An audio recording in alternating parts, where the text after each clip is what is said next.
What a finish in this one, Charles. You know, this group, they come in, they have to fight a hostile atmosphere every snap. They get the late score, they get the victory, and that flight home, it's going to be a little sweeter after this one. And Brandon, just like you, I was fired up for that last sequence. How about that? Wouldn't you have loved to have been in the huddle when they were mounting that game-winning drive? Big-time moment. No one shied away from it. They tuned out the crowd, kept their heads, and executed the way they needed to earn that win.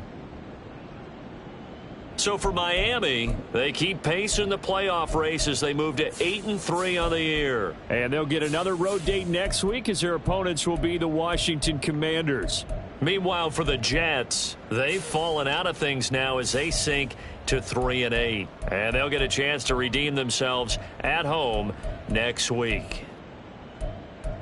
I'm Brandon Gaudin. Certainly have to thank Charles Davis, my broadcast partner, and our entire crew. We'll catch you next time right here. It's the NFL on EA Sports.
It's Madden NFL 24 on EA Sports, and all eyes are on Jamar Chase.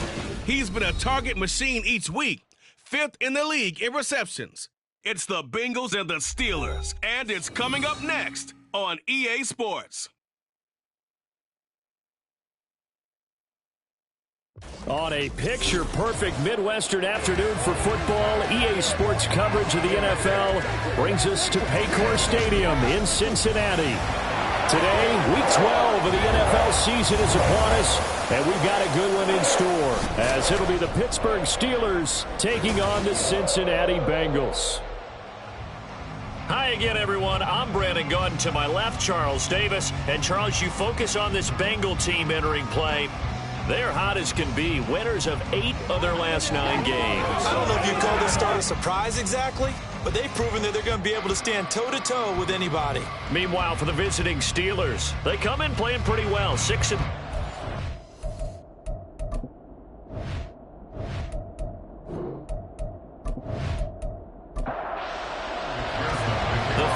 playoff push is upon us. It's Week 12 of the NFL season, and we're underway on EA Sports. This fielded right at the goal line. These guys will get the football right at the 20-yard line. The Steelers offense set for their first possession here, and it's Kenny Pickett who will lead the way, the second-year man, Charles, from Pitt. And it felt like in watching the game tape, he got everyone involved last week. He was a manager. He really was. That's a great way to put it because they ran the ball some. They threw it accurately. 1 touchdown pass, so he didn't, break the bank doing that, but he didn't throw any interceptions. That's the bottom line. That's why a defense loves a quarterback like that. Doesn't put them in bad situations. And they're going to get this beyond the 40 before he's taken down. 23 yards on the play. And time to give some credit to the big fellows, the offensive line here, because you've got to have good protection on crossing routes because you've got to give your receiver time to work all the way across the field. That time, be able to scan the field, spot his receiver moving left to right, and make a good, accurate throw. Thank you, guys. 16 more on that one and another first down. Not only have they completed a couple on this drive, but they peeled off some pretty good chunks of yardage, too. Absolutely. Great start. 2 nice plays in the pass game. Now can they continue to feed off that? And some nifty running right away as he'll get this up past the 30. 12 more yards there and another first down. That O-line, they cleared a big hole there on that run. The athleticism of offensive lines continues to evolve, and we're seeing it here. Not only are they controlling things right at the line of scrimmage, but they're able to get upfield to get to what we call the second and the third levels. Get to the linebacker spot, the secondary spot, getting all the way downfield with their blocking, which helps keep the running back clean. They'll try to continue that trend here this afternoon. Pretty solid opening drive here, Charles. They've worked in the run game, the pass game, just steadily getting yards, and now they've got it inside the red zone here with an opportunity. And the only thing they don't have so far is points. But the way that they're moving the ball now, that shouldn't take much longer. And they've established a great balance so far. Running, passing, doing what they want on offense. Officially, it's a 1-yard loss. That's going to bring up 2nd and 11. At the Bengals 16-yard line. Now run straight ahead with Warren. And he'll take this one down near the 15. The second down play, not much better than the first, just a gain of 1 there. Now play number 7 of the drive as they're looking at a 3rd and 10. Off the play fake, here's Pickett. And this is going to be intercepted. It's DJ Turner who's got it. And the Bengals are going to take possession here. It's a touchback, and they'll take over at the 20-yard line. So far this season, this defense has had their issues against the pass, so that's a great sign for them to get the early pick. Yeah, confidence builder for them and an absolute shock for the quarterback because he went into it. He saw the numbers we saw. He watched them on tape. I think he came into this one thinking this is going to be a big day, and it very well could be. But early in this one, advantage defense.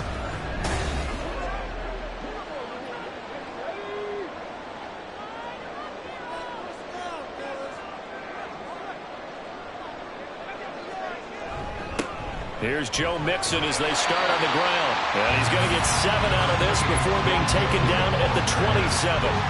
Operating from the 27 now. Here's 2nd and 3. 7-yard pickup brings up 2nd and 3 at the 27-yard. Out of the gun, they'll look to throw.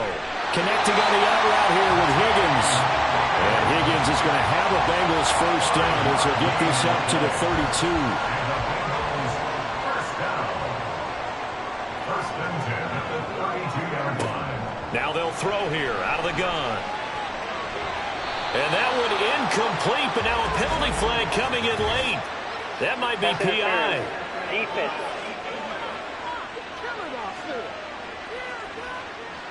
So the yellow flag came out, and that leads to a new set of downs for this offense. First and 10. Looking to throw. Got an open man. That's David Njoku, the tight end. The numbers for Njoku from a week ago, well up over 100 yards, and one of those catches found its way into the end zone. I do think he'll be hard-pressed to duplicate those numbers this week, though, because he's gotten their attention, so they will double him on every snap at a minimum. In some cases, they'll triple him. And he'll work it inside the 30 to the 29-yard line. 9 yards to pick up there, and it's a first down. The Bengals at 9-1 on the year. They've been as hot as anyone. The win last week makes it 9 out of 10. And, partner, to me, this is a team that no matter what the matchup, they're up for the fight. Under pressure, and he will go down. Sacked back at the 38. Keanu Benton In there to record the second sack of his young NFL career. I thought there at the end he may have had a chance to release that, but that pocket closed a little too quickly, and down he went. Yeah, he was certainly trying to do everything he could to extend the life of the play, probably counting in his head 1, 2, and then he ran out of time.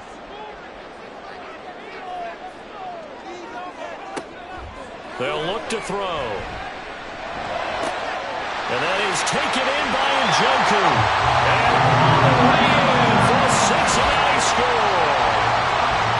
David Njoku with touchdown number 8 on the year. And the Bengals use the early turnover to get on the board first here in this one. Well, these guys have won 3 straight ball games, and another good start to this one out to the 6-0 lead. And I've talked with so many different coaches, as have you, along the way, and they always talk about winning streaks and the mood of a team and how much easier it is to actually prepare during that time. Guys are sharp, guys are focused, everyone's feeling good, and we're seeing it early in this one. Extra point by McPherson, up and good. And it's now a 7-0 game. After the touchdown, McPherson on to kick this one away.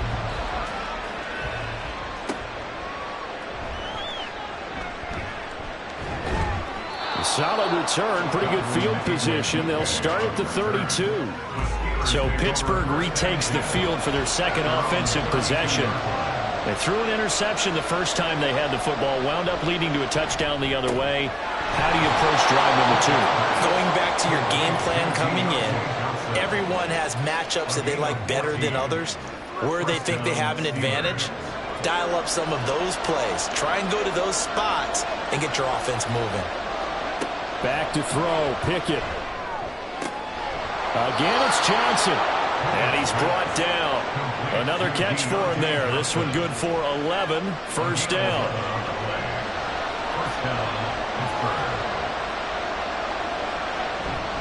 Pickett sets up play action.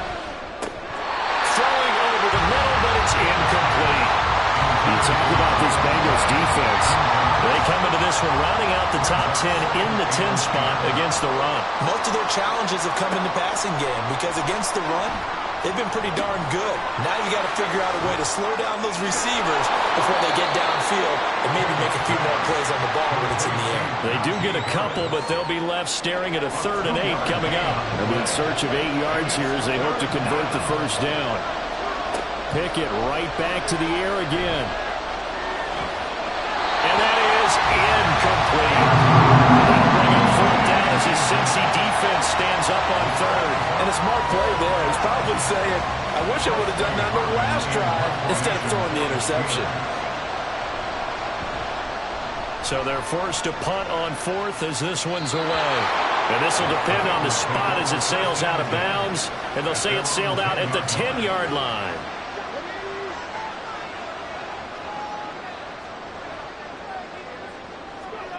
They'll come out throwing here on first down.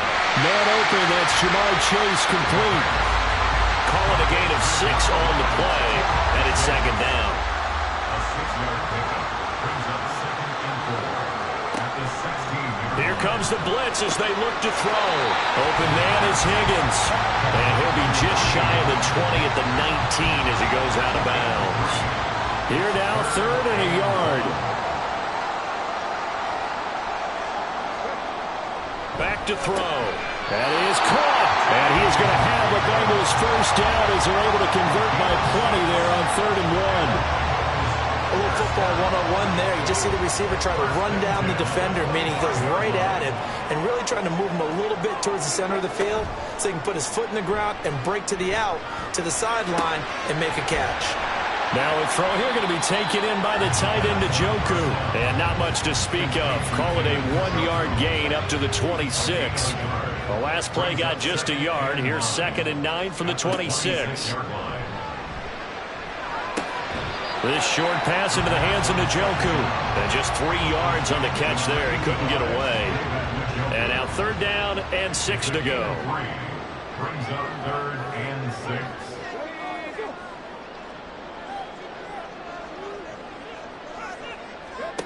Back to throw again. Work in the middle of the field, and he's got a man complete. And he's going to have the Bengals first down as they're able to get the 3rd down conversion. It's almost as if they didn't leave the field after their first drive. They picked right up where they left off. Another good throw there. And this offense humming here in the early going.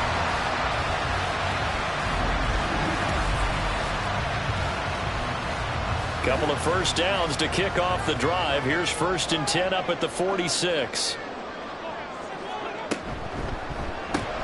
Throw left side complete to Chase.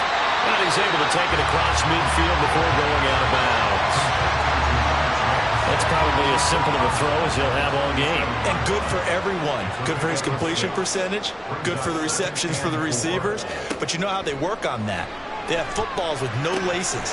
So as soon as you get the snap, you're just throwing the football. All right? You're not trying to find the laces and grip it a certain way. That takes time. Just get the ball and throw it. So that's how they practice it all the time now, too. And that's a more than acceptable read right there because it's zone coverage. So timing is everything. This time he waits for his man to come open, puts it right on him, and they pick up the first down. Throwing on first down, but this one winds up to be incomplete. And not a common sight, at least on this drive. A momentary setback, though, for this passing game that has been moving well this series. Good thing for them, though.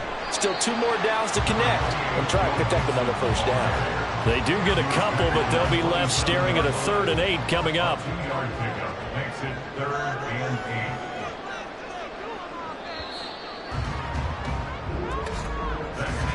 After 1, 7-0 on EA Sports. Ready for the second quarter from Cincinnati. It's the Bengals with the football here. In search of 8 yards on 3rd down. They've already converted 2 of these on this drive, 2 for 2.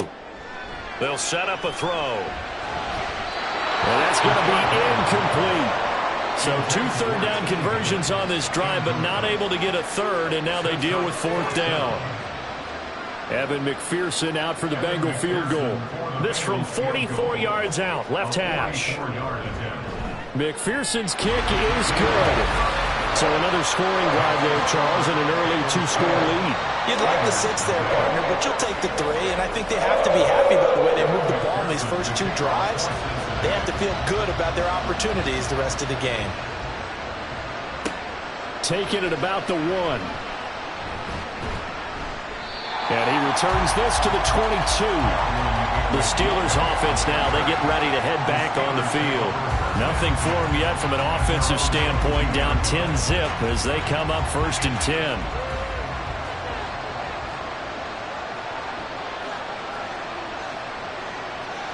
Now Pickett.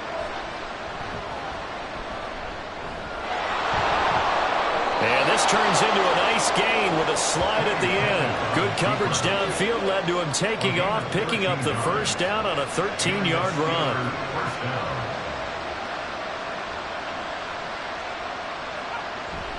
They run the play fake. Here's Pickett.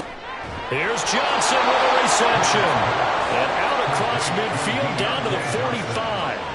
A good pickup there of 20 yards. And this offense has been a little slow to get going, but some signs of life here in this second quarter. They're moving it pretty good, and that helps the cause as well. Good yardage and another first down. That's complete. It's Okuwebe now. And the result here, a pickup of 8. Leaves him with 2 to go on second down. Second and a couple.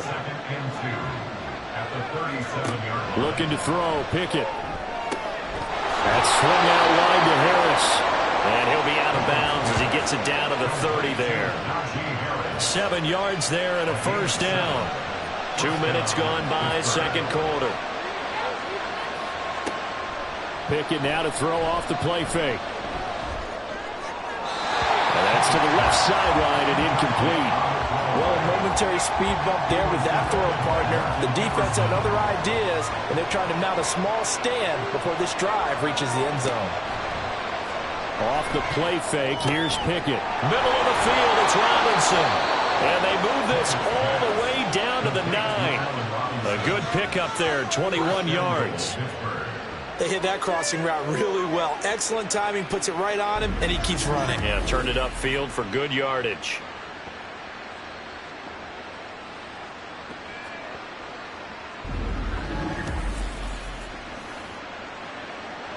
First and goal, and they got to be thinking a chance to get right back into this football game. A handoff for Warren.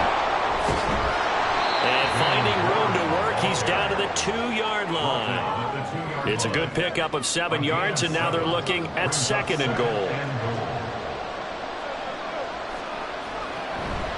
Warren again. Pushing for the end zone, but he's not going to get there. They stop him just shy of the goal line. They've been denied touchdowns in the red zone twice already. Here comes third and goal. Warren will score. Touchdown, Steelers. So the second down run didn't work. They run it again on third down and get in. I wasn't sure if they might pass it, Charles. We know that they like to mix it up down here around the goal line. Yeah, almost felt like the offensive line said, forget mixing it up. Let's call our favorite running play over our best blockers, and let's get this one in. Chris Boswell now for the extra point.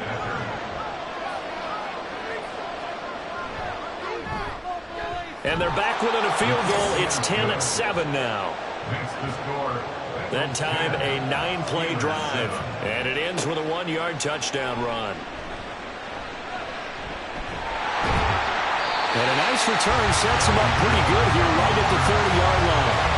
So here are the Bengals set to take over. They're on a 3-game winning streak and right now looking good in this one as well. They begin with a run by Mixon. And he is going to be stopped cold behind the line of scrimmage. Cameron Hayward getting upfield to make the stop. I think Cameron Hayward's ability to take on blocks, hold the point of attack, and get upfield serves him very, very well. What a nice play there. Yeah, he can take on blocks because he's built like a block. He's got Njoku, his big tight end. And they'll wind up getting this to the 37. Gain of 9. The Bengals on third down. They've been okay, 2 for 3 thus far. This time they face a 3rd and 2. They give to Mixon to try to pick it up. And they bring him to the ground just shy of midfield. 12 yards that time and a Cincinnati first down. Obviously an important run to avoid the 3 and out on your own side of the field. Shows a lot of faith in that offensive unit, doesn't it? That you want to run the ball in that situation. Pick up the first down. Also helps out your defensive guys a little bit, too. Allows them to get at least one more series of downs in order to get some rest. From the 44-yard line, here's 2nd and 3. At the Steelers' 44-yard line. He'll look to throw. And his throw's going to be incomplete. When I watched that play, I thought about what my coaches had told me in the past. The biggest teaching point, get your head around. Locate the football so you can make a play on it while it's in the air. That's exactly what he did there. That was nice. This goes out wide for Mixon. And he's going to have the Bengals first down, I do believe. Yes, he's got it by about a yard there on 3rd and 3. First and 10 at the 40-yard line. Again, he'll drop to throw. his throw is incomplete. Everything looked right on that play except the conclusion. He dropped it, an in route, going into a little bit of traffic. Maybe in the back of his mind, he was wondering where the hit was going to come from. Now this one to his tight end out on the right side. And he's going to be out of bounds down around the 35-yard line. Already a pair of third down conversions for them on this drive, but right now they need 5 yards on this third down try. And he will slide to a stop. He does have the first down. 9 yards that time. Well, here's your first example of how this guy can beat you in more ways than one because they took away his arm. But he was more than happy to dissect them with his legs for that first down pickup. Now a play fake here on first down. This short pass into the hands of Njoku. So he'll be stopped here for no gain. And that'll bring up second down. Second and 10 at the Steelers' 26-yard line. They'll look to throw. Able to find Higgins. 9 yards, and that leaves him just short, so it'll be third and less than a yard.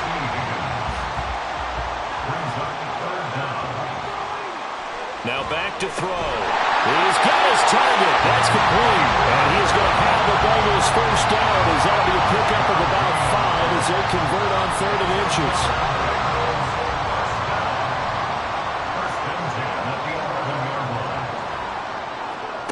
They'll stick with the passing game as he looks to throw. This will be caught once again by Brown. And they'll get him down after a pickup of 8. Second and 2. Here's second and 2 now from the 3. Brings up second and 2 at the 3-yard line. Inside handoff to Mixon. And he takes it into the end zone. Touchdown, Bengals. Joe Mixon, his 12th rushing touchdown on the year, as his guys are able to extend their lead. Just power football there, down near the goal line. Give it to him. He's able to push his way across. Yeah, they went heavy there. Sometimes you have those big offensive linemen come in, have to report like they're eligible. But all they're doing is getting a good stance, blocking, and getting their runner across the goal line. Extra point by McPherson, up and good. And his guys will take a 10-point lead.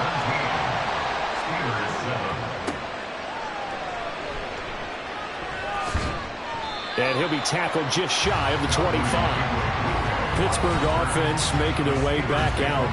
So remember, Charles, last time they were out here, they scored, but they just saw the opposition score, and they're trailing right now, so they're trying to keep pace here. They need a touchdown drive. Well, if you're a fan of offense, you're loving this, but if you're a fan of defense, this is tough to watch, and it's also tough to keep that up when you just watch your opponent march down the field on a scoring drive, the last into double-digit snaps.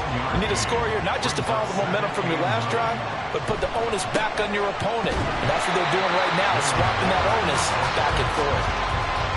No gain on the play there, so that doesn't help. Now they're looking up at a 3rd and 9 situation. Now the Bengals going to use the first of their timeouts. They'll have 2 remaining as we step aside here in this second quarter. Game clock at 2:01. Time for one final play before the 2-minute warning. Throwing on 3rd down. Here's Pickett. Oh, and his early struggles continue. Here's another one intercepted. Chidobe Awuzie with a pick. And the Bengals are going to take over at their own 41. A nice-looking play to start the drive down the middle and complete. Now he's going to get this all the way down inside the 35. The extra effort after the catch makes it good for a gain of 26 and also a first down.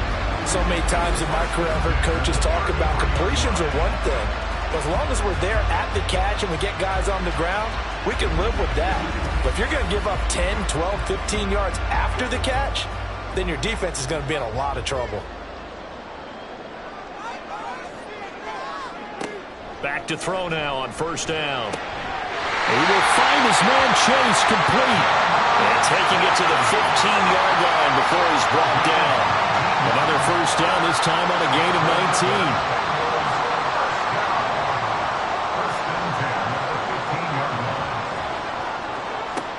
19. They'll set up to throw. They'll set up the screen here to mix it. And able to break one tackle, but then quickly brought down for a nice little gain.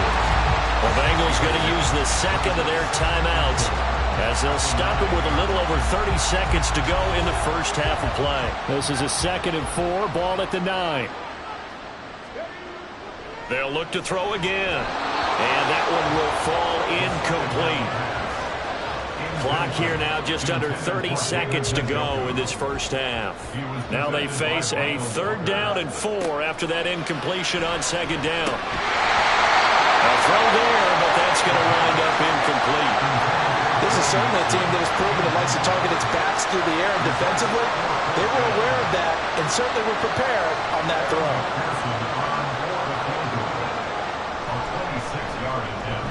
McPherson's kick is good. And that will open the lead up now to 20-7.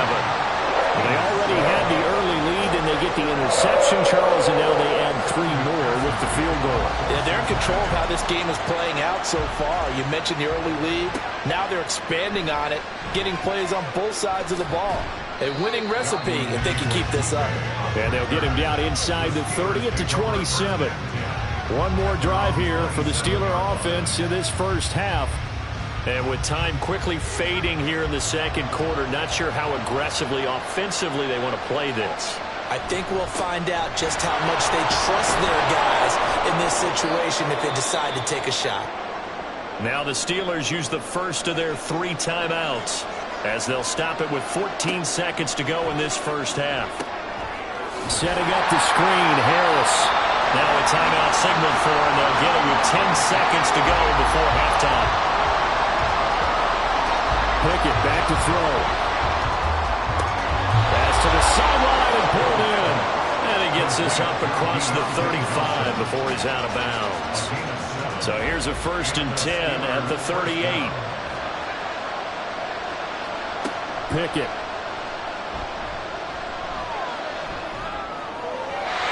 Floats one there, incomplete. So we've reached halftime here in the Queen City, and it's the Bengals leading this one. As we send you down to Orlando, where Jonathan Coachman has our EA Sports Halftime Report. Coach.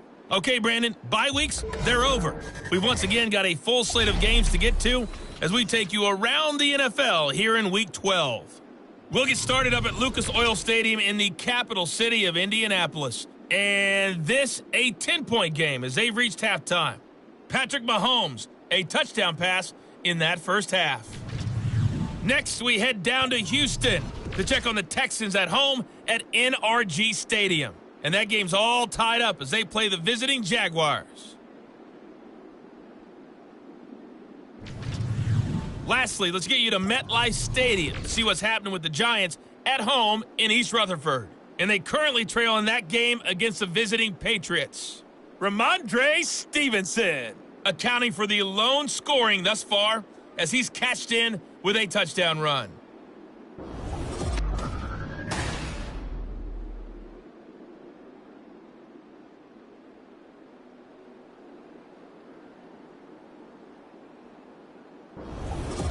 All right, Coach, thanks very much. Fine work as always as we welcome you back for quarter number 3. The Bengals set to receive. They have the lead and the football to begin quarter number 3. Charlie Jones now from his end zone. And he's able to get this across the 20, but not by much as he's marked down officially at the 21. Well, the Bengal offense ready to go to begin this third quarter. This offense set to begin the third quarter, and Charles, if they had a checklist of things they wanted to accomplish in the first half, certainly at the top of that list would be having the lead, and they've got that here. That's always the most important box to check, isn't it? But also, they've had some success in their passing game, so probably an empty box establishing the run. They're on pace for fewer than 100 yards in this one, so now they want to make sure that they get that going so they truly have the control in this ball game, and down the stretch, being able to be balanced, either throw it or run it, and try to win this ball game. Well, first down there and a pick up at 25. Those are the kinds of plays right there that show you why he's the number 3 man in the NFL in terms of receiving yards. Also tells you there's a full combination of what he's got going in his game. You name it, from route running to catching the football. That's why he's able to produce those types of numbers. Now whistles and a flag, and I believe a Bengal got going a little early there. Orlando Brown, the former Raven, the guilty party. The false start backs him up 5, 1st and 15. After the penalty, it's Mixon. And he takes this up right near the 45-yard line. The tackle made by Blake Martinez. 4 yards on the pickup. Brings up 2nd and 11. at the 45-yard line. Throwing left sideline there, but it's incomplete. They don't get the hook up there, but you really have to marvel at how precise he's been throwing the football these last couple weeks. Oh, that's the perfect word for it, precise, because if you're at 70% or better, 2 weeks in. There he goes, left side. They're able to convert on 3rd down, and that sets up a 1st and goal. Another big play right there, and this is where, as an offense, you can really put the hammer down. You've got a double-digit lead, but those other guys, they've been hanging around. A touchdown here could put this game out of reach, and that's a strong step towards getting it done. So now, following the big play, they've got a 1st and goal all the way down at the 10. Now a shotgun snap as they'll look to throw. Touchdown, Bengals! Joe Mixon with his 14th touchdown of the year, 2nd of the game. And the Bengals take the opening kickoff of the 3rd quarter and drive right down the field to extend their lead. That drive that really increased their cushion felt very military to me. Very precise, methodical, that's one of the words you've taught me. And they just got it done. And slowly but surely now starting to pull away a little bit. Things looking good for them here in the 3rd quarter. Not only pulling away, but you mentioned that slowly but surely. You also drain clock, too, with a drive like that. So you really give yourself an advantage. And he's got it. So the try for 2 successful. And that bumps their lead up even further.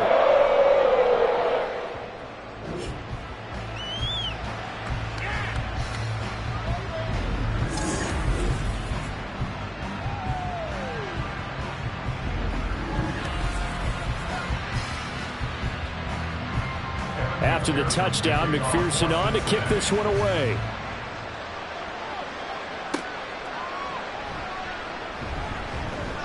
And good coverage there on special teams as they'll get him down shy of the 20. Time for the Steelers offense now to get set for their first possession of half number 2.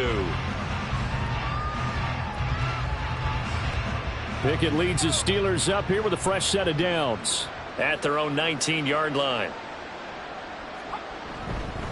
They'll start this drive out on the ground. And boy, this defense again really making things tough on him as they stop him for no gain. 2nd and 10. No gain on the play.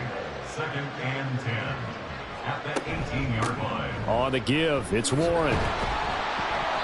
Give him 5 on the carry there, and it'll set up a 3rd down. It's interesting going into this game. There was so much talk from both sides about who would control the line of scrimmage. I think we've seen who has it in this one so far. Well, they bottled him up. He's barely averaging over 3 yards a carry right now. Pass taken in by his big tight end. And he will have a Steelers 1st down as they're able to get the 3rd down conversion. A gain of 19 yards. 1st down, Steelers. To the air on 1st down with Pickett. That's complete to Robinson. And he's brought down. Another strong gain on the last 2 plays. They've moved it a combined 33 yards. Well, we talk all the time about playing situational football, and right now I think the scoreboard is dictating what they need to do. Where they are in this game, they've got to push the ball downfield, take their shots, try and get big chunks of yardage in a short amount of time. That was a nice play there. Pickett's throw into the hands of Pickens. So 5 yards here, 5 on the play. And that will bring up 2nd down. At the 38-yard line. Pickett sets up play action. Got his man, it's Warren. And he's going to get it down to the 33-yard line here. A 5-yard pass on the heels of a 5-yard run. Good enough for the 1st. They'll throw again with Pickett. He short arms that one just a bit. It's low and incomplete. They had their backs up against the wall a little bit, and they come through by forcing an incompletion. Now they've got to continue to ratchet up the intensity a couple of more times and get off the field before giving up any more yardage. Meanwhile, Pickett's throw pulled in by Robinson here. They get 6. That'll leave them with 3rd and 4. And it's 3rd down. Looking to throw, Pickett. He had a man open, but he missed him, and it's incomplete. Sometimes it's just not your day. There's another failure right there on 3rd down. So Pickett is off to the sideline, and Chris Boswell is on for the Steeler field goal try. Boswell's kick is good, and the deficit drops now from 21 down to 18. So the 3 points there, and CD, that helps them inch a bit closer. Yeah, partner, when you're losing, any points you see go on the board in your favor, you're happy to take them.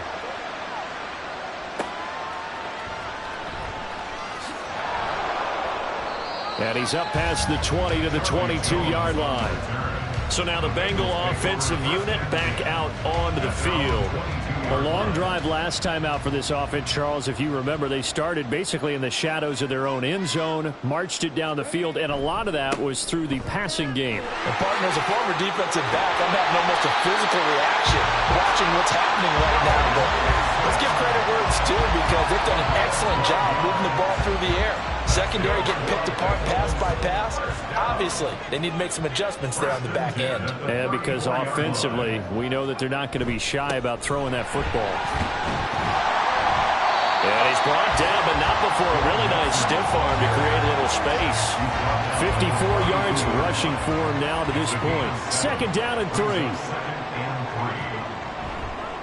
A play-action fake. They'll look to throw. He's going to have the hook up here to Chase. And Chase going to pick up a Bengals 1st down as he'll get this up to the 45-yard line. First down. 1st and 10 at the 45-yard line.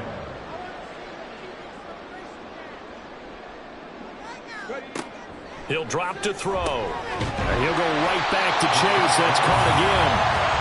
And that's good for a pickup of 10 yards. And that'll leave him with a 2nd and just a few inches left. Inside 4 minutes to go, 3rd quarter. 2nd down and inches. And that almost their first INT of the ball game. Had his sights on it, but he couldn't seal the deal.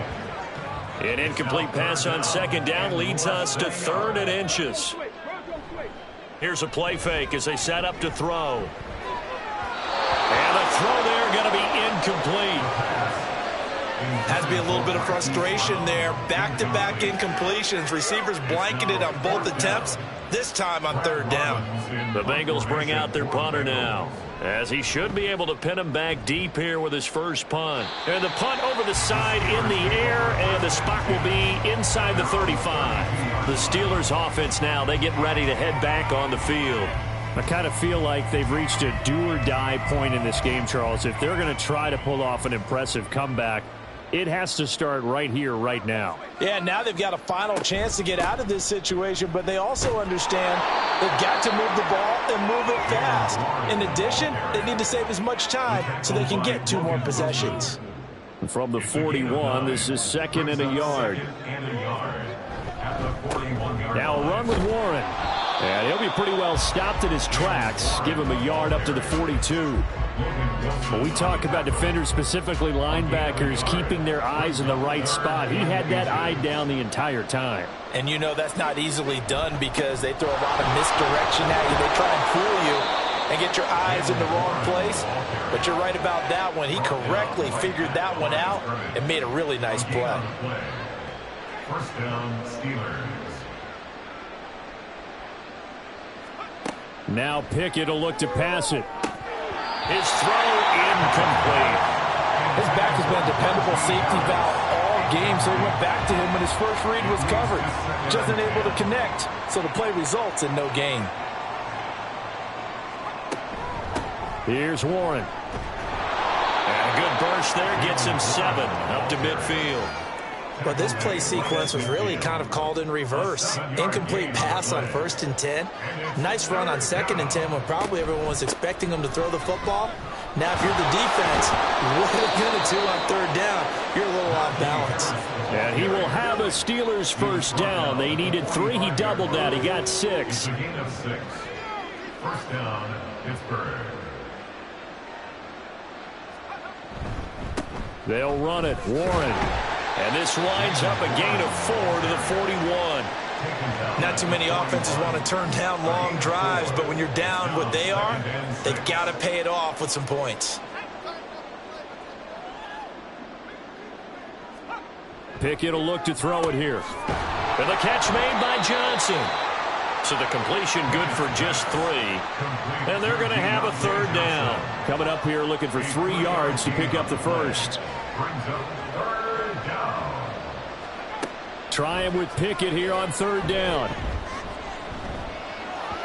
He had him. He was open, but he couldn't get it to him. It's incomplete. They converted twice on third down that drive already, but couldn't make it a third. We always talk about in-game adjustments. How about what the defense did there, able to shut them down on that attempt? 5-yard attempt. And he has got it from 55 yards away. That was never in doubt. And that'll get the deficit down to 15. So that maybe not exactly what they were hoping for, but it does get them back within a couple of scores. And at this point in the third quarter, you don't have much margin for error, and that means you can't have drives that end with nothing. Whether it's a punt, a turnover on downs, those have to go away.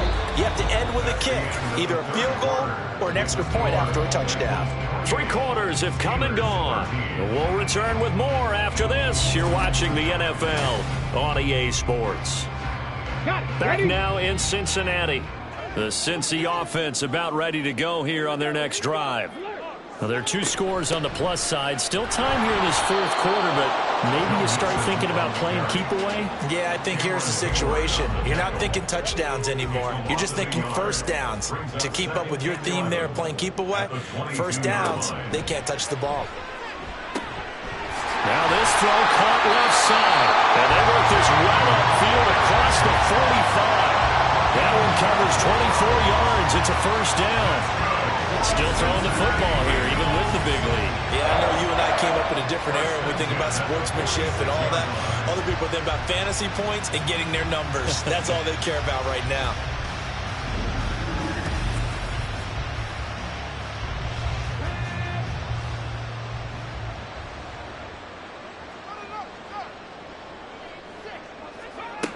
They'll look to throw now on first down. Got a man open. It's Chase. And he is tackled inside the 40, not quite to the 35. Add the gain here to the previous play, and it's better than 40 yards total. These guys are running offense like you drive. The pedal is down, stomped down. How about that? Back-to-back completions. They are rolling. So much for being conservative and running that football. The throw over the middle, taken in. They'll be brought down on the 30-yard line after a gain of 6. And the ball on the 30. Here's 2nd and 4. At the 30-yard line.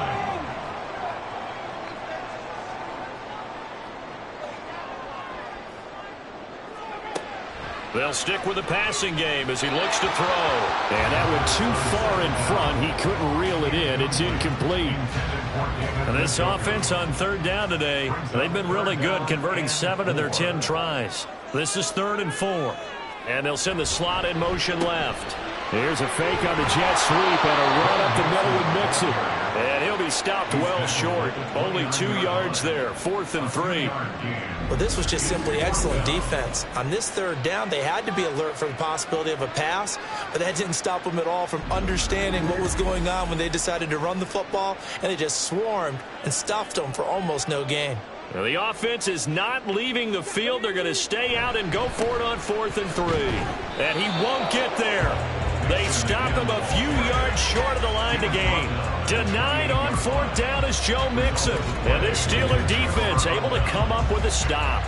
And I am not sure, partner, there what the mindset was to go for it. I don't know. And some teams just feel that possession is the key to everything. They just want to have the football in their hands.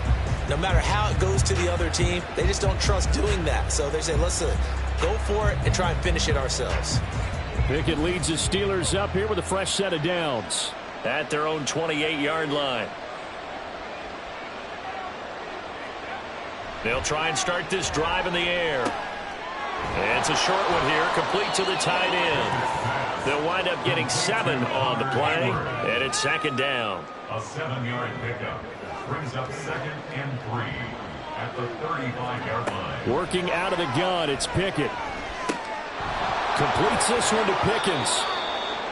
7 yards there and a first down.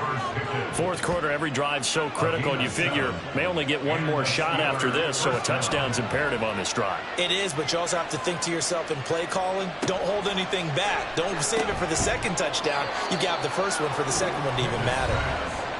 It'll go as a gain of 4, and it'll be second down. 4 yards on the pickup. 2nd and 6 at the 46-yard line. Pickett back to throw. And that'll be off the mark, too far out in front, and it's incomplete. I know coaches tell us all the time that having a powerful arm isn't the #1 thing they look for in a quarterback. But when you're trying to throw inside routes and you need to put some heat on it, it helps have the big gun. In this case, just a little bit too much. And a penalty flag comes in as that one winds up incomplete, but the contact is going to move the ball well downfield. Maybe a critical mistake at this juncture is now they've got a 1st and 10. On the run, it's Warren. Able to power through. And a good stiff arm there before he's brought down on a nice little game. 61 yards rushing for him now in the ball game. Here now, 2nd and 4. Pickett. And this one incomplete. Too much contact to hold on to that one, and it's 3rd down.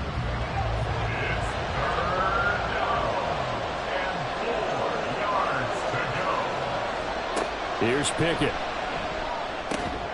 Got his man, it's caught for a Steelers touchdown. Albert Okwuegbunam. A 9-yard touchdown grab. And the Steelers get a bit closer.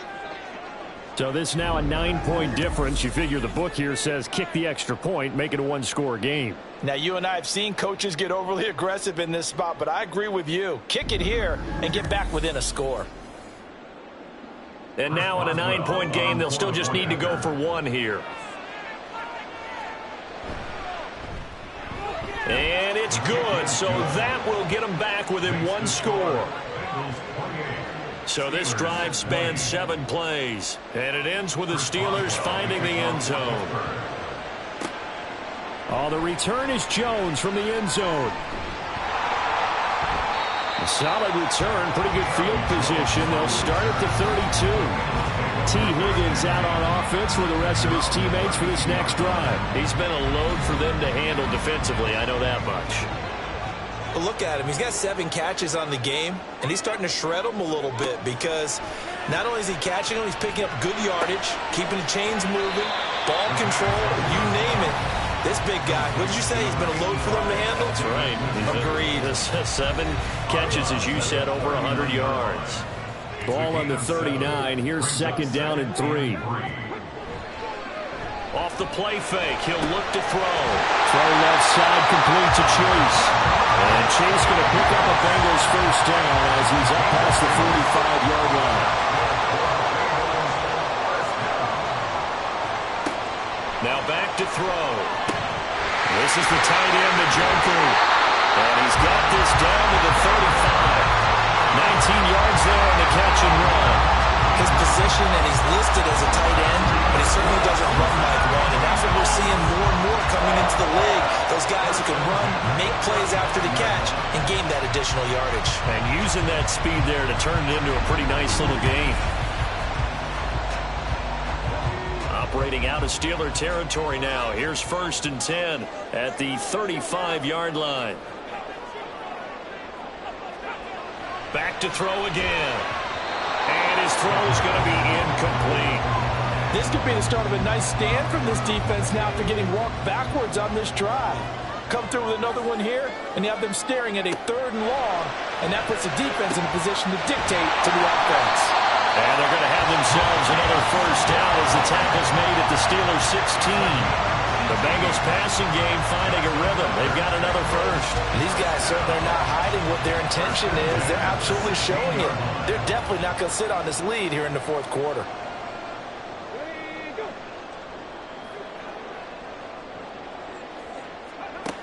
Again, he'll drop to throw. And he's got it. Touchdown, Bengals. Marquise Brown, a 16-yard touchdown. And the Bengals are about to make it 4 straight as they add to this fourth quarter advantage. Well, to put it mildly, he's been able to dice up this secondary all game long, and this time that was a missile that he threw into the end zone and adding another touchdown to his ledger. And I think we see these youngsters develop a lot quicker than we ever have, because when they get started in this game, they're not just throwing passes around. They're reading coverages early. So now they're like seasoned pros earlier in their career. How about this one here? If they win this ball game, a game ball, definitely coming from his head coach. After the touchdown, McPherson on to kick this one away. Igwebuike to return it from his end zone here.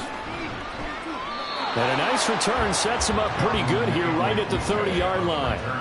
And now out come the Steelers.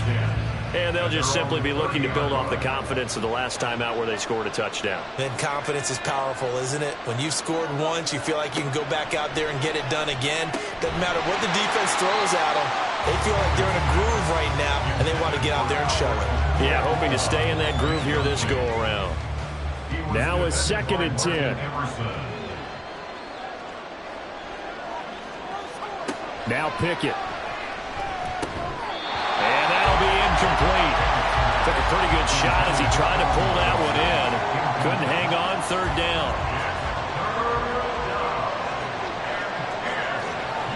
Back to throw, Pickett. And this is dropped. Oh, it's incomplete. He had a big gainer in his sights, but he could not reel it in. If I'm making excuses, and I am, sometimes the sun can be difficult on a ball like that. That looked like it was going to be right there, but it's in and out of his hands. And a potential big play goes by the wayside. And that's caught inside the 30. And he is going to have the Steelers first down as they manage to convert, and that'll keep the drive alive. The time to pull out the stops is now, and they convert there on 4th down. Listen, when you're at this point of the game, all options are on the table. 4th down, they say, we've got to go for it. And what a play they come up with. Big yardage there to keep the drive alive. They run the play fake. Here's Pickett. And this will be incomplete.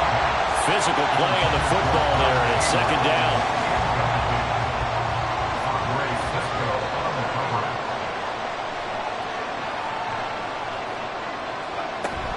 Now a give, running left is Harris. And only a yard this time as he's taken down right around the 26. And now it looks like they're going to be in the hurry-up. Throwing on 3rd down. Here's Pickett. And caught in the end zone. Touchdown, Steelers. Allen Robinson, 26 yards. And the Steelers are able to cut into that deficit. A nice throw there by the 2nd-year quarterback. And I don't believe that was the kind of play he would have made as a rookie, because usually your rookie season is a continuation of your college days. A lot of one read, and if you don't have it, you just take off and go. Now he's settled in the pocket a little bit more, reading the field and getting to his 2nd and sometimes 3rd progression. That was a nice play. Taken at the goal line. And able to get this out to the 25. Cincinnati now ready to take the field. After the touchdown we just saw, we have a brand new ball game. And now look at the situation. You've got plenty of time on the clock. Defensively, they have 3 timeouts. So do you run the football here or do you throw it? I think you have that full conversation with your offensive unit, and you tell them, here's the situation. They've got all of their timeouts, so we are not going to play this conservatively. We've got to attack them. We've got to make them use those, gain the ground that we need in order to put this game away. If you think we're just going to run it 3 times and punt it, you got another thing coming. Yeah, and then, by the way, also the 2-minute warning in play, so essentially 4 timeouts left. They have to be aggressive here. They try to eat some clock with Mixon. And not a whole lot of room to operate there on the first down run. He gets maybe 3. The recipe's pretty simple, I think, right? Just give your superstar the ball, continue to feed him. Yeah, don't overthink this one, right? Make sure he's touching the football, but you're also counting on his intelligence in playing the game as well. If it's not there, don't force the run. Just make sure you hang on to the football and keep the clock ticking. And he maybe makes it back to the line of scrimmage. That's it. As a defense, you're more balanced when you're in zone coverage because you're able to keep your eyes on the quarterback and see the play develop in front of you. They're able to keep the quick pass in front of them and stop it right at the line of scrimmage.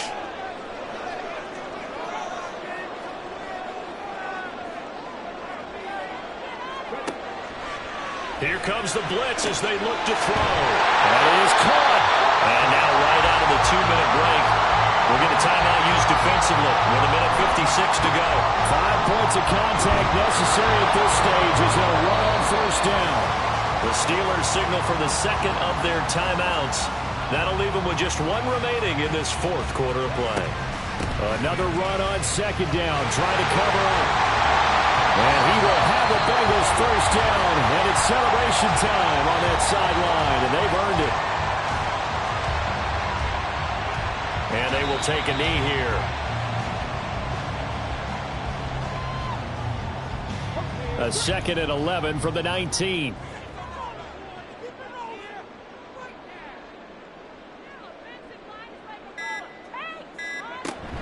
Out of the shotgun, they run with Mixon.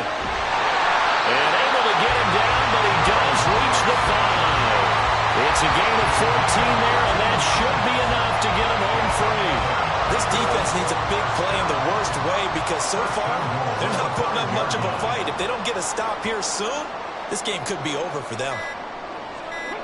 So he'll take a knee here to wrap this one up, and he's going to want to keep that game ball. He was sensational.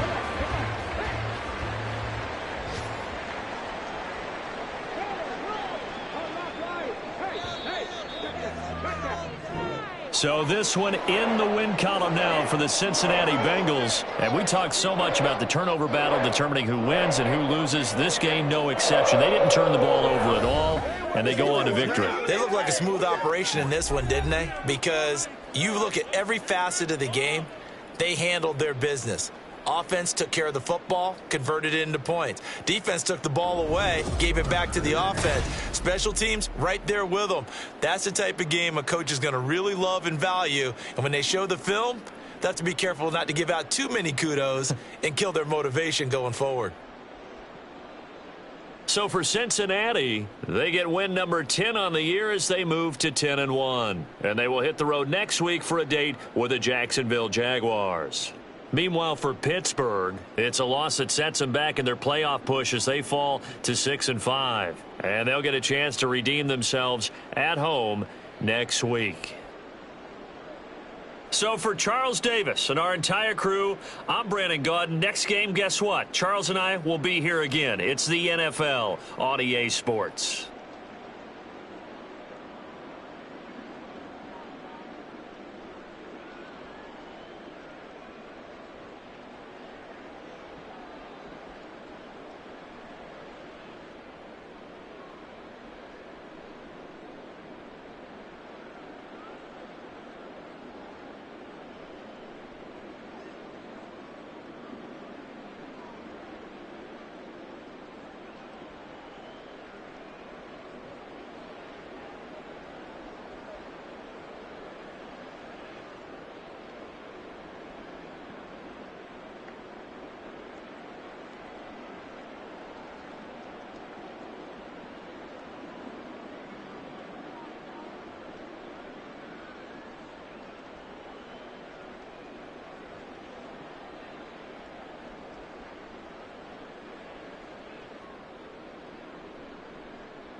It's the NFL on EA Sports, and we'll see DeAndre Swift.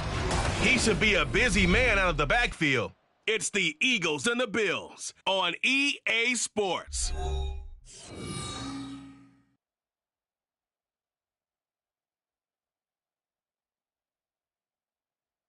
It's the NFL on EA Sports as you take a look there at Lincoln Financial Field in Philadelphia, PA. Today, Week 12 of the NFL season is upon us, and we've got a good one in store, as it'll be the Buffalo Bills taking on the defending NFC champs, the Philadelphia Eagles. With Charles Davis, as always, I'm Brandon Gaudin. Charles, you talk about storylines in this one. I think it begins and ends with our two quarterbacks, certainly two of the best in the business. And nowadays, I don't think you can get by for long periods of time without a top-flight quarterback. The way the game is played, with all the responsibility he has and how the game flows through him, if he's not on the top of his game, your team's not going to benefit at all.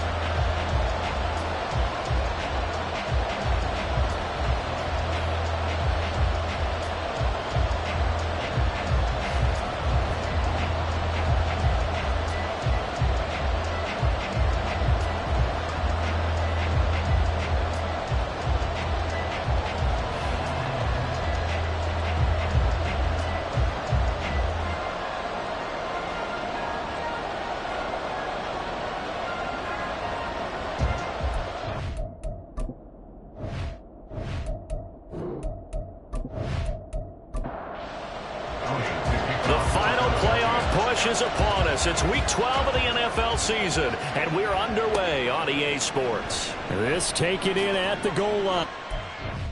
He will make it to the 20-yard line and no further. Well, here come the Bills for their first possession, led out by their 27-year-old quarterback in year 6. It's Josh Allen. I love just about everything about him. Love his game, love his makeup, love his moxie. One of my favorite words. This guy's a competitor. Gritty, tough, you name it, he's got it. But he did throw an interception in last week's game. That contributed to a loss. And despite the fact he threw 3 touchdown passes, he's going to be out there redoubling his efforts and trying to play better. Right away, they rack up 10 yards on their first play from scrimmage. Plays like that will really help this offense settle in here on the road. And when you go on the road, you also have to deal with the fans as well. And when you have those types of runs, that'll settle them back into their seats. And able to break one tackle, but then quickly brought down. But a nice little gain. Ball on the 36 now. Here's a 2nd down and 4. To throw, it's Allen. Over the middle, and it's incomplete. You look at this Eagle defense. It's quite a unit. Number 1 in the NFL against the pass. This is such a good unit of covering passes downfield. I think that last play is typical of what we might see. A lot of short passes, so they can generate some run after the catch. Nothing doing on that. Now the throw on 3rd down, knocked away and incomplete.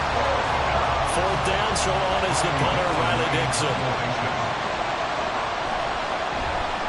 He punted 4 times in the loss last week as he gets this one away here.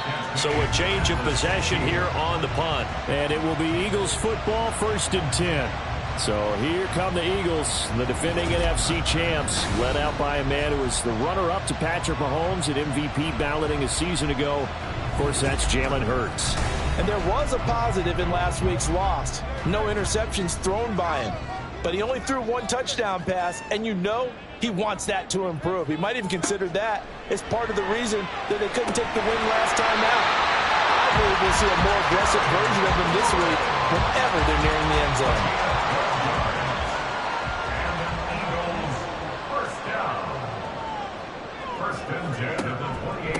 First carry for DeAndre Swift. A short gain here, maybe a yard to the 29. Well, look there at his numbers on the ground a week ago. Pretty good as he found himself in the end zone on 2 separate occasions. And those are the most important numbers because no matter what you pile up prior to the goal line, getting in is all that matters. Putting those numbers up on the board, and they love them when they're 6s. Now a throw here, hold in. A big play there for Philly. 46 yards. And the offense is saying to itself right now, we did it all this easy because he was wide open. And once he made the catch, plenty of room to work his way downfield. That's a breakdown on the defensive side of the ball, one that they want to fix immediately. So the big play gets him all the way down to the outskirts of the red zone here for 1st and 10. They go play action with Hurts. And he completes this one to Terry McLaurin. And they are able to stop him, but he does take it all the way to the 2. A good pickup there, 22. Here we go now on 1st and goal.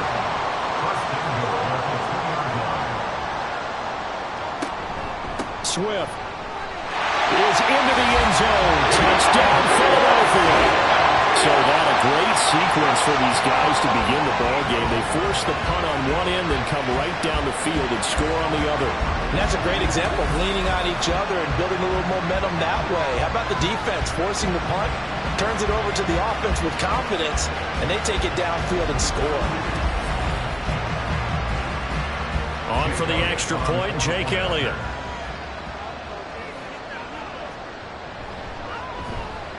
He's got it, and the Eagles lead at 7-zip. 5 plays there on that drive. And it's culminated by a 2-yard touchdown run.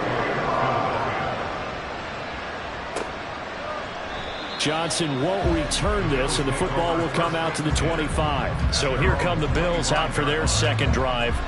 And they have the game here followed by the open date on their calendar next weekend. And Charles, this is a crew that you have to think really is relishing the opportunity to be on the couch for a few days. Yeah, they certainly are, but let's face it, partner. They can't get caught looking ahead to that couch time while they're playing this one. They've got to take care of business first. And he gets this one just shy of the 40, down at the 39. First play of the drive going for 14 and also going for a first down. First down, here's the run with Cook. And he'll go out near midfield at the 49. 10 yards, good enough for a Buffalo first down. Interior of that line blocked really well on that run, but also the 2 tight ends, they blocked well too. Not only have they scouted the line of scrimmage, with their agility, they can get upfield and hit moving targets like linebackers, defensive backs. They do a really good job helping out the running game. The numbers a week ago for Cook. 17 carries, 67 yards. How about we shine a little spotlight on the offensive line? Those big guys up front are creating nice space, nice gaps for them to run through. I think he's going to go for over 100 yards in this game. Now Allen. That's caught by Kincaid, working the middle of the field. 3 catches now this afternoon, the same number he had all of last week. Also, it's a first down. From the pistol, they run it with Cook. And he can only manage to get a couple. 2nd and 8 coming up. You look at this Eagle defense. This unit 3rd best in the NFL in stopping the run. I remember years ago spending time with a top defensive coordinator, and he said the number one thing you have to do is hang your hat on something. Create your identity. This unit, they hang their hat on being stingy against the run. 42 yards rushing for him now, and he's carried the ball just 5 times.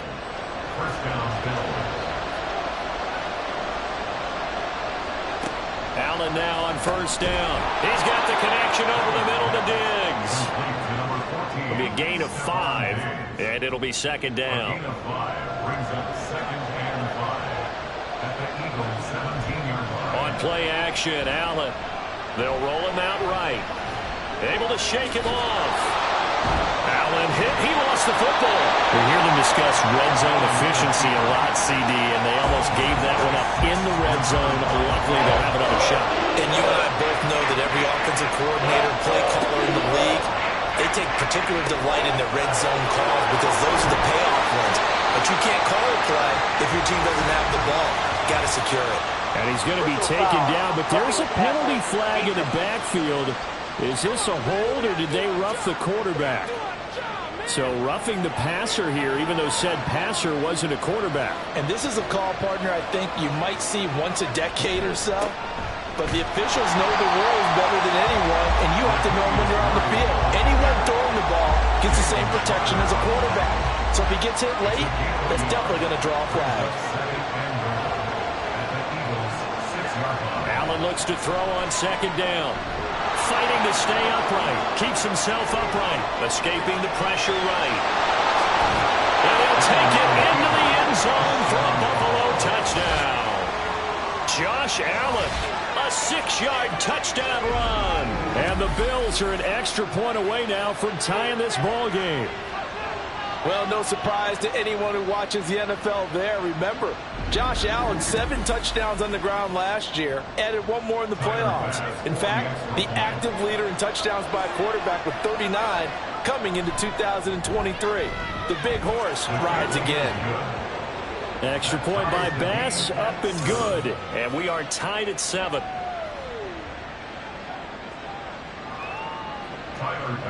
So all even at 7 now as they kick it away.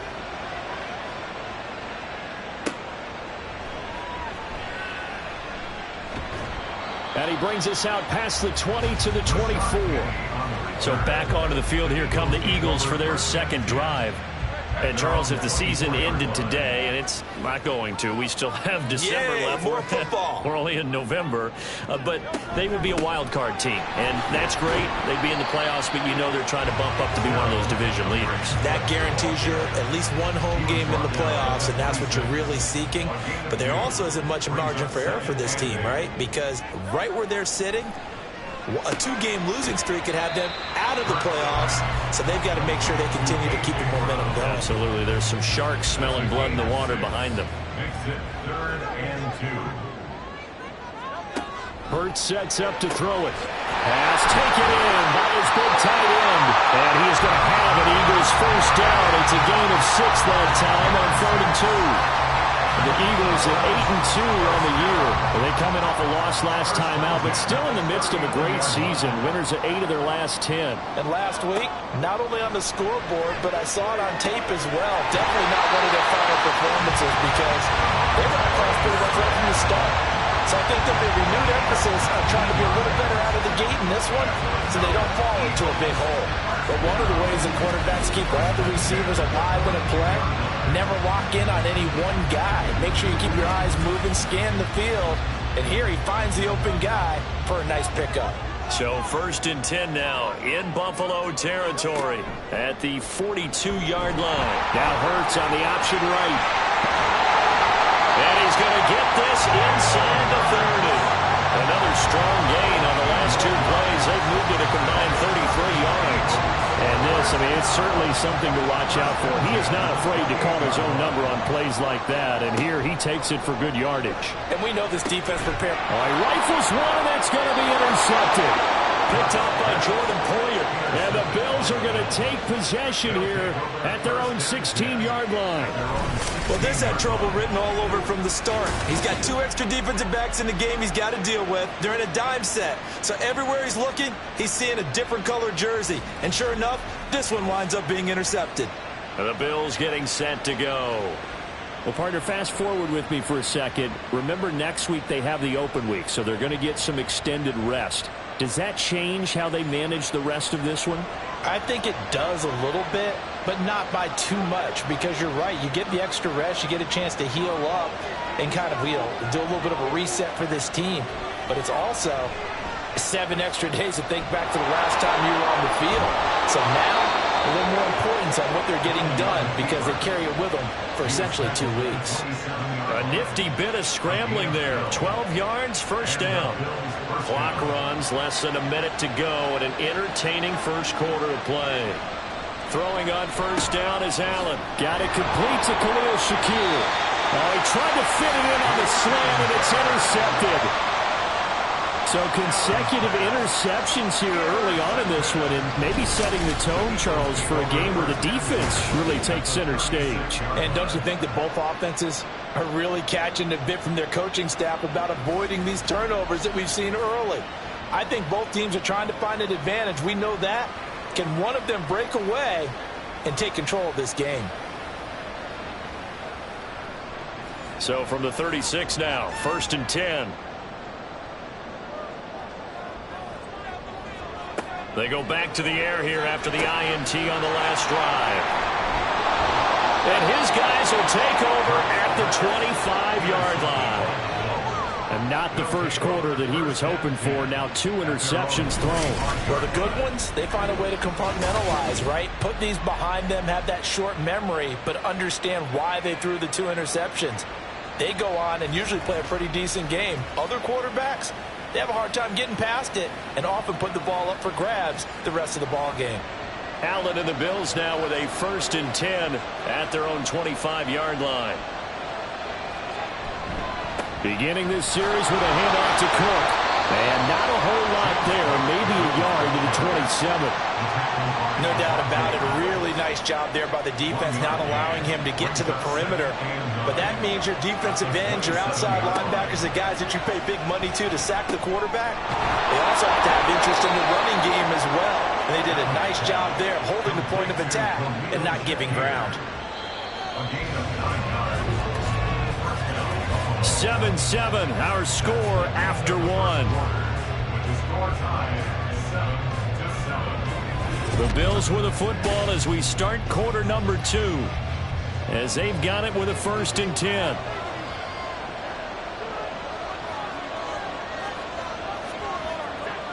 Throwing now is Allen. And Diggs has it. This will be stopped about 2 yards shy of the marker. 8-yard gain, 2nd and 2. He decided to run a hitch route. It really helped to have a guy who can turn it loose. And, boy, he rifled one in there on that one. Not much run after catch, but it worked really well. And now here's a deep shot that's complete. And he goes down, but not before getting this inside the 25. A very nice pickup of 33 yards. Well, he looked his way quite a bit in this first half, and with good reason. You can see it there. He is such a handful defensively, just too hard to keep him under wraps. He delivers a big play here for this offense. So the big play gets him all the way down to the outskirts of the red zone here for 1st and 10. Up the middle, it's Cook.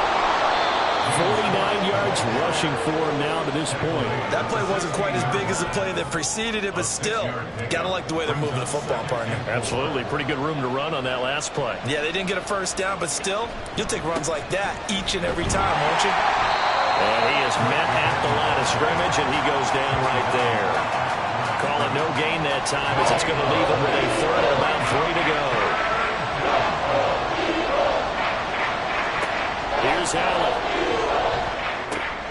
Working the middle of the field, and he's got a man complete. And the Bills are going to have 1st and goal as they try to finish off this drive with 6 points. There are a lot of tough routes to try and cover. When you see a runner come out of the backfield and run this angle route, looks like they're going to the flat, and then they put their foot in the ground and cut back sharply inside. Not easily covered, and then when they cap... And he's going to be dropped back at the 15-yard line. Josh Sweat rushing in and bringing him down to the ground. 1st down, a bit of a disaster, and now on 2nd and goal, back even further. Allen going to throw. Has his man, it's Shakir. The catch good for 6 yards, but now it's 3rd and goal. They kept the receiver in the short field, but that let his quarterback get the ball quickly to him before either guy in double coverage could react. Allen now on 3rd and goal. Fighting for the end zone. He lost the football. It's out. Much like a running back going through the line, quarterbacks have to be aware of protecting the football as well. He left it exposed that time, wound up having it knocked free, but fortunately, had an alert teammate who was able to get it.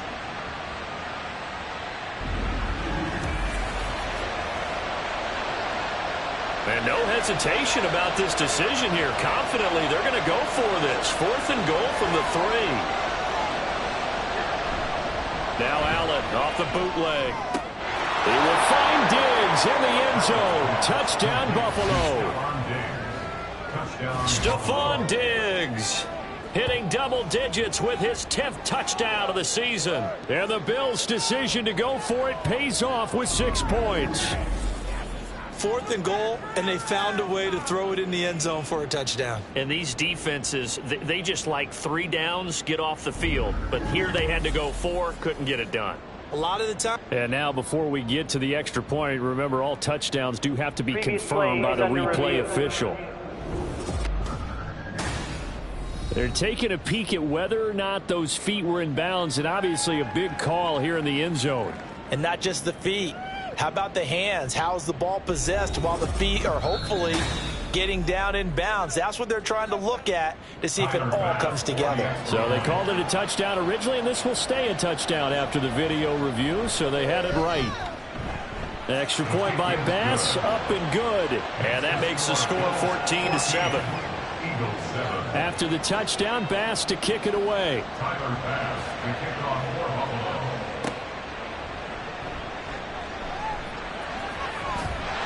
Solid return, pretty good field position. They'll start at the 32. Philadelphia getting set to take the field.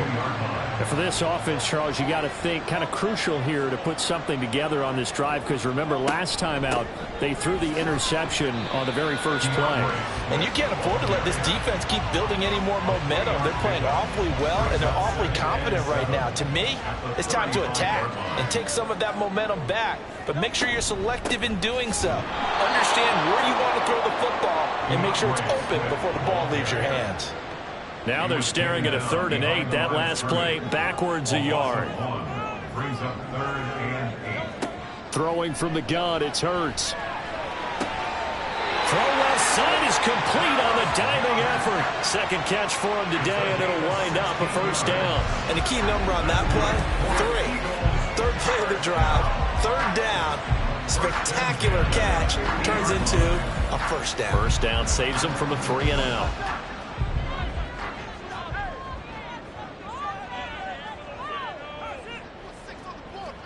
From the midfield stripe, they'll look to throw. He delivers another to Goddard, complete. Fighting through it, he's got space. And they're going to be set up down around the 15-yard line. And that one results in 35 yards. Well, so often now we're praising tight ends for their nimbleness and how they catch the ball downfield. But occasionally we get a reminder that tight ends, they've got that tough guy aspect too. How about him catching that short one there, shaking off tacklers, and turning that into an expansive gain downfield. Wilson quick slam, and he's got Terry McLaurin. And that's good for a pickup of 10 yards. And they'll be left with a second and about a foot. 10 yards on the pickup. It's 2nd and inches at the 5-yard line.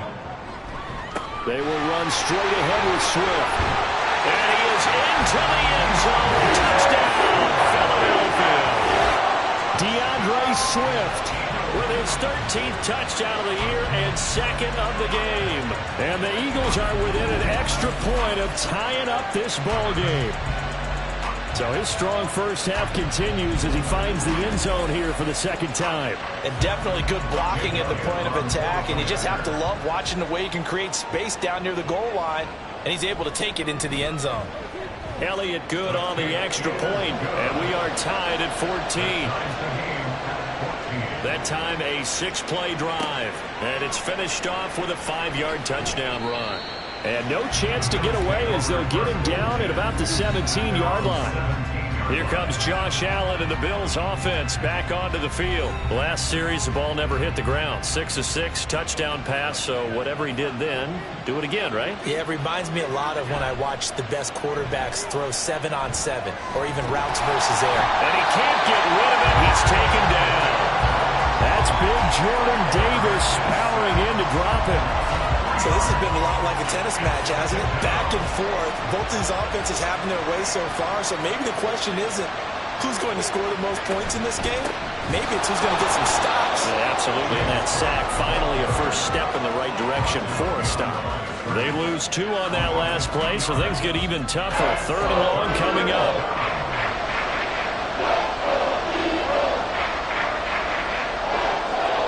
Allen now looks to throw. Going deep for Diggs. And that will be incomplete. They weren't scared to let it fly, but it falls to the ground and brings up 4th down. Riley Dixon now to punt it away. His first punt, 48 yards. This one looks equally as good. With it is Brown. They'll net only 35 here following a 43-yard boot, 8-yard return. And the Eagles will have great starting field position here as they take over. Philadelphia's offense ready to go again. And the momentum just continuing to build and build for them. They had the touchdown, their last drive to tie the game. Now their defense does its job, and Charles, all of a sudden, they've got a chance to capture the lead here. And we're seeing a really nice exhibition of what coaches love to call complementary football. Offense gets a tie, defense does its job, gets the ball right back, and their teammates now have momentum. What a nice job they're doing, all doing it together. They get 6. That'll leave them with 3rd and 4. Makes it 3rd and 4. Hurts. Able to find the open man. gets it inside the 35 and just shy of the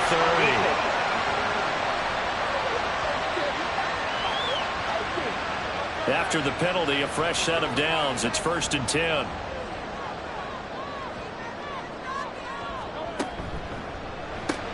This short throw caught by Goddard. He'll be dropped at the 25 after a gain of 6. A few moving pieces on that play because that was an RPO, was it not? It was, but one important piece that didn't move incorrectly, the offensive line. Because when you're running this play, as he continued down the line of scrimmage, sometimes the lineman can wander downfield. If you're more than a yard downfield, it's illegal to throw the football at that point. But they held their ground, held their spot, and turned it into a nice gain. Throwing is Hurts. That is caught. And he's going to have an Eagles first down as they're able to get the 3rd down conversion. I don't care how many times we see it. I still get a kick out of watching quarterbacks and receivers do the pass tree in pregame warm-up. But I always remember that when we go to practices, we see that after practices as well. They really tune it up, don't they? They tune it up. They know why they do it for these situations. First down. And they build that trust, and that's why they're able to find him in this type of a situation. And a nice pickup there as he'll get about 9, and that will lead us to a stoppage here at the 2-minute warning. So the completion results there in 9 yards, and they'll have a 2nd and 1 forthcoming. Here's Hurts to throw. Firing quickly, but it's incomplete. Brandon, some of those windows to throw the football that exist when you're between the 20s, they don't exist when you're this close to the goal line. But as a former DB, I liked it closer to the goal line. Tighter windows made it easier to cover people, actually. He didn't get the touchdown, but he did get the first down as he's tackled at the 1. That's about what you would expect since they're so efficient on picking up 3rd downs in the top 5 in the NFL. It's all a mindset, and I guarantee you, it started in the offseason. 3rd down's important to them. They find a way to pick them up at a very good clip. And he is met in his tracks behind the line of scrimmage. A loss of 2 there, 2nd down. Well, no surprise there that he got the ball. When you've got 2 touchdowns already, you're probably demanding it in your own huddle. And you can bet this defense, though, is going to be keyed in on him at this point. And Goddard's got it. Touchdown, Eagles. 4 yards on the touchdown grab. And the Eagles will take the lead here in the final minute of the first half.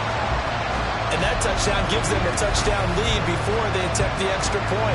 What a great way to end the half. Yeah, great job to put themselves in front. And now, see on the sideline, special teams defense scrambling, saying we want to preserve this for the final moments of this 2nd quarter. Elliott on for the extra point.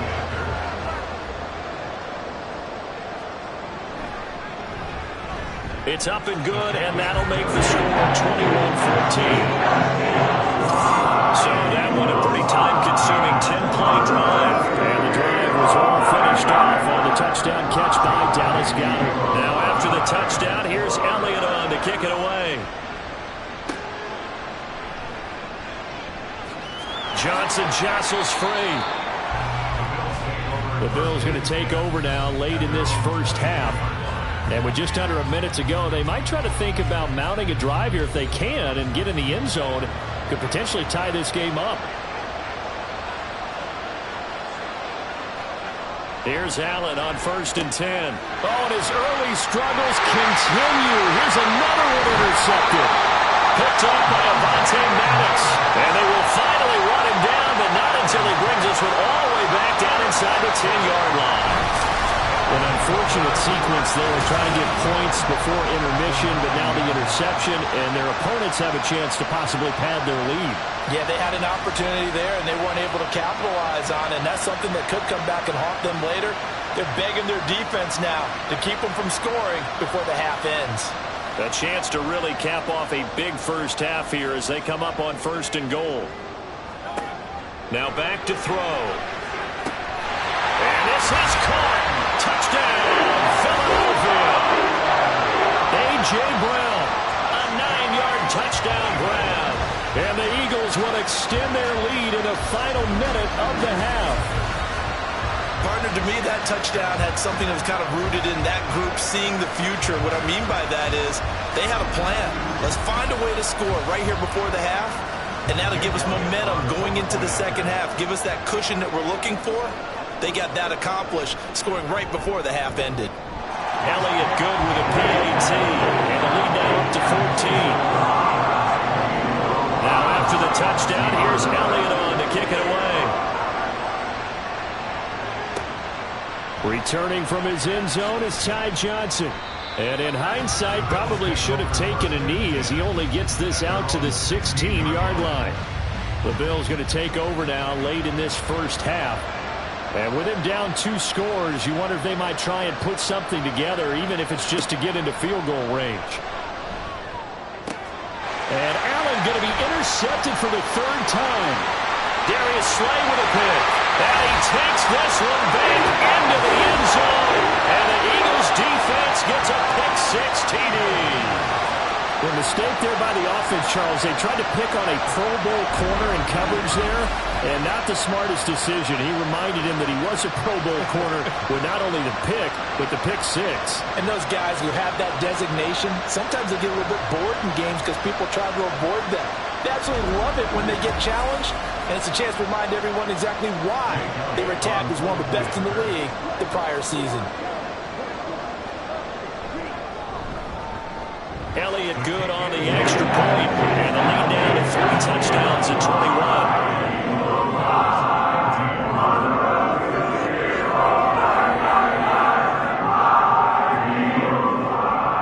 So they throw the pick-6. They'll get another shot at it now as this one's in the air.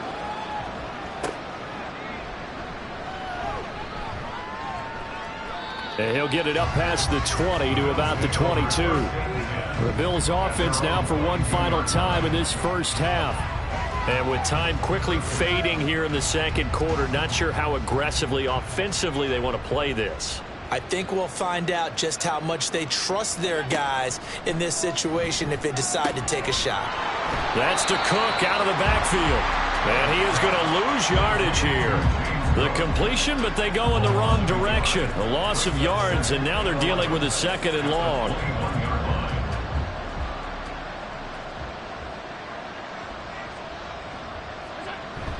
A 10th carry in the game for Cook. And he's going to be taken down here as that will lead us to the end of the first half of play. So we reach halftime in what's been a fairly one-sided game so far. As we'll get you down the coast to Orlando for Jonathan Coachman at our EA Sports Halftime Report. Coach! Okay, Brandon, bye weeks, they're over. We've once again got a full slate of games to get to as we take you around the NFL here in Week 12. We'll begin up north at MetLife Stadium over in New Jersey, where you see the final score there. Saquon Barkley, well over 100 yards rushing with a touchdown run as well. From there, let's get over to Arizona to check on the Cardinals at home in Glendale. And they have the lead in that one over the visiting LA Rams. Michael Wilson, a touchdown reception. Lastly, we're off to the Rocky Mountains, Denver, Colorado. See what's happening with the Broncos. And for the moment, they trail the visiting Browns in that one. The Browns locked in a tight one, but this is a game you feel they've got to have. We watched a solid performance out of running back DeAndre Swift. He had a nose for the end zone as he wound up with 2 touchdowns on the ground in those first 2 quarters. All right, Coach, thank you, and we welcome everyone back for quarter number 3. So the Eagles with the lead, and they're going to get this football first as the third quarter gets underway. This taken in right around the goal line. And able to get this across the 20, but not much further as he's dropped at the 23-yard line. So here are the Eagles to take over. They lost 2 straight coming in, but good news for them right now. They've got the lead and the football. Hurts and the Eagles come up here 1st and 10 at their own 23. Third quarter starts with a run from Swift. And nothing much materializing there on the first down run. He'll get a couple, and that's it. 2nd down and 8. It's 2nd and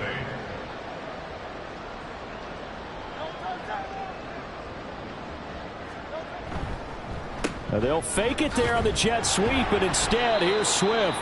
Yeah, this will be a gain of 5 as he gets it to the 30. Running lanes were at a premium in the first half, but he's able to find some room there, and he's hoping that that's a precursor of a big second half. And they'll try and run the option to pick it up. And he will have a first down as they get him to the ground at the 37. Call it a gain of 7, and it gets him a new set of downs. Line of scrimmage, the 37 on 1st and 10. Hurts going to keep it again. Shifts by him, and he'll go down right around the 47 this time. Give him 10 yards on the keeper, and it'll lead to a second down. 10 yards on the pickup. It's 2nd and inches. Hurts going to keep it running right. And a good run here as he'll rumble all the way down to the 40-yard line. 14 yards that time and a first down on the keeper. It looked like almost a miscommunication defensively because once he decided to keep it, he had pretty smooth sailing. Yeah, it became a question of, wait a minute, who's got the quarterback? And when you talk about miscommunication, it's supposed to be called assignment football on the defensive side of the ball, but the assignment gets mixed up. That's the end result. Ball on the 35. Here comes 2nd and 5. Hurts throw here, take it in as he's able to find Goddard. And he's got a first down as the tackle made at the Bills' 25-yard line.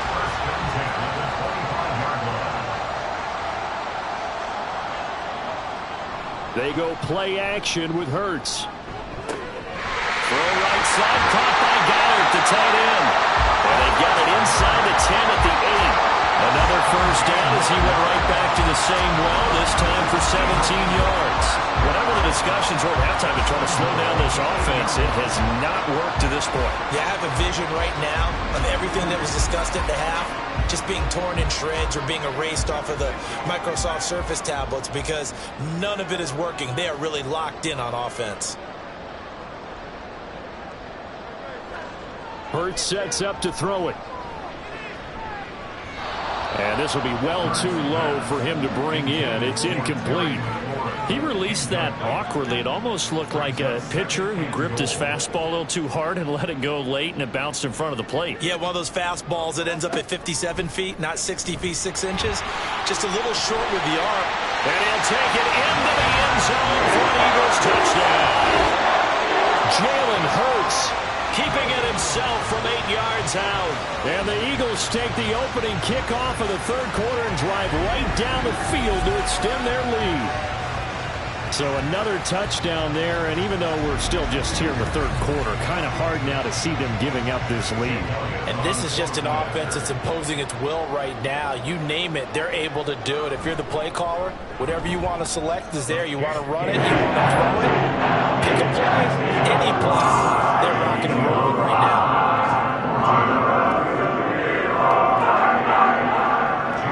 Now after the touchdown, here's Elliott on to kick it away. Johnson won't return this, and the football will come out to the 25. So here's the Bills offense now. They get ready for their first possession of the 2nd half. A CD, they certainly know the hole that they face as they begin the 2nd half. They have to do what precious few teams have done in NFL history, and that's try to come back. And his pass is intercepted for the 4th time today. And he's going to get this one to the 23-yard line. Well, he had to fit that into a pretty tight window over the middle. And, Charles, I think they were in zone defensively, weren't they? They certainly were. Nice read on your part. And sometimes the quarterback isn't fooled between zone and man. Sometimes just fooled by the type of zone that he sees. Because oftentimes those linebackers will vacate and run downfield with receivers. In this case, he played a pure zone and was in the wrong spot for the QB. So 1st and 10, and if they score on this drive, might have to start digging in our 2nd half blowout material. And they'll begin by running the option. Hurts fumbles it. Oh, one of the linebackers has got it. And they have the football and will take over at the 24-yard line. And they had just picked it off to get the football. They fumble it right back. I looked over to both sidelines. A lot of scrambling to find the helmets. Yeah, you can almost, I mean, you know both sides are screaming sudden change, because when sudden change happens, that's a defensive call to get back out on the field. There's been a fumble, so an interception, some type of a turnover. You've got to get back out there and play. These guys just want to get to the bench and gather themselves and regroup a little bit. Let's see if these offenses can settle in and start taking care of the ball a little bit better. And he's going to get a solid gain of 9 before being brought down. 2nd and right and a yard. Just need a yard here. 2nd and 1. They run it again with Cook. And he will lose yardage here to the 31-yard line. He winds up giving a yard back there, and now it's 3rd and 2. Well, I would have figured after the 9-yard run on the previous play, getting 1 more yard wouldn't have been much of a problem. But apparently it was, and now it's 3rd down. Now in 3rd and 2, they're going to elect to throw with Allen. He had a man open, but he missed him, and it's incomplete. And you can tell just by looking at him that this offense is a frustrated unit. Things are really unraveling here, and as a head coach, time to earn your paycheck. You've got to find a way to keep it together as that brings up another 4th down. And a fair catch signaled for and taken at about the 18-yard line. So possession goes over here on the punt. And the Eagles will have it, taking over 1st and 10.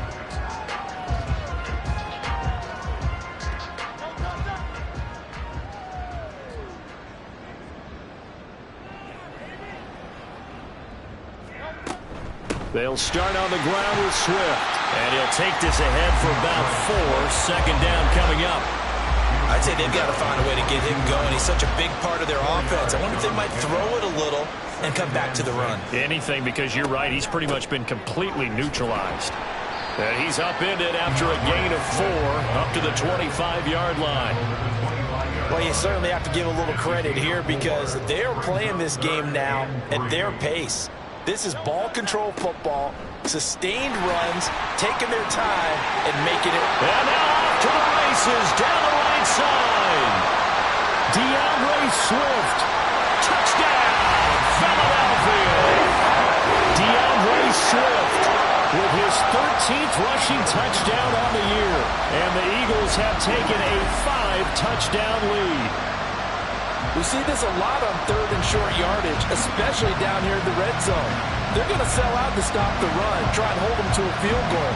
But once the running back gets past the first wave, the resistance can evaporate after that. And he not only picks up the first, but he takes it all the way into the end zone.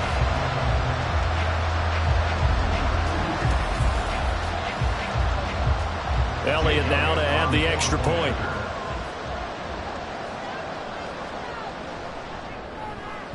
And the lead grows even larger here in the 3rd quarter. The drive there only spanning 3 plays. And a long run there in the end to top it off. Out of the end zone comes Johnson. And he returns this to the 22. Here's the Buffalo offense now as they get set to take over here. Well, we're still in the 3rd quarter, so there's some time to kind of clean this up and make it look more respectable. Now, a win, that's probably gone out the window, Charles, but I don't know. Do you look at this as a time to just improve and maybe start to look towards the future? I think you have to find something to play for, something to grasp onto until the clock runs out. But, Brandon, we've been around this game a long time. This is an outlier. You don't get many blowouts like this no matter how the game looks on paper going in. This one has turned out to be everyone's worst nightmare realized. They'll come up now, 3rd and 3.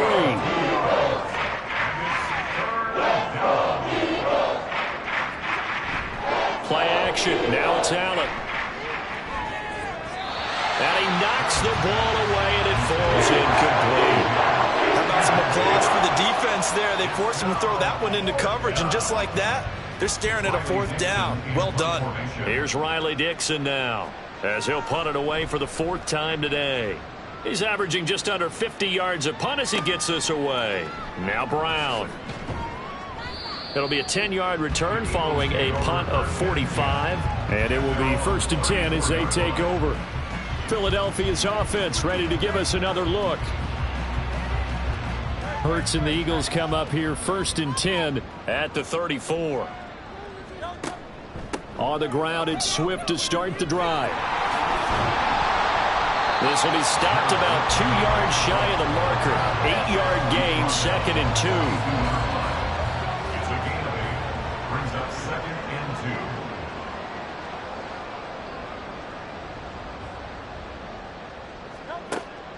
2. He'll look to throw. It's caught on the right side at Smith. 2 yards, good enough for a first. It's a gain of 2. And the Eagles first down. 1st and 10 at the 44-yard line. He'll look to throw. And that is incomplete. Oh, the coverage a little too good there, and it's 2nd down. Brings up 2nd and 10. They'll drop to throw. This short throw caught by Goddard. They get 7 out of that, so they're left with a 3rd and 3. And there's a completion to the tight end. And look at the size of these players nowadays. At that spot, 6'4", 6'5", and up. A lot of guys used to be basketball players, somehow came back to football. And that's really good for the game of football. You get better athleticism, great hand-eye coordination, guys who know how to control their bodies when they run their routes.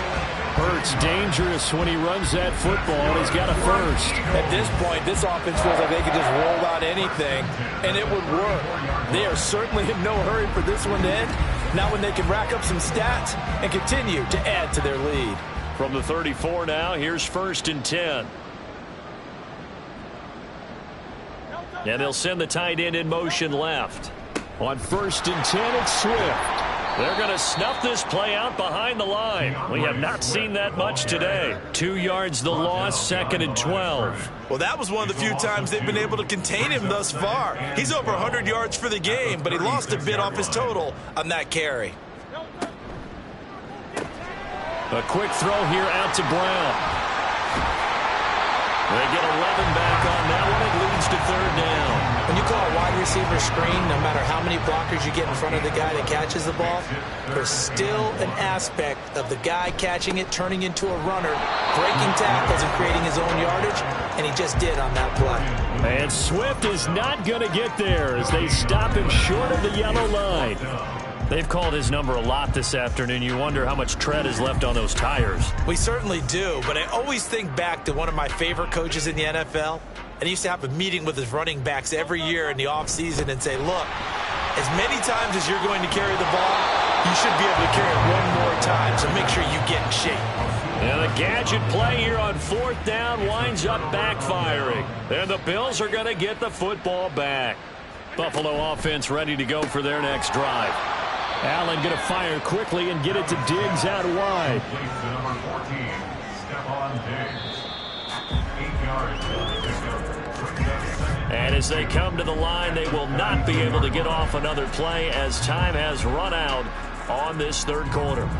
This is the National Football League on EA Sports. The ball on the 32. It's 2nd and 2. And welcome back. We are in the city of brotherly love, Philadelphia. And this is a blowout. And oh my goodness, here's a 5th interception. And he will return this one to the 30-yard line. Well, they've got the huge lead. Now they have another interception on the defensive side. Seems like everything they touch in this one, Charles, turns to gold. And they have to be awfully happy right there to get what appears to be one more for the road and help seal away one of their best efforts of the season. Here's the Philadelphia offensive unit now as they head out to take over possession. And after the interception, they are sitting in an even better spot with the ball and a comfortable 4th quarter lead.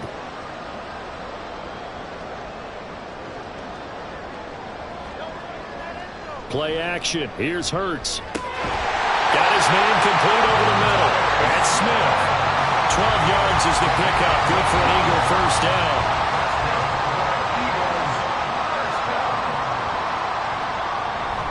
Swift going to try up the middle. And he'll get him inside the 15 down to the 14-yard line. Tackle made there by Jordan Collier. Now 2nd and 5. Brings up 2nd and 5.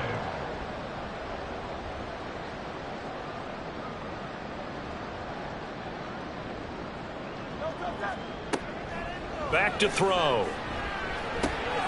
Toward the end zone, but that's going to wind up incomplete. Well, up big here in the fourth quarter, up really big. That pass and incompletion, I don't think they needed the completion, but Charles, this is an offense right now that they're just having fun. They're clicking on all cylinders. Yeah, you're right. They didn't need a completion. They certainly don't need any more points. But they're not going to...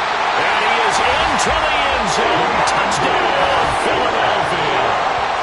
DeAndre Swift, 14 yards. and the Eagles look like they're going to get back in the win column as they extend their lead here in this fourth quarter. And that rushing touchdown, his fourth, puts him just one shy of the NFL record in a single game. And we all know he would love to get to that record and even beyond it, but he doesn't need to in order to impress in this one, does he? What a performance. What an absolute great game that he's had here in this one. Elliott on for the extra point.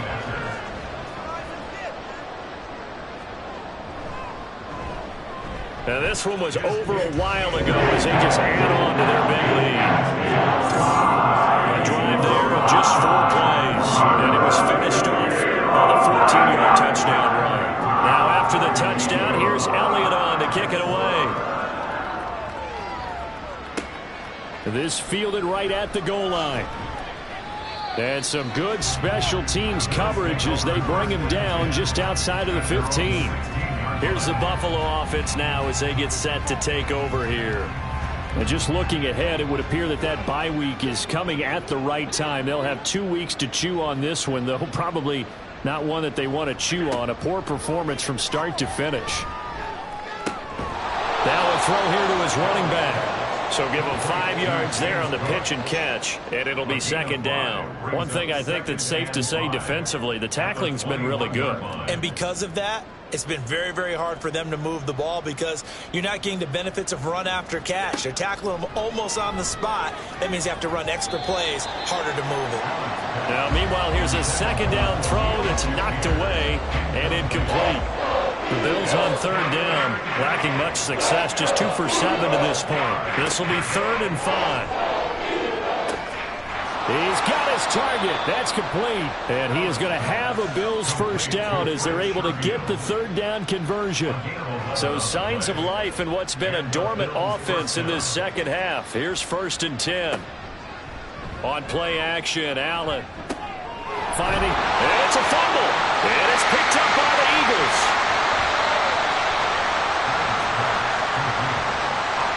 And with that kind of a deficit, you can't afford to make any kind of mistakes. But it's been pretty symptomatic of what we've seen all game with them, isn't it? Down this big in the fourth quarter. You'd say an afternoon to forget, absolutely. Now Philadelphia ready to get going on offense again. And they have to be feeling pretty good. Comfortable fourth quarter lead as they take over following the fumble recovery. From the 32 now, here's 1st and 10. From the gun, here's Swift. And he works his way free all the way down to the outskirts of the red zone.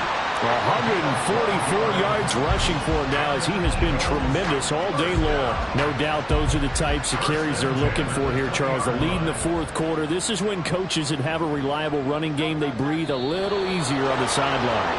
Yeah, they love the idea that they can take the air out of the football at this point of the game.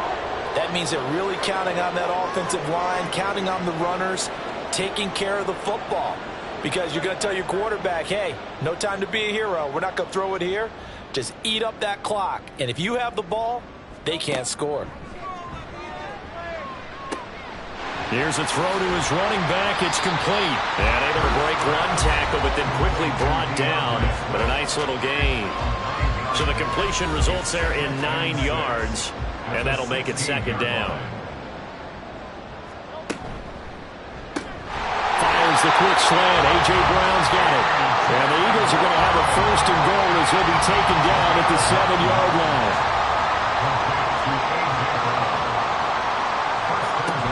Here's Swift. And he gets him a little bit closer. He takes it from the 6 inside the 5 to the 4. You know, when this offense gets down here near the end zone, they're going to turn to their bell cow, and this guy's been a touchdown machine all year. Excellent job stopping him there on 1st down. And he's going to get him about 3 yards closer. He's down to about the 2. 2 straight shots on the ground. Now on 3rd, do you go to the air? I think the possibility exists, and if you're doing it, you're probably going play action since you ran it twice. But I often think that 2nd down is the time you go play action and throw the ball. I say commit to the run and think about it being 4-down territory. Well, at this juncture, CD, you normally see teams pack in the passing game. They've got the huge lead. Not them, though. They're still taking their shots. I remember reading in past history, there was a college football coach in the Hall of Fame whose nickname was Close the Gates of Mercy. Well, he wasn't really big on that. He was big on go ahead and scoring. He's kind of reincarnated right here. We're watching it in front of us. They try to throw on 4th and goal from the 2, and the Bills' goal line stand is going to get them the football back. And now out come the Bills. Where we stand right now in the 4th quarter, this one pretty much out of reach. And, Charles, I know they're going to be disappointed about several things with this ball game, but the self-inflicted wounds, they've had several turnovers. You would have to think that's going to be something they're going to discuss heavily in the film session in the coming days. You're absolutely right about that, partner, because they're going to have to sit in that film room and watch every error that they made and figure out how to not do it in the future. And mentally, I think a lot of the guys are already starting to think about, okay, how do we put this behind us and get better for the next time out? This, they'll use as motivation for the rest of the time that they play to hopefully never be in this type of situation again. Another tote for the workhorse this afternoon. It's Cook. And he's not going to get anywhere close to the marker as they'll stop him well short of the yellow line. 2 yards on the pickup there. It's 4th down. Defensively, we always know that he is tough in run support, and I think the way that he gets there is he understands what an offense is going to do before the ball's even snapped. A great job of scouting prior to the game, then reading, reacting, and taking the right path to the ball carrier. Dixon, the punter, is on as he sends it away. That'll be a 44-yard boot, just a yard on the return as he's covered up quickly. And they will take over 1st and 10. And out now come the Eagles. We paid this offense plenty of compliments already, but, I mean, they are deserving as they start another series. To be leading by this much with so much time left to play in the 4th, Charles, it's really, really been impressive to watch. It has been, and you have to think to yourself, the preparation that went into this, but the absolute focus that they kept throughout in order to have this kind of a result. This is Super Bowl-esque, and they've got to feel awfully good about what they put out there today. Slings this deep from McCoy, and he's going to be pushed out of bounds inside the 10-yard line. A big play there for Philly. 41 yards. And even with the game seemingly in hand, they're continuing to fire away, pressing the ball down the field. Listen, it's worked all day. No reason to go away from it now. The chain gang hustling to catch up. Here's 1st and goal from just inside the 10. On the option to give to Swift here. And he's brought down right at the 5-yard line. Give him 2 on the play. And the ball smack dab on the 5-yard line. Here's 2nd and goal. They'll look to throw. Open man, he's got him. That's Smith for the Philadelphia touchdown. A 5-yard touchdown catch. And the Eagles extend their lead, and they are about to get to a 9-2 record. Well, Charles, they had the comfortable lead, and now it's even more comfortable. Another score here in the 4th quarter to grow that lead. But I think your initial reaction is surprise when you see a team piling it on this late in the blowout. But there are plenty of coaches who also think that if you pull up completely and stop trying to play the game, it shows disrespect to their opponent. So they don't want to embarrass them. They continue to let their players go for it. Now after the touchdown, here's Elliott on to kick it away. The return man, Ty Johnson. And makes it across the 20 as his guys will set up shop at the 23-yard line. Back now on offense, the Buffalo Bills. Well, we said it at halftime that they would need a nearly perfect second half to erase that deficit that they were facing, CD. But unfortunately, the second half has pretty much been a carbon copy of the first. And now here's another interception. Darius Slay with a pick. And the Eagles are going to take over a couple of yards shy of midfield. Well, partner, I got to tell you, I'm trying to think of something positive to say for this offense, but I'd have to be a spin doctor for that one. This has been a tough performance to watch. And I think it's hard at this point to actually identify what's really gone wrong. I guess the catch-all is everything. Doesn't sound like real sharp analysis, but I don't have much else for you. And the scoreboard just lopsided, and it's been ugly from the get-go. The Eagles in good position to start out as they come up 1st and 10, just shy of midfield at the 48. They'll start this drive out on the ground. And he'll take it across midfield and into Buffalo territory. Terrell Bernard is in on the tackle. From the 47, it's 2nd and 5.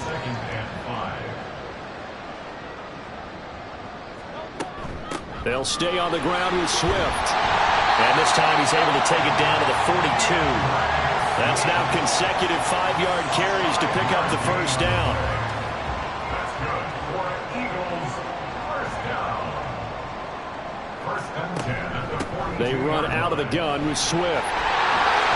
And this defense not ready for that one as he'll take this down inside the 25. 187 yards rushing for him now in the afternoon as he continues to put a hurt on this defense. Coming up to the line, and they will need to run another play here before the 2-minute warning. Here's a handoff to Swift. Oh, fine work there as he gets this thing down to the 11-yard line. Another nice gain. That's now 30 yards between those last 2 plays. Just 2 minutes remaining here in the 4th quarter of what has been a one-sided affair. So it's Eagle football here as we get you reset. Now a 1st and 10 at the 11. And they have just about put this one on ice as they've got it here 1st and 10. And he'll get this one down to about the 10-yard line. Just a yard on the pickup there, and it'll bring up a 2nd and 9. Gain of a yard. Brings up 2nd and 9.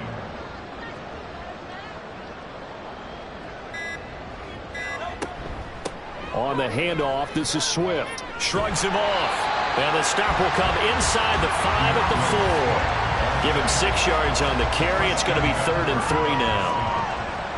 That's a gain of 6. Brings up 3rd and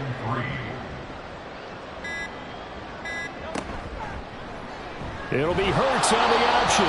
And he won't be close to a first down as he runs into a wall right around the line of scrimmage. Call it no gain on the keeper, and it's going to bring up a 4th down.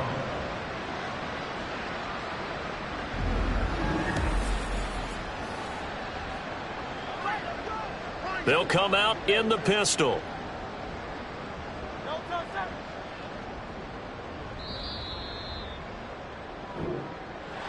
Well, fans usually love to see scoring, and there was no shortage of it today. What a dominant showing from an offense that was truly playing at an elite level in this contest. Partner, this game was over a long time ago, and you noticed they did not want to slow down anything. Absolutely a dream scenario for everyone on that offense, and they took advantage of every second. Guaranteed popcorn for everyone in their film session. So for the Eagles, they just keep on rolling as they move to 9-2 with a win here. And they'll get another home date next week as the 49ers will come to town. Meanwhile, for Buffalo, this loss cost them in the playoff chase as they fall back to 7-5 on the year. And they'll get the extra week to think about this one as they return to action in 2 weeks' time. And for Charles Davis and our entire crew, I'm Brandon Gaudin. You've been watching the NFL on EA Sports.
It's the National Football League on EA Sports.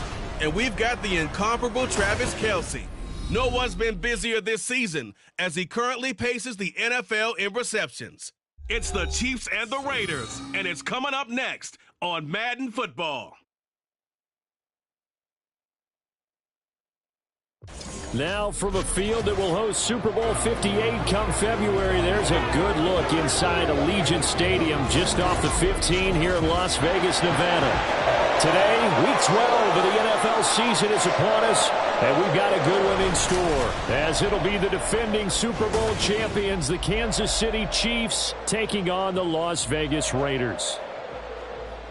Hi again, everyone. Alongside Charles Davis, I'm Brandon Gaudin. And, Charles, we look at the Raiders here entering play. And they've lost 3 straight here, and it goes without saying, I guess. They could certainly use a win. And how do they get a win? Because they've lost 3 straight, I think it's paramount that they get a fast, clean start to this game. Meanwhile, for the visitors here, the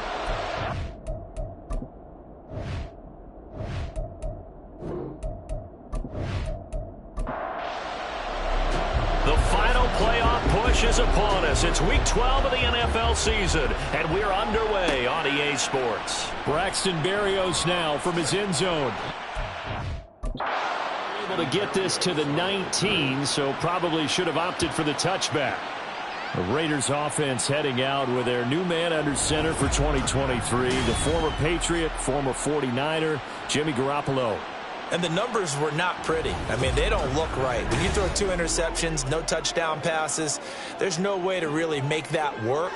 But I thought there were a lot of positives in watching his game tape. I think he's close to putting on a good performance. Let's see if he can flip those numbers around in this game. And, of course, rally his team to a win. He'll be dropped at the 25 after a gain of 6. This defense for the Chiefs, they were quite formidable in the win over Philly a week ago. And no matter what's done throughout a ball game, it always comes back to blocking and tackling. That's the essence of football. But I think it's hard for people to understand just how difficult it is to tackle, especially open field. Very few missed tackles on tape that I saw last game. This team does a nice job of getting their opponents on the ground. From the gun on third, Garoppolo. And he will not be able to hang on through the contact. It's incomplete. The coverage strong, and now it's 4th down. Brandon, we saw these defenders flying to the football in their win last week, and nothing has changed. They're still moving around quickly and forcing incompletions. And it's fielded at the 34. 7 yards on the return after a punt of 39. And it's Chiefs football, 1st and 10. So out comes this offense to take over for the first time. And they will be led out by their 6'6" quarterback. And if you go by the numbers, he's had a Pro Bowl type season. And maybe that's even selling him a little bit short. He's the NFL leader in touchdown passes to this point in the year. And with the end of the season not too far away, he's got his guys playing at a very high level. Now a throw for the All-Pro Kelce is complete. The numbers for Travis Kelce last week. 6 catches, 5 yards past 100, and a touchdown. 3rd in the league in receiving yards, and that's a strong number. That means he's being consistent each and every time out. Here's a 2nd and 7. And down he goes. Brought down a Raiders sack. DeMarcus Lawrence has now recorded 10 sacks on the season. You know, on these types of plays, we're always looking to assess blame. Okay, where did it break down? Sometimes it's just a great play. Now on 3rd and long, they'll look to throw. And it is caught. And he's going to get this all the way down inside the 35. Holding offense. So following the holding call, what can they do here on 3rd and long? They'll set up to throw. In trouble, and he's taken down. DeMarcus Lawrence. Now 2 sacks for him already here in this first quarter of play. Now make that a second sack here on their first drive out defensively. And not to get ahead of ourselves, but they're on pace for double-digit sacks at this point. Well, they're going to have to find a way to tamp that down, aren't they? So if you're the play caller, you're telling your quarterback maybe some screens, maybe some draws, hard count, use your voice inflection a little bit, anything to try and slow that pressure down.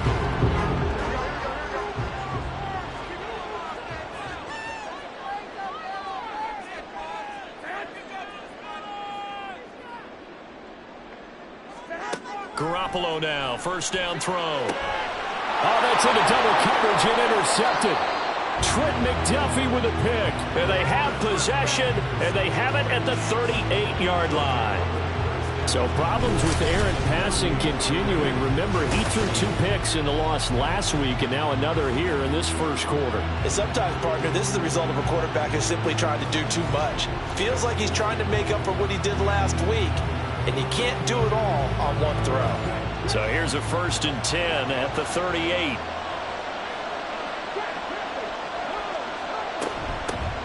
Pacheco gets it up the gut.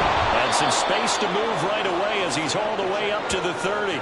Just what you want on a first down run. Call it 8 yards, and it's 2nd and 2.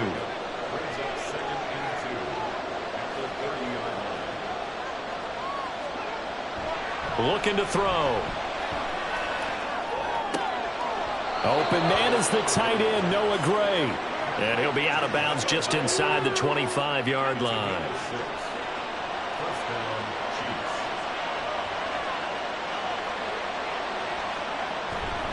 On 1st and 10, here's Pacheco. Oh, fine work there as he gets this thing down to the 11-yard line.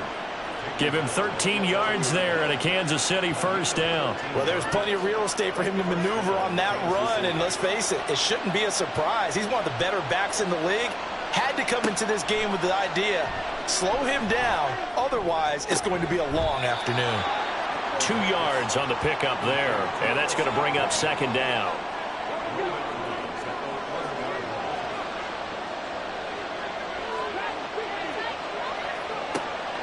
He'll drop to throw.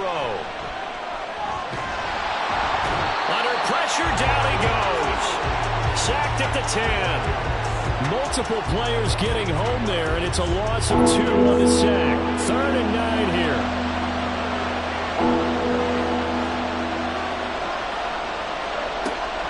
Back to throw here. And that is caught. Touchdown, Kansas City. Travis Kelce, touchdown number 18 on the year. And the Chiefs are on the board first here in Vegas.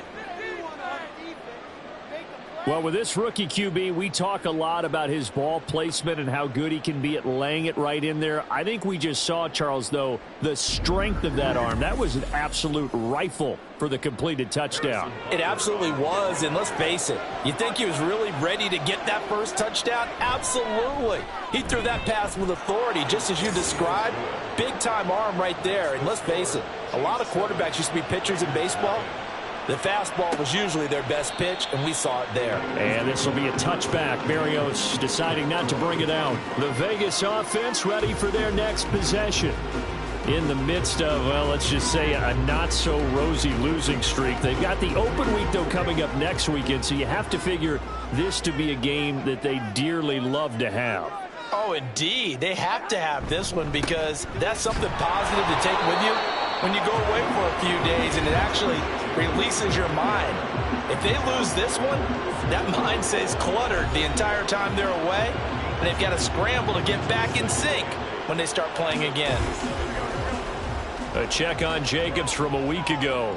18 carries, 72 yards, and a touchdown. And when he went over 1,000 yards last week, you know what it did for their offense? It gave them a true identity because everyone's going to talk about this. The offensive line's going to take pride in it. Of course, the guy carrying the football will. But how about the coaching staff? When they go in and talk contracts, when they talk to reporters, hey, we had a 1,000-yard rusher this year. That means something in today's NFL. And now a throw on first down there, but it's incomplete. Here's 2nd and 10.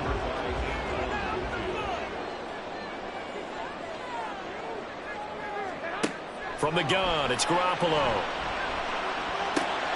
They swing that out wide to Jacobs.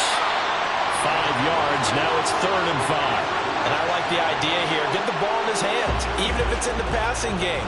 3 catches a week ago, and he does a nice job here to pick up yardage. Garoppolo again. And that is incomplete. That makes him now 0 for 2 here in the first quarter on 3rd down conversions. And now they'll look to their defense because they need them to step up so they don't fall further behind here in the early going. Now on 4th down, on is the punt team sending this one away. Taking it about the 16. And he'll take this across the 25 before going out of bounds. It'll be a 39-yard punt, give him a good 10 yards on the return. And out will come the offense as they take over. They'll come out throwing here on 1st down. And that's caught left side by the tight end, Gray. And he gets this one just shy of the 40. They'll mark him down at the 39. Give him 13 yards on the opening play of the drive and also give him a 1st down.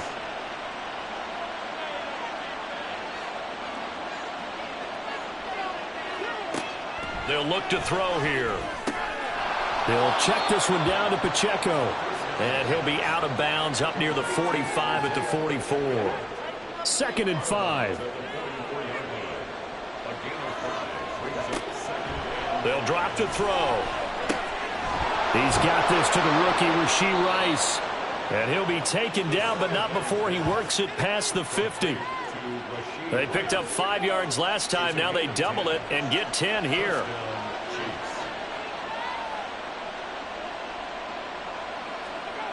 They'll stick with the passing game as he looks to throw. And that'll be caught by Tony. So the completion good for 7 there.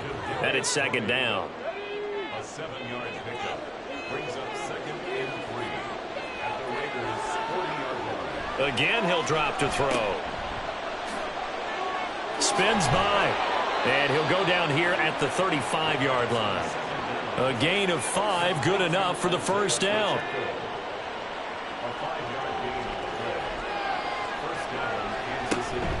Headed straight, it's Pacheco. And he's going to take this ahead for right around 3 yards, but no more than that. 2nd down. He's tackled at the 32-yard line. A 3-yard pickup brings up 2nd and 7. Again, it's Pacheco. And he's going to be met at the line of scrimmage and taken down. No gain on the play, and it's going to bring up a 3rd down. So 7 yards from the 1st down here as they come up to the line of scrimmage. On 3rd down, he'll drop to throw. Over the middle, he finds Godwin, complete. And he will have a Chiefs 1st down as they're able to get the 3rd down conversion. And a good quarterback facing zone coverage. If he has just a little bit of time to survey the scene, that's what's going to happen. No doubt about it. If there's no pressure, he's going to continue to pick them apart because he'll have all that time to find someone open downfield. He can only cover for so long. So maybe they want to go to a zone blitz scheme, get a little bit more pressure. Remember when Carolina did that against Denver? They lost the game ultimately. They dropped the defensive end out, and he ended up with an interception in that game in Super Bowl 50. Maybe some sort of scheme like that to try and get more pressure at the passer. Throwing again on 2nd down, but this time it's incomplete. We've already seen him catch a few passes out of the backfield in the 1st half, unable to connect on that one. Certainly seems like getting him the ball out of the passing game, though, is part of their game plan. It certainly is because he catches it well, creates a mismatch. You're going to cover him with a linebacker, a corner, a safety. They feel like he can win every battle. How about that? Red man coverage and decided to test him early, but it proved up to the task and forced the incompletion. Butker's kick here is good, and that will extend their lead even further. So a nice kick there as they are able to add on to their lead. And that's exactly what you're looking to do. Maneuver yourself into range. That way, if your drive stalls out, you're able to get something out of it. And they do so right there. Taken at the goal line.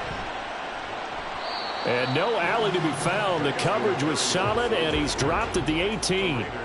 The Las Vegas offense ready to start this next drive. They've shown precious little here offensively thus far as they try again with a 1st down now. his early struggles continue. Here's another one intercepted. And he will take this one home. It's a touchdown. Boy, this defense is circling early. A pick six there, and they are off to the races here in this first quarter. And, partner, when you get off to a first quarter lead like this, it really frees you up defensively to take some chances, really apply some heat. And that was just a tremendous play to pick that ball off and bring it back for a score.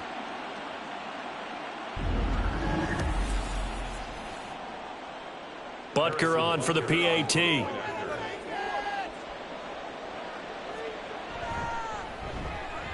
He's got it, and it's 17-0. Makes the score. Chiefs 17. Raiders nothing. A heck of a play there defensively, getting the interception, navigating his way into the end zone for the touchdown. So an early advantage now and a good one. 17-0 our scores. They kick this one away. Berrios going to bring this out of the end zone. And he will be brought down here inside the 20. Good coverage as he's dropped at the 17. The offense for Las Vegas about set to begin the drive. On the ground is Jacobs to start the drive. And he's going to be brought down on what will be the final play of this first quarter. 17-0 our score after one. Second quarter from Vegas. The homestanding Raiders with a football here. Line of scrimmage, the 31 now on 1st and 10. As they've got it as we resume action. On first down, Garoppolo. Short throw, and that's hauled in by Mayer. So the completion good for 6 yards, and that'll bring up second down. That's a staple of this offense. Drag route to the tight end. Yeah, he was unable to use his size to break off much more yardage after the catch, but still an effective gain nonetheless.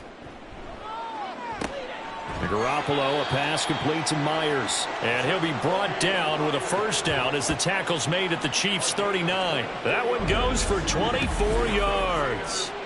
Well, these guys have definitely been outplayed in the first half, but I like their countenance. I like the way that they haven't panicked out there, the way they're carrying themselves. They're starting to move the ball, and what you have to do, maintain your poise and start to put together some drives. Throw left side complete. That's Adams. Give him a gain of 5 on the completion, and that will bring up second down. A gain of 5 brings up 2nd and 5 at the Chiefs' 34-yard line. On play action, it's Garoppolo. Blitz coming, and down he goes. That was Justin Reed, the safety, who got to the quarterback. 3 scores down, not even a halftime yet. They are not getting much generated offensively. They've got to figure it out. It's tough because this defense just seems to be playing with so much confidence right now. They really are. They are on their toes, and they're getting at them. And he's going to be brought down short of the first at about the 31-yard line. A good pickup there, 7 yards, but it brings up 4th down. Jason Sanders on for the field goal. A 48-yard attempt. The kick by Sanders is good. And they're on the board at least here. It's now 17-3. So that stems the tide just a little, but this still a 2-touchdown game. And I think that maybe that was a bit of a calming drive for this offense, and that's exactly what they needed. They were able to move the ball. They did some good things. It's still the second quarter. Plenty of time to go. And he won't quite make it to the 25. Here's the Kansas City offense now as they get set to take over. And they're not going to play this conservative, I don't think. They had the field goal last time, and they're up, but they're looking to put a drive in the end zone. Oh, I agree with you totally. No one goes out on the field and says, all right, let's just settle for 3, except in certain situations, trying to ice a game, that sort of deal. Most of the time, it's end zone, and that's what you're thinking, and I believe that's exactly what they're thinking as they begin this one. Yeah, no quarterback ever goes out there saying, hey, let's get 3, right? Not one that I've ever met. First down, Chiefs. Back to throw now on first down. And that's going to be incomplete. Too tough to hold on to that one. It's second down. It's now 2nd and 10. They'll look to throw. Off opted to run for it. The decision a good one. Picking up the first, getting 14 yards on the scramble. We've seen the pressure get to him several times in this game. There, though, we see him escape it. And we've seen this rookie video before as well. That type of pressure, oftentimes, what do you resort to? Your legs, try and escape. What you hope is that this doesn't become habit for him, that he learns how to handle the pressure, still keep his eyes downfield, and make some throws. And he'll be brought down at the 48-yard line. From the 48-yard line, here's second down and 7. He'll look to throw. And that'll be incomplete. We do have a penalty flag down, however. Let's see what that's about.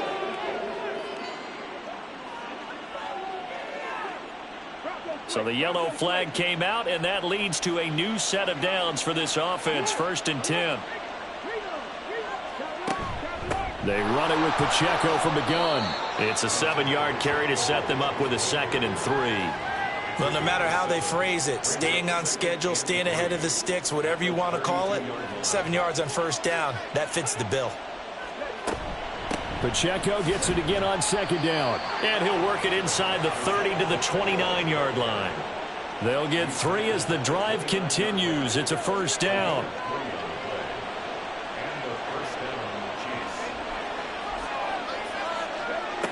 They're going to look to throw.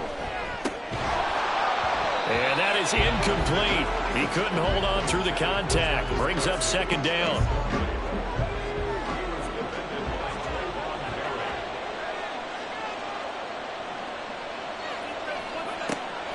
Back to throw. That'll be caught. It's Toney. And in for the Chiefs touchdown. Kadarius Toney.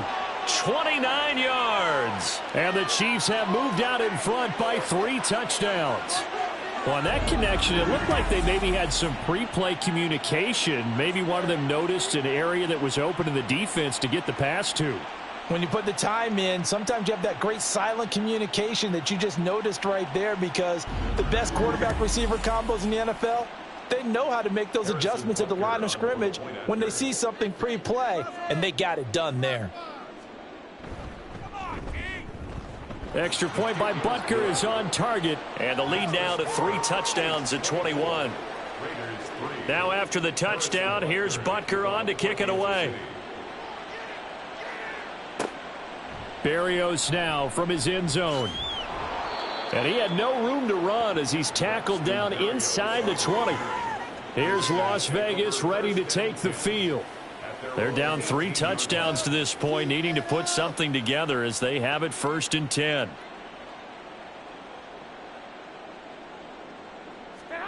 Throwing now is Garoppolo. Short throw, and that's hauled in by Mayer. And he'll be taken down at the 20 after a gain of just 1.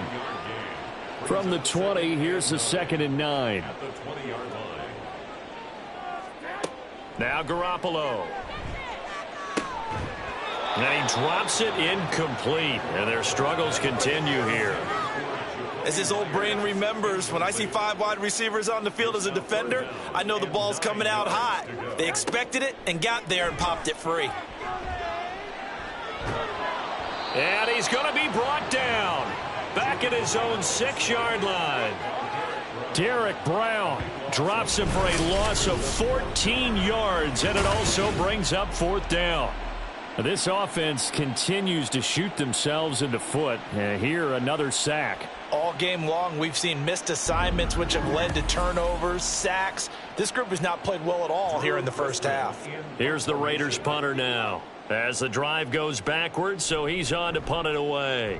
He's been a busy man here in this 1st half as he gets it away. It'll wind up just a 35-yard punt, no return. And the Chiefs will have excellent field position here as they take over.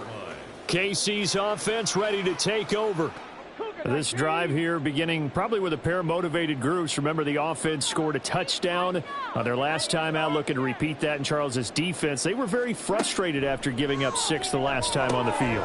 And frankly, it's just a battle of wills in a lot of ways, because you know they're both motivated, they both game plan for this drive, and they both have specific outcomes in mind.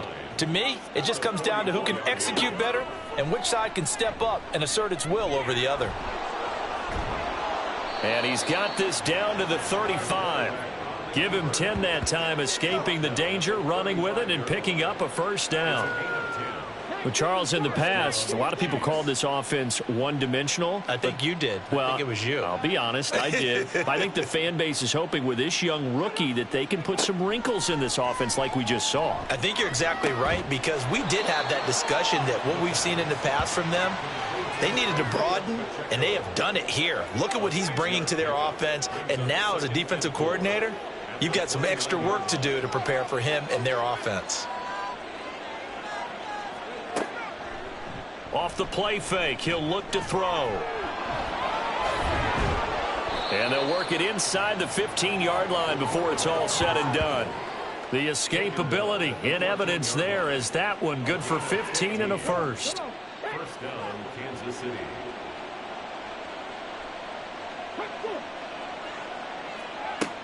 They'll set up a throw. That one caught by Rice. It'll go down as a gain of 6, and it's second down. It's a pickup of 6. Brings up 2nd and 4 at the Raiders' 8-yard line. A handoff now for Pacheco. And he'll be brought down here at the 3-yard line.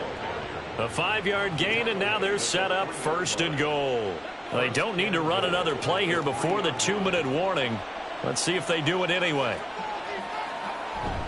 Pacheco is into the end zone. Touchdown, Kansas City. When you talk about a battle being won in the trenches, that touchdown right there, a lot of credit to the offensive linemen. Yeah, when you watch them surge across the front, they really created great space for the runner to get in.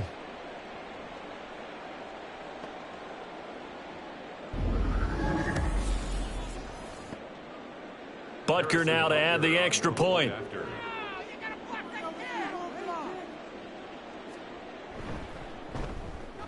And that'll increase their lead to 28. So that drives 7 plays in length. And it ends with a 3-yard scoring run. Harrison Butker to kick off for Kansas City.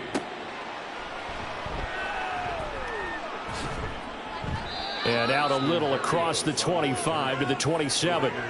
The Vegas offense ready for their next possession. These guys definitely hoping for a better showing than their last appearance. They couldn't really even move the football much beyond the shadows of their own goalpost, Charles. We'll see if they can get a better, more sustained drive going here. Yeah, and every team that we ever talk to says the exact same thing. When you start a drive from that deep in your own territory, the goal is a minimum of at least 2 first downs, because even if you have to punt then, you change the field position, right? You flip the field a little bit. They didn't get that done. This time they want to string together a nice drive and help themselves out. And he went backwards. He'll be down at the 30.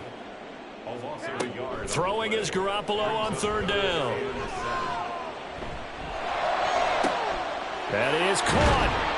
And he has a big gain inside the 40 before being dropped. Now they got to get to the line quickly. Garoppolo on 1st down. And that's complete to Adams. And give him 6 yards here as he stopped near the 35 at the 34. And from the 34, here's 2nd and 4. Garoppolo. And they will not get the connection there. It's incomplete. Well, this defense is certainly organized and playing off of each other, because the rush is providing pressure and the coverage is forcing incompletions and capitalizing on mistakes. When you get every level on defense hitting at once, you get first half scores just like this one. Well, they intercept Garoppolo for the 3rd time. And the Chiefs are going to take over here at their own 22-yard line.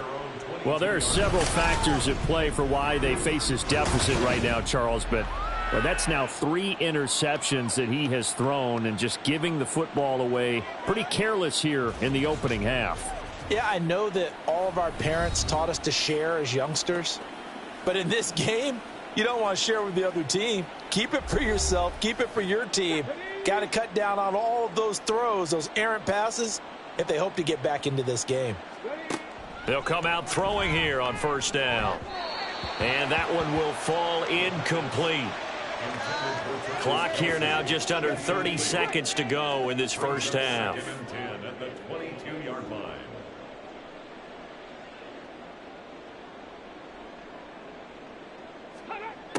He'll try again with the arm here on second down.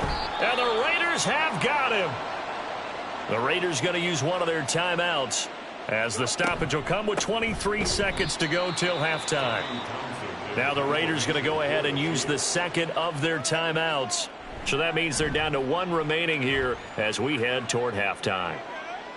Fair catch taken just inside the 40-yard line. They've got good starting field position as they come up here 1st and 10 at the 40. Trying to shake off the interception from the last drive. He'll look to throw. Oh, he dropped it. And that's pretty indicative of the way this one's gone. 2nd and 10.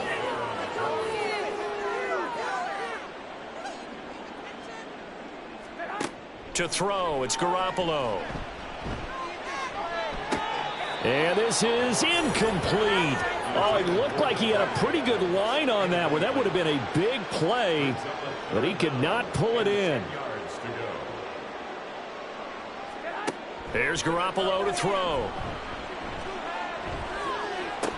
And this is dropped. Oh, it's incomplete. He had a big gainer in his sights, but he could not reel it in. Concentration, so key on a ball like that. It's hard. I know how difficult it is, but that's a ball you've got to come up with. And instead, a big play is going to slip through their fingers, literally and figuratively. Now on 4th down, they throw the deep ball, but it winds up to be incomplete. So we've reached halftime with the visiting Chiefs on top. As we send you to our EA studios in Orlando, here's Jonathan Coachman with our EA Sports Halftime Report. Okay, Brandon, bye weeks, they're over. We've once again got a full slate of games to get to as we take you around the NFL here in Week 12.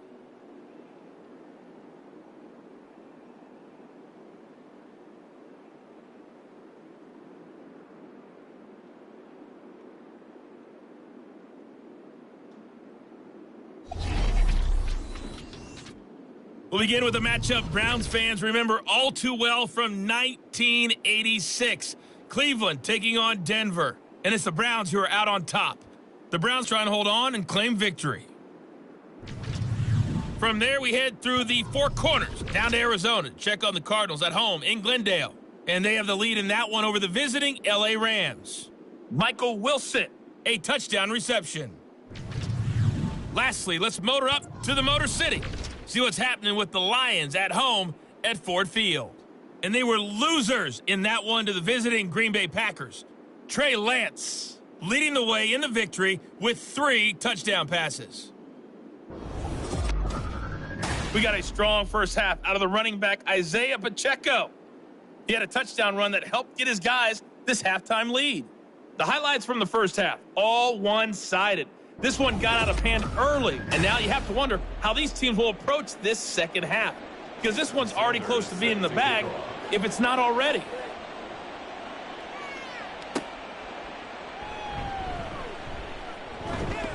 And he's up across the 25 and down at the 28. Here comes the Chiefs offensive unit as they'll have it to begin quarter number 3. The first half definitely went their way, and this would seem to be a great opportunity to kind of put this game a little closer out of reach with a score here. Yeah, and it's a wonderful opportunity for them, because if they can add 7 more to their lead before the other guys even see the football, that could be the decisive blow in this game. I think that's how they're eyeing it. That's how they're approaching it.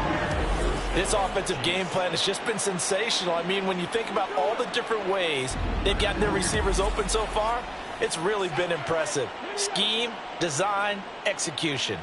So one play, and they're already just shy of midfield. On the handoff, it's Pacheco. And he'll manage to pick up about 4. It's second down. Not a run that you're going to write home about, but still a good first down run. That's what an offense calls staying on schedule. 3 to 4 yards on first down, you're set up very well for the rest of the drive. 2nd and 6. They'll check this one down to Pacheco. And they'll get him down as he's inside the 40. The Chiefs have got the passing game rolling a bit, and another first down. First down, Chiefs.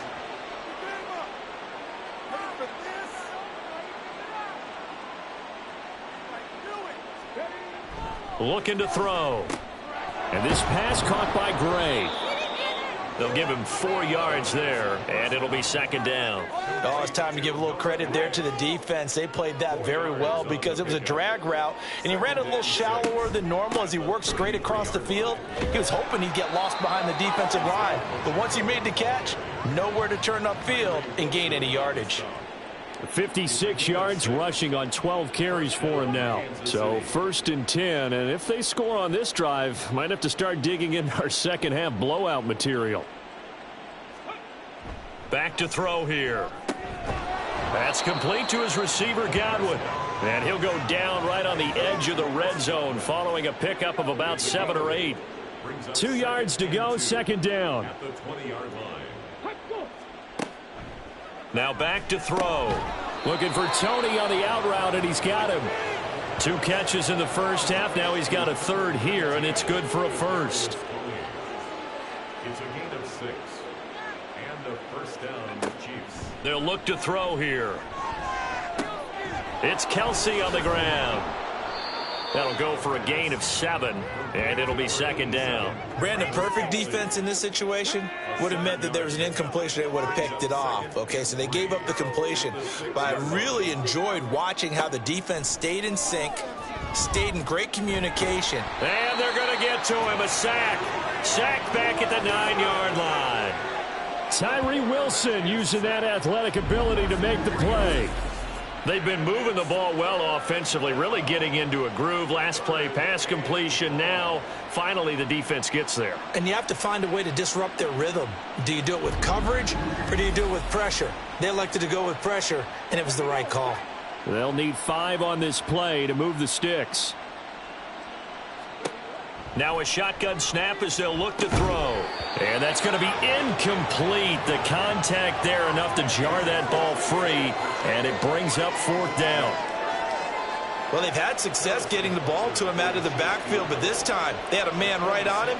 He was able to break that play up before he could get started. Butker's kick here is good, and that will extend their lead even further. Well, they picked up right where they left off in the first half. First drive after the break, they come away with 3 and increase that lead. Yeah, and you just want to keep building on that lead, don't you? Whether it's 6 points or 3 points, take everything you can get, keep maneuvering, keep adding to it, keep making it difficult for them to come back. And he'll get it up just past the 20 as his guys will go to work at the 21-yard line. So here comes the Raiders offense getting ready for their first possession of the second half. And Garoppolo going to lead the Raiders up here 1st and 10. At their own 21. He'll give it to Jacobs to start the drive. And he's got it past the 30 before he's hit and dropped. The drive starting with a first down, 11 yards on that pickup. For Las Vegas. 1st and 10 at the 33-yard line. Once again, it's Jacobs. And he can only manage to get a couple. 2nd and 8 coming up. Holding. Offense. What's up, man? So that time they get the tight end on the hold. Normally he's a pretty good run blocker, but this time he just didn't get his arms extended and let go quickly enough. The flag came out as a result. And his pass is intercepted for the 4th time today. Trent McDuffie with a pick. And the return stops at the 39-yard line.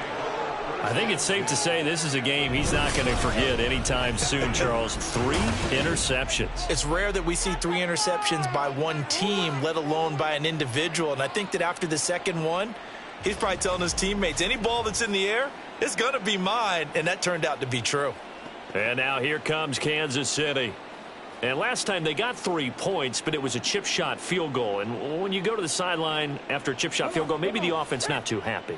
It's a balancing act, isn't it? Because you're exactly right. They're none too pleased that they didn't punch it in for 6 points.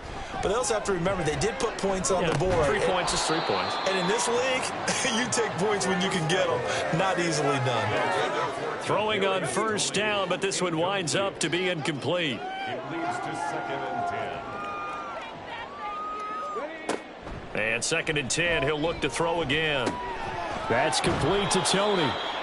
They get 7 out of that, so they're left with a 3rd and 3. One thing you're hoping for when you run drag routes, you're able to hit a receiver in stride, and he can pick up a lot of yardage after the catch. But in this situation, the defense was effective, able to stop him before he could get a good head of steam going. He's going to flip that out to the flat. It's complete. And he'll be tackled about 2 yards shy of the line to gain. A 1-yard pickup leads to 4th down. Now Harrison Butker for the field goal try. It'll be a 47-yard attempt from the left hash. Butker's kick here is good, and that will extend their lead even further. So the interception set him up with terrific field position, but 3 points in the end result. Yeah, we can make this one pretty simple, partner. You always want to end drives with points, but that's one that you're going to look back on and probably say, we should have done better there. And he'll be tackled just shy of the 25. Here's Las Vegas ready to take the field. Well, this has been a tough one for them, Charles. They've struggled really on both sides of the football. And one thing that's really plagued them, the turnovers. They've had issues keeping the football in their possession. And every game that's ever been played, all coaches talk about taking care of the football and limiting turnovers. And in this one, after we saw that first turnover, we worried that things would snowball, and it certainly did, especially on the scoreboard. Garoppolo looks to throw. Toward the center of the field, but it's incomplete. Well, they certainly aren't letting up today, partner, because they've forced big turnovers already, and it's been incredibly tough for them to get yards against, let alone put points up on the board. And a big loss here as he's taken down. That's George Karlaftis, who fought his way through the line to bury him. Now that was a passer's nightmare. The front door totally shut down by the defense, so he kept going backwards, hoping to find another avenue of escape. It didn't exist.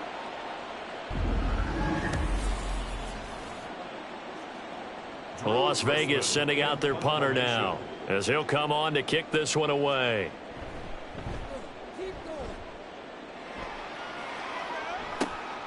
Taking on the midfield logo. They call that a punt of 38 yards officially. And this offense, they're going to have excellent field position. They take over with a 1st and 10 on the short side of the field.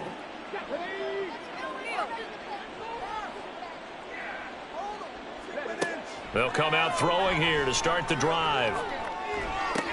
And it's incomplete. Took a shot, couldn't connect. The offense schemed, going 5 wide, trying to create a chance for the big shot, and they took it.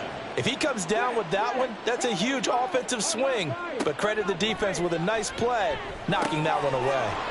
Now here's a throw that's complete. That'll leave them with a 3rd and 2 coming up. They got 8 yards there. It's a gain of 8, and it brings up 3rd down. Back to throw. Work in the middle of the field, and he's got a man complete. And he will have a Chiefs 1st down as this defense unable to hold. It's a 7-yard gain there on 3rd and 2. 1st down, Chiefs. They'll look to throw again. That'll be caught by Rice. And he's brought down, but not before a gain of 13, down to the 13. 1st and 10 in the red zone.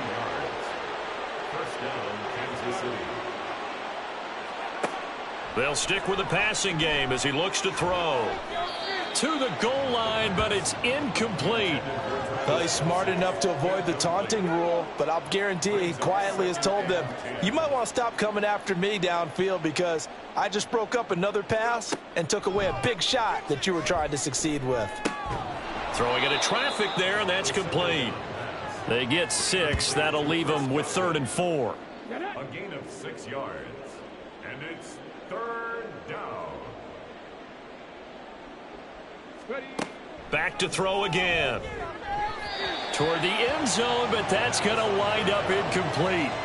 How about this defense? They came up with a couple of big plays in this sequence, and none better than the one right there, forcing the incompletion and bringing up 4th down.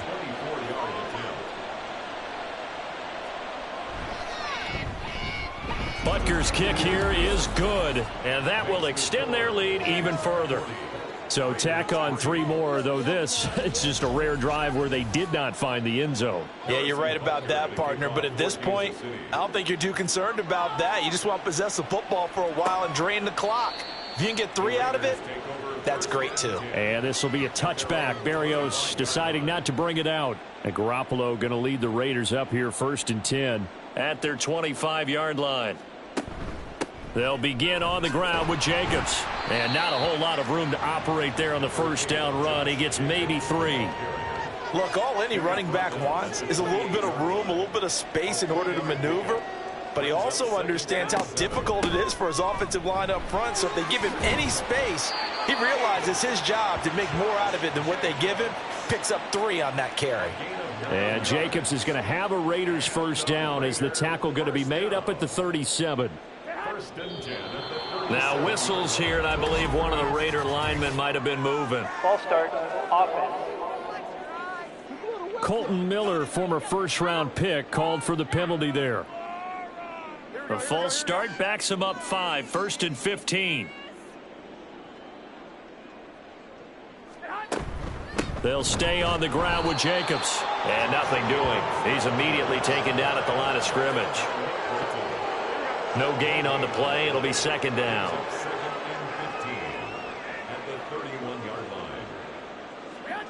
Now Garoppolo.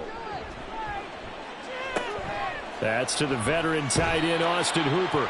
And past the 40 before he's out of bounds. It's a pickup of 12, and that'll set up a 3rd down. This offense so far on 3rd down, just 1 conversion and 8 tries. Not good.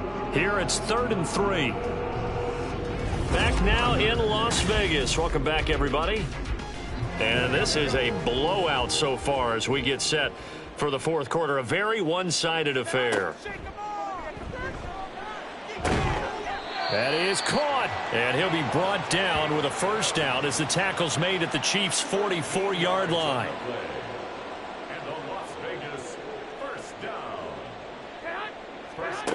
From the gun, it's Garoppolo.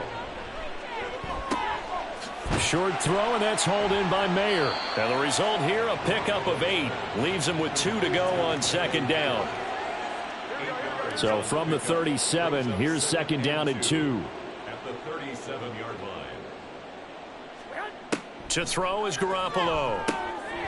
Over the middle, complete. It's Myers. 7 yards on the quick slant and a first down.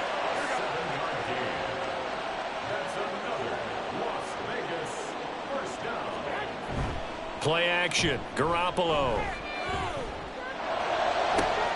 That's caught by Myers. And he will reach the 5-yard line before going out of bounds.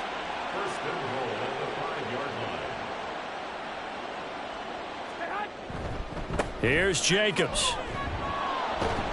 And he gets halfway there from the 4 to the 2 on a gain of 2. If you're going to keep these guys out of the end zone, you've got to be able to commit to stopping the run. And that's a nice job there, getting the safeties involved in run support. Looking to throw. Garoppolo. To the goal line, but it's incomplete. They lead big, and a major part of that has been how they've taken their play to a whole new level this 2nd half. No points allowed since the break, and you can add another incompletion to the total number that they forced in this runaway contest. Jacobs, and they'll get him down just shy of the goal line at about the 1. he needed 3. He got 2. Now that'll set up an interesting situation here on 4th and a yard. This defense continues to be good on 3rd down. I mean, they haven't allowed a touchdown offensively. Are you saying, let's go for this? Let's try to get it in the end zone. I don't know about that because of what you just described. They've been so good, and they don't give up the big play that you would expect in downs 1 through 3. Why should 4th down be any different? True. You might want to go ahead and kick the field goal and see if you can figure out something else as this game moves on. They stop him up short on 4th and goal from the 1. And the ball's going to be going back to the Chiefs. So they finally get their first trip to the red zone, and it ends with nothing. And that's what I'm going to focus on with you because you teed it up really well. Finally get to the red zone. So there's got to be a little bit of frustration because they haven't moved the ball as well as they wanted to all game. Now they get there, but we got to go for it because we don't know if we're going to get back here again. We don't know how many opportunities because they've been sputtering a little bit. Absolutely. At this stage in the second half, to get there and not get it for the first time, tough. 66 yards rushing for him now in the ball game. In need of only about the length of the football here on second down. Here's a play fake as they set up to throw. He'll check this one down to Pacheco.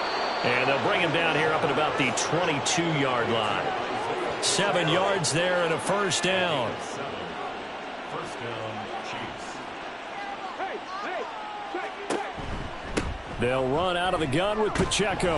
And nothing much materializing there on the first down run. He'll get a couple, and that's it.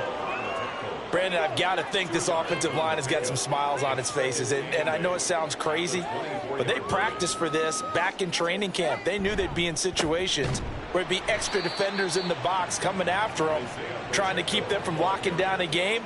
Right now, they want to show the world they're up to the challenge. When this offense gathers to watch the tape, they're going to like a lot of what they saw. They put up big numbers, but they might fast forward through that last play. Oh, there won't be any fast forwarding, partner. I've sat in those sessions before. You end up spending more time on the bad plays than you do on the good ones. That's just the nature of coaches. But I know sitting in that room, when you've had a big game, the night that they've had, you don't want to hear that. You just want to focus on the good stuff.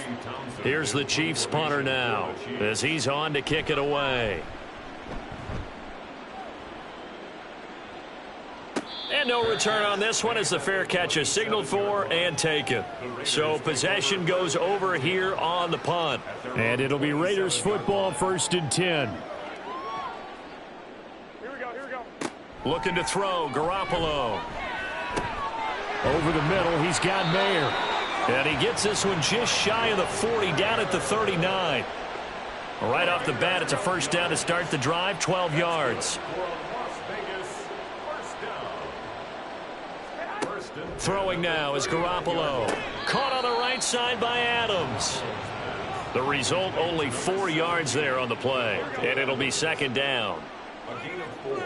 It's now 2nd and 6 at the 43-yard line. Garoppolo now. And that is incomplete. A lot of force bearing down on him there. He could not hang on. It's 3rd down.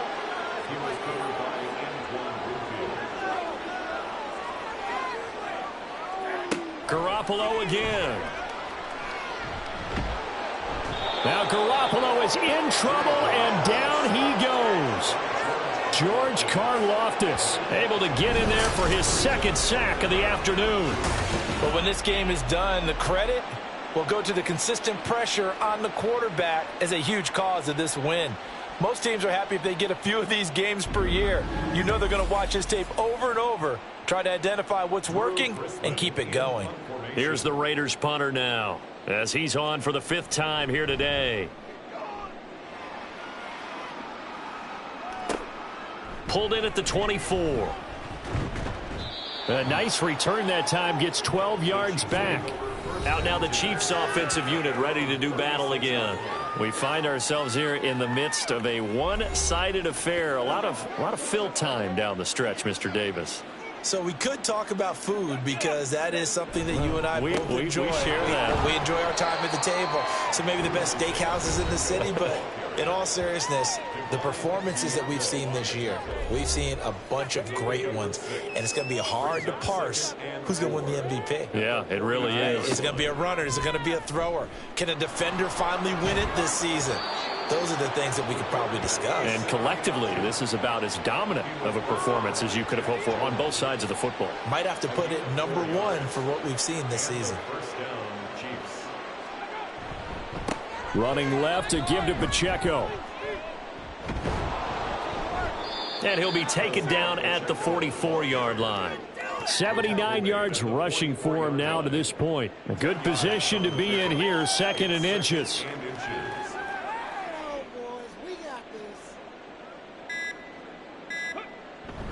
Here's Pacheco once again. And after the good gain last play, this time they say, as he's going to be stopped behind the line of scrimmage. That'll be a loss of a yard, and it leads to a 3rd down. Just 2 minutes remaining here in the 4th quarter of what has been a one-sided affair. So the Chiefs in possession of the ball as we welcome you back. They've got a third down now as they look for one more first down to help salt this one away. And he's going to have the first down at about the 38. It's a 7-yard gain and good enough to move the chains. All runs on this drive so far. It's 1st and 10.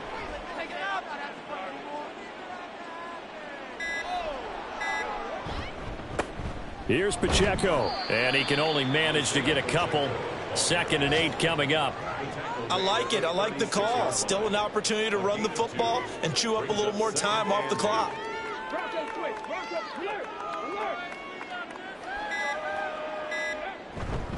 A run by Pacheco on 2nd down.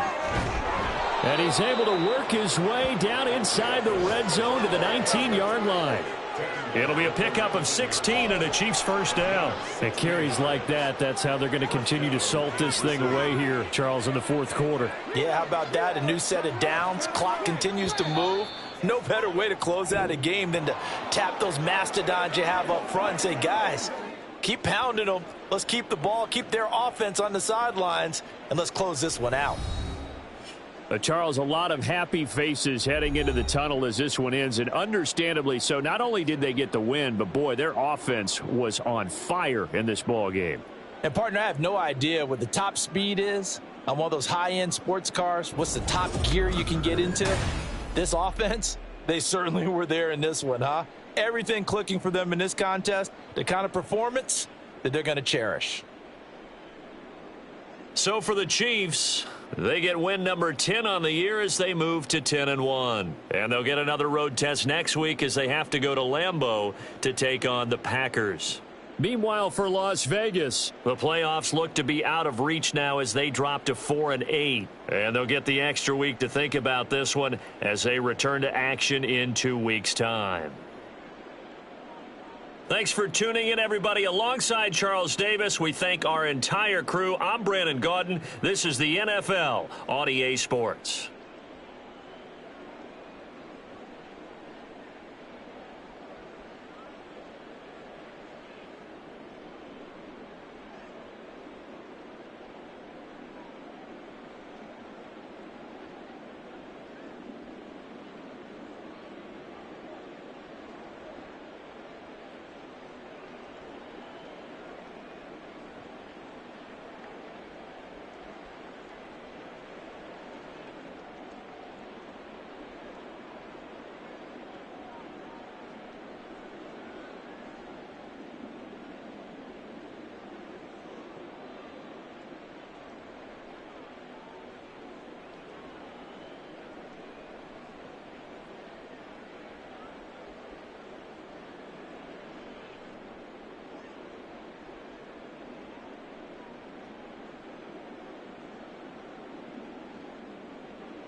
It's Week 13 of the NFL. Coming up, we'll see Dak Prescott.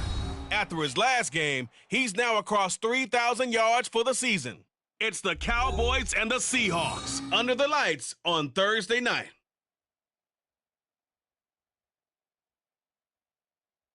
EA Sports coverage of the NFL brings us to the Lone Star State in the very mammoth AT&T Stadium in Arlington, Texas. But tonight we kick off Week 13 with a great Thursday night matchup, as it'll be the Seattle Seahawks taking on the Dallas Cowboys. Hello again, everyone. I'm Brandon Gautin, joined as always by Charles Davis. And Charles, you take a look at this Cowboy team entering play.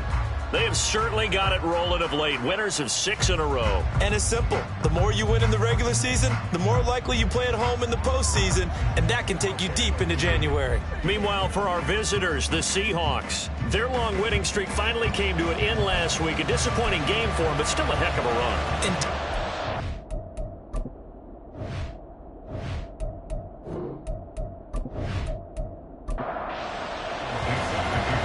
The kickoff team on the field now as they will send this one away.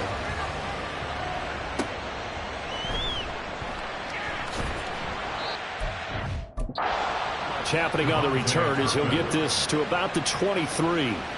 So the Cowboys ready to go on offense for the first time, and it is their now 30-year-old quarterback, Dak Prescott, who leads the way. Prescott has some things to clean up from last season, leading the NFL with 15 interceptions in only 12 games played. But we can't overlook the good. 23 touchdowns and an 8-4 record as a starter as he led the Cowboys to consecutive postseasons for the first time since 2007. And able to break one tackle, but then quickly brought down. But a nice little gain.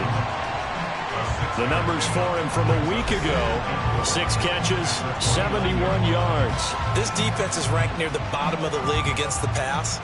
You get the sense that he feels like if he gets covered on any call, he's going to be upset. He thinks he should be open on every snap in this game. Shreds the tackle. And this is going to be a Cowboys first down as he's got this past the 35 to about the 37. The Cowboys at 10-1 now on the year. And they have certainly got it rolling as of late. Winners of 6 in a row.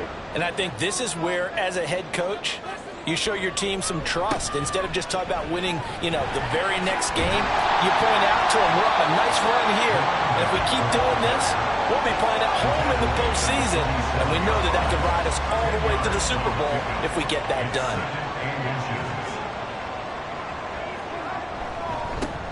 On second down, they'll run it here. And he'll go down, but not before getting this inside the 30. 43 yards rushing for him already. A terrific opening drive on the ground, and it's a first down. You were telling me this yesterday. This is exactly what they want to do on the opening drive, establish the ground game. Yeah, remember our conversation, we were talking about what one of the GMs in the league has told me repeatedly. It's a big man's game, and it's not necessarily size. He's talking about playing some big boy football. Line up, get leverage, knock people back, and establish the run early. And down inside the 15 he goes. This game not quite as good as the last, but still over 40 yards between the two. From the 13 now, they work on 1st and 10. From the red zone now, Prescott. Throwing middle, and it's complete. And that's good for a pickup of 10 yards. And that'll leave him with a second and just a few inches left. 10 yards on the pickup.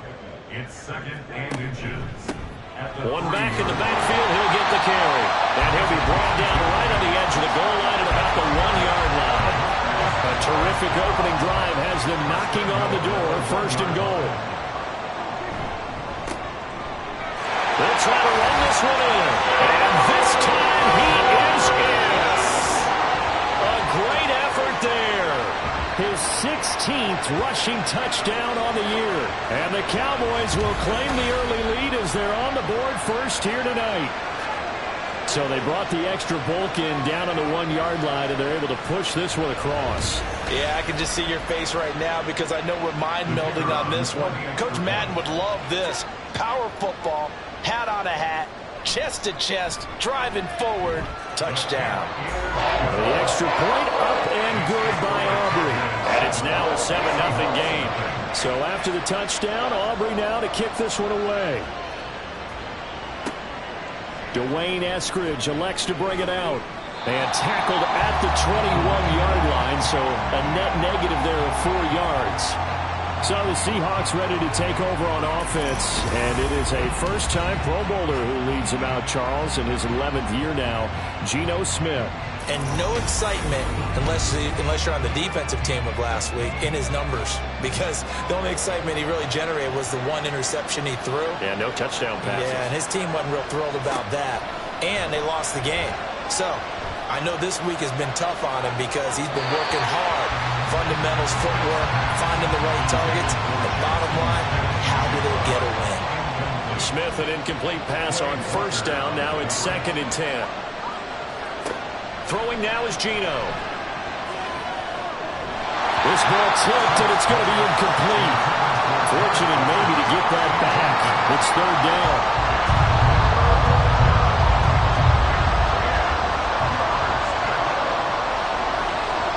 Smith now to throw. Yeah, to the right sideline, and it falls incomplete. That was the first 3rd down try of the game, and clearly something was off in the execution of that play. Good news, they've got a whole game left to clean that up and start clicking on those key third down throws. And here's Dixon to punt now as he gets this one away. And now a fair catch called for and taken just outside the 40-yard line. Just 34 yards on the punt there, no return. And the Cowboys will take over the football with a 1st and 10. The Dallas offense here set to begin the drive. As mentioned, this one of the hottest teams in the NFL, riding that winning streak into this one, but now playing here on Thursday night. Do you think that this helps or hurts their momentum? Well, ordinarily, I'd say it hurts the momentum because now you get that short week. But when a team's playing as well as they are, it actually allows them to down focus and only worry about themselves and less about their opponent. So when you're playing well, you just worry about the things you're doing well and let the opponent deal with that. Now a deep ball there on 2nd down, but it'll wind up incomplete. An incomplete pass on that last play, and that means they'll need to come up with something here on 3rd down. Here's a give up the middle. And he gets this one across midfield for the 1st down to the 46. They're able to convert with a gain of 4. Well, they came into this game saying it was important that they set the tone and show that they can run the football. And I believe that they've done that here in the 1st quarter. Running game working. They'll stick with it on 1st down. They'll work his way up the middle for a gain of about 4. 2nd down. 2nd down and 6 now from the 42.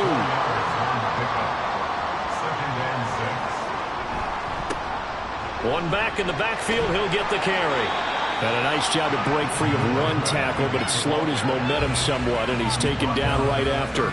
A good chance this is 4-down territory if they're unable to convert. But right now looking at a 3rd and 3. Play fake. Here's Prescott. And it'll find the open man. That's complete. And that'll wind up moving the chains again as the tackle's going to be made at the Seahawks 23. It's a gain of 16 in the Dallas 1st down. Well, as a coach, you absolutely love seeing your offense find their rhythm early, and that's exactly what we've seen so far. They had a touchdown on their opening drive, and now they connect here for another nice gain for a 1st down. This offense is moving the ball well, exactly as he drew it up in practice. Prescott. Over the middle and into the hands of his receiver Moore. And down inside the 15, shy of the 10. 12 more yards there and another 1st down. Now Prescott. To the right side, and he's got Moore complete. That's interference. Defense. So now then the penalty's got him set up with a 1st and goal. 1 back in the backfield, he'll get the carry. And he gets halfway there from the 4 to the 2 on a gain of 2. From the 2 now, 2nd and goal. Brings up 2nd and goal. Hunt. Will take this into the end zone for a Cowboy touchdown. Another impressive drive, so they're 2 for 2, 2 touchdowns. Charles, a great start to this ball game for them. And one of the words that's really worked its way into our lexicon is stacking. They've stacked momentum each time out, not only on offense. Between those touchdowns, defense held, forced a punt to get the ball back, and they've played awfully well in this one. Both sides playing at optimal level. Aubrey now for the point after. And it's good, and they have jumped out here to a quick 14-0 1st quarter lead.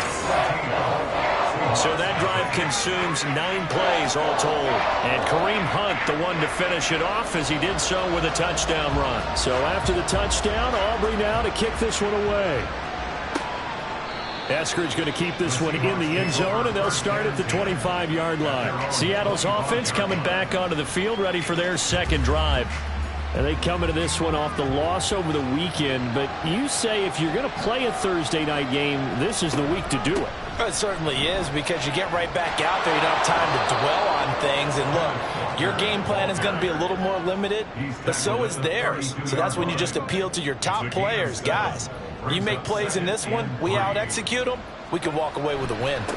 Sticking with Walker on second down. It'll be a loss of a yard, and that's going to lead to a 3rd and 4 coming up. You look at this Cowboy defense. Well, they were very strong in that victory from a week ago. And it was the pass rush that really keyed their victory. Got to the quarterback 6 times for sacks, and plenty of other turbulence in the pocket for him as well. Finding space at the 40. And he is going to have a Seahawks first down as they're able to get the 3rd down conversion. You can almost hear the sigh of relief coming from their sideline and from their point on the field, because this has been a tough start for them thus far. A much-needed first down there. They needed something good to happen. Plays like that will continue to help them dig out of this hole.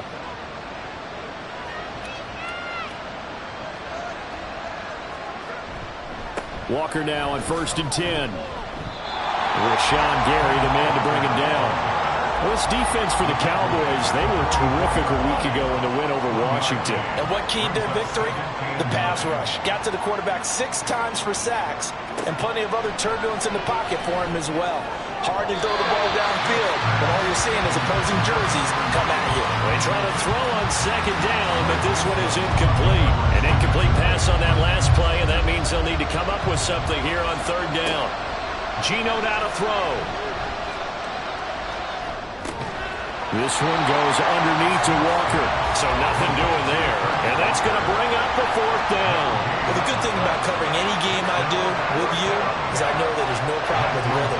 Now, when we're watching offensively, a little bit of a problem there. Yeah, punt on the first drive, looking at another one here. Just a little slow. You know, they were talking about a fast start, but that hasn't been the case. Yeah, and let's face it, any team we cover always talks about a fast start. That's true. But it's not necessarily going to happen just because they say so. And whether it's the script, whether it's, you know, just what they're going through, whether they're seeing different defenses, they're going to have to figure it out as this game moves on.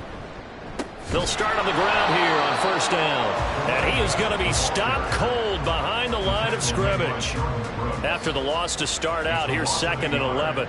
Brings up 2nd and 11 at the 24-yard line. And they'll give him another shot here on the ground. They'll be brought down on the 30-yard line after a gain of 6.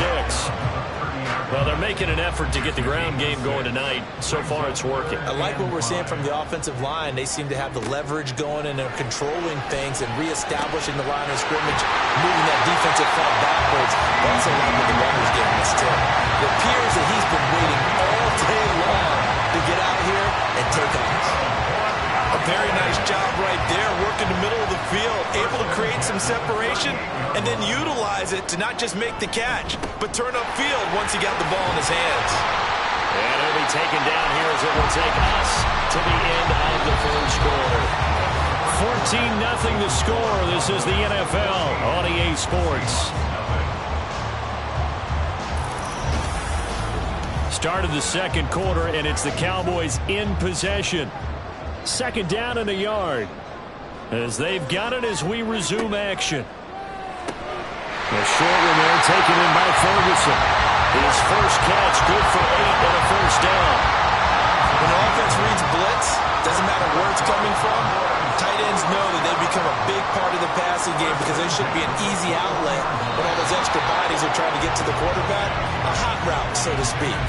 And now a throw on 1st down there, but it's incomplete. Now a 2nd and 10. At the 21-yard line. Off the play fake, Prescott. And this throw incomplete. And the defender all over him that time, but it's going to lead to 3rd down. Brings up 3rd down and 10. Prescott to throw it. Work in the middle of the field, and he's got him there complete. And he'll be taken down, but he does have 1st down yardage. Great way to convert on 3rd down there. 21 yards the play. I think he has to be saying to himself, how did that not wind up a touchdown? Remember, you just need the tip of the ball to cross the plane. It's not going to get there, but they're going to be set up in great shape with 1st and goal. They'll try and run it in with Janovich, the fullback. And he'll take it into the end zone for a Cowboy touchdown. Andy Janovich, his 3rd touchdown now on the year. And the Cowboys take a 3-touchdown lead. Well, fans of old school football, they got to be loving this, partner. All 3 drives so far have ended in a touchdown, and all 3 on the ground. And when you say fans of old school football, count me in, because you just don't see ground games dominate the scoring by pounding the rock like this anymore. To me, this is refreshing. Eskridge going to keep this one in the end zone, and they'll start at the 25-yard line. The Seattle now ready to march out of the field. Well, CD, you kind of feel like they're in a bit of a danger zone right here, because now you're down 3 scores, and I know we're in the first half, but the way this offense hasn't been able to generate anything, you feel like they probably need to get something going on this drive, right? Yeah, and sometimes I overuse that this is an important possession. But I think this has to be the possession where they come up with an answer, because only a few teams in league history have ever come back from a 4-score deficit. And if they don't score here, that's what they could be facing the next time they get the ball. Trying to find a lane, but instead he'll get back to the line of scrimmage. And no more. Officially nothing on that one, no gain. So they're left with still 10 to go on 3rd down. Now Smith.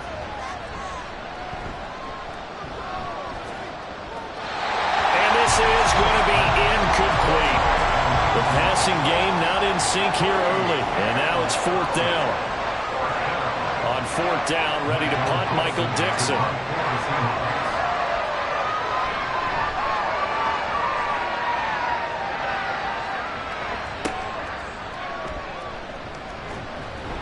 They'll score that a 36-yard punt. And they will take over 1st and 10. Well, look at the running back, the man out of the backfield as he gears up to go again. He's been good. His guys are winning. So far, the recipe working here in the 2nd quarter. He doesn't like to just tote the rock. He wants to carry his team on his back, and that's what he's done throughout this game. Yeah, he's done that. He'll be hoping to continue that trend. Now a throw out to his fullback is complete. And they'll get him down after a pickup of 8, 2nd and 2. Well, they've certainly spread the ball around so far, but they're definitely getting everyone involved now. When you're throwing it to the fullback, just shows how versatile this offense is and how everyone is a threat. Under a heavy rush, and down he goes. Frank Clark fighting his way home to get the sack. I think this defense, Charles, realizing the deficit they're facing, they're going to have to step up and make more plays like we just saw there. Yeah, and those are the type of plays that can focus a defense, because, as we know, they've had their trouble so far in this one. But they just proved to themselves that they can get to him, and I expect them to continue to bring that type of pressure in order to try and turn around their fortunes. On 3rd down, it's Prescott. Now they go screen. It's complete. Yeah, he will go out right near the 35-yard line. Personal foul, roughing the passer, defense. So roughing the passer penalty, never one that you like to see. Not at all, and especially when you're in that final push of the season. You can't afford to get your quarterback hurt before the playoffs roll around, and we know they'll be here before you know it. Well, the Cowboys are going to have a 1st and goal as he'll be taken down at the 7-yard line. This offense continues to be a hot knife through butter. 3 drives, 3 scores, and knocking on the door again on drive. And he's going to go down. Sacked back at the 13-yard line. A big loss there of about 7 yards on 1st and goal, so now it's 2nd down. To throw is Prescott. Looking for the out route, and he's got more. Touchdown, Cowboys! DJ Moore from 13 yards out. And the Cowboys are able to widen their lead here in this first half. It's not too often that you say, hey, this one's going to be over by halftime. And, CD, I know our bosses probably don't want us to say that because they don't want people clicking away, but this one might be over by halftime. And since you've already put your job on the line by actually saying it, I will co-sign and go with you because you're my partner. We don't mean to do it, but this game has been exactly as you've described. I see no hope for them going forward. Aubrey good with a PAT. And that makes the score 28-0. From the end zone, here comes Eskridge. And no alley to be found. The coverage was solid, and he's dropped at the 18. And the ball now going back over to the Seattle Seahawks offense. Still in the first half, but this offense has struggled. Haven't really been able to get anything going, not only in the points category, but in the yards category. We'll see if they can do better here on the... Oh, he tried to fit it in on the slant, and it's intercepted. And they're going to be set up in the red zone at the 15. And they'll take possession already in the red zone and in a great spot to add points to the scoreboard. And Brandon, how many times have we seen a defense with a lot of field behind them get even more aggressive, right? They feel like they've got them not pinned down, but in a favorable spot for them. And they took advantage of it there, got a nice interception, and set up their offense in great shape. The Cowboys about set to take over on offense. Following the interception, they're set up nicely here, already inside the red zone, knocking on the door, if you will. 1st and 10.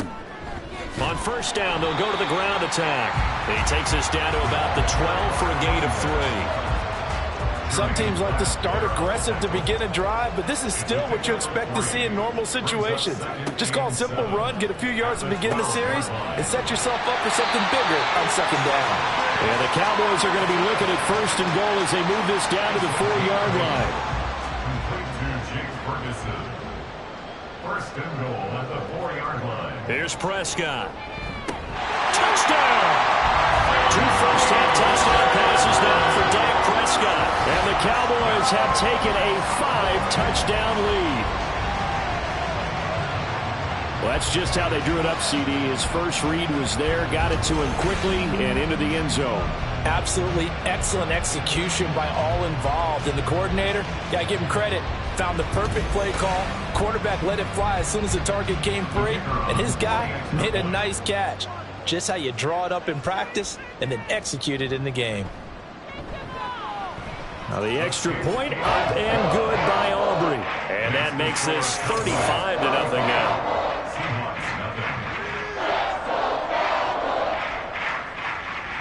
So after the touchdown, Aubrey now to kick this one away. Eskridge going to keep this one in the end zone, and they'll start at the 25-yard line. The Seattle now ready to march onto the field. And we'll see if they can bounce back from that last drive, in particular if they can bounce back at the quarterback position, Charles, after throwing their first interception of the ball game. Yeah, and some guys, you know they're going to want to try and get a big play right away and take control back. Others, they're going to look to hit a couple shorter passes, get a little momentum back that way. But for the defense, that goal's not changing a bit. They want another pick. You're exactly right about that. In fact, you got to watch them a little bit because in coverage, they may cut down their gaps a little bit, maybe their splits a little bit in order to try and get to the ball even faster. It'll go as a gain of 4, and that'll make it 2nd down. 2nd and 6 at the 40-yard line. Now Geno. Completes it to Fant on the right side. And he's going to have another first down here as the tackle's made at the Cowboys' 45-yard line. 1st down, Seahawks. Out of the gun, Walker with it. And down to the 41. That's just a pile of bodies there, and that's when you kind of find out who's a tough guy, right? Who can stand up and make a play. It was only a 3-yard run, but for both sides, they had to walk away from that field like, okay, I can stand up when the going gets tough in here. A 1-yard gain there following the 3-yard pickup on 1st down. I do know from experience that when you slow down someone's running game, you're now doing the dictating on defense, and guess what? Now you're getting ready to tee off on their quarterback because they have to throw it all the time. But you still have to be alert for the draws and other plays of that nature to make sure you don't get hurt. Now throwing on 3rd down there, but he cannot connect. From a defensive perspective, they had exactly what you want anytime they want to throw the football. There was pressure on the quarterback. They were getting after him, and they tightened down on the receivers and forced the incompletion. Yeah, he was looking for the checkup bounce, didn't get it. That scoots all the way into the end zone now for a touchback. From a star in college to a star in the NFL, CeeDee Lamb at wide receivers. He brings out this offense. Making his presence felt early in this one. First half, already over the century mark. How about the yards per completion, too? That's a pretty darn good number there. Number of catches, but he's shredding defenses, getting big yardage with each and every one of them. Now, meanwhile, a pass that should have been intercepted, but it winds up falling incomplete. Looking to throw. Prescott. Got his man complete over the middle. It's Moore. And he's brought down at the 24 after a gain of 4. The offense on third down tonight, no problems to this point. A perfect 5 for 5. This will be 3rd and 6. Prescott down. He's got his target. That's complete. And he will have a Cowboys first down as they're able to get the third down conversion. But things are definitely going right for them here in the first half. Pick a down, any down, even third down, no problem. They get a connection there and pick up a fresh set of downs, continuing to move the ball. Line of scrimmage, the 37 on 1st and 10. Prescott yet again.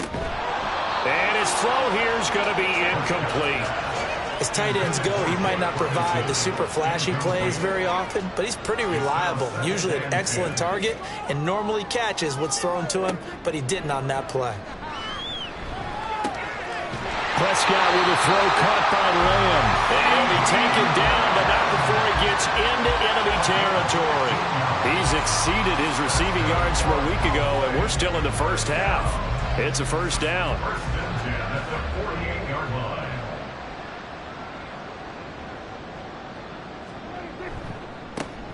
And now here's a carry heading left. Slipped one tackle, but no more as he's knocked to the deck behind the line of scrimmage.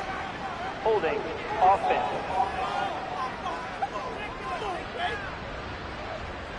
So following the hold, they're in a bit of a hole here with a 1st and 20.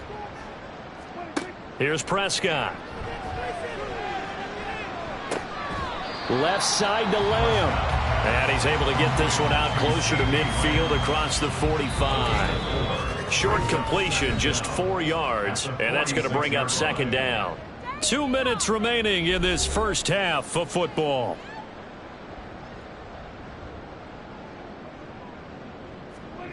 They'll throw again. Prescott.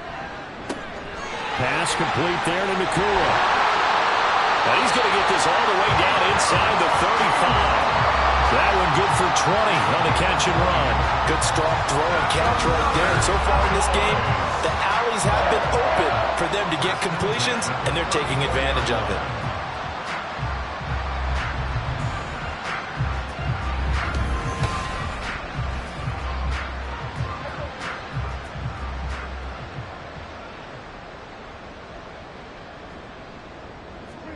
Prescott on 1st down.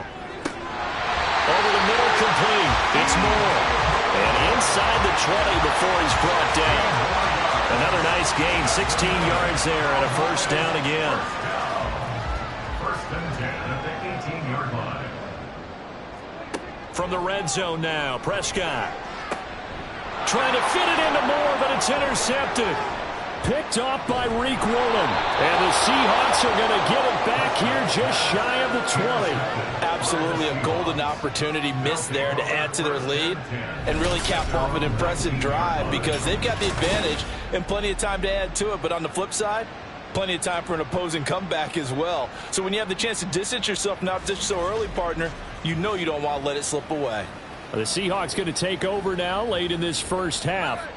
Things for them, just to put it bluntly, man, it has been tough sledding here in the first half, facing that big deficit. The clock is dwindling now. Maybe if they can get something on the board here before intermission, they'll have at least a little momentum heading into the second half. Personal foul. Unnecessary roughness. Defense. I'm trying to understand. I'm trying to understand. A little too much extracurricular there. When you have a game with a lot of contact, tensions are going to run pretty high. You're going to be emotional, but you have to harness it somehow, and he didn't on that play. After the penalty, a fresh set of downs. It's 1st and 10. Here's Smith. And this one incomplete. Threw it down at the feet of his receiver. When we talk with people about what we think the most important quality for an NFL quarterback to possess, what do people usually say? Arm strength, and he showed the arm strength there. Yeah, pretty good bullet pass he threw, but he wasn't accurate, was he? Listen, you like mobility, but accuracy, first and foremost, is what a quarterback needs. He didn't possess it on that play. Now the Seahawks going to use the first of their timeouts. So as they talk it over, we step aside. Now the Seahawks call the second of their 3 timeouts as they'll stop the clock with 26 seconds to go until halftime. On the left side, Gallup's got it. Now the Seahawks forced to use their 3rd and final timeout. And with halftime on the horizon, they'll be out of timeouts from here forward. Throwing again on 2nd down, but this time it's incomplete. No receivers open downfield, so instead of forcing the ball to the sideline, he's going to throw this one down to Fort Worth. He'd rather have the incompletion than the turnover. Again, Smith.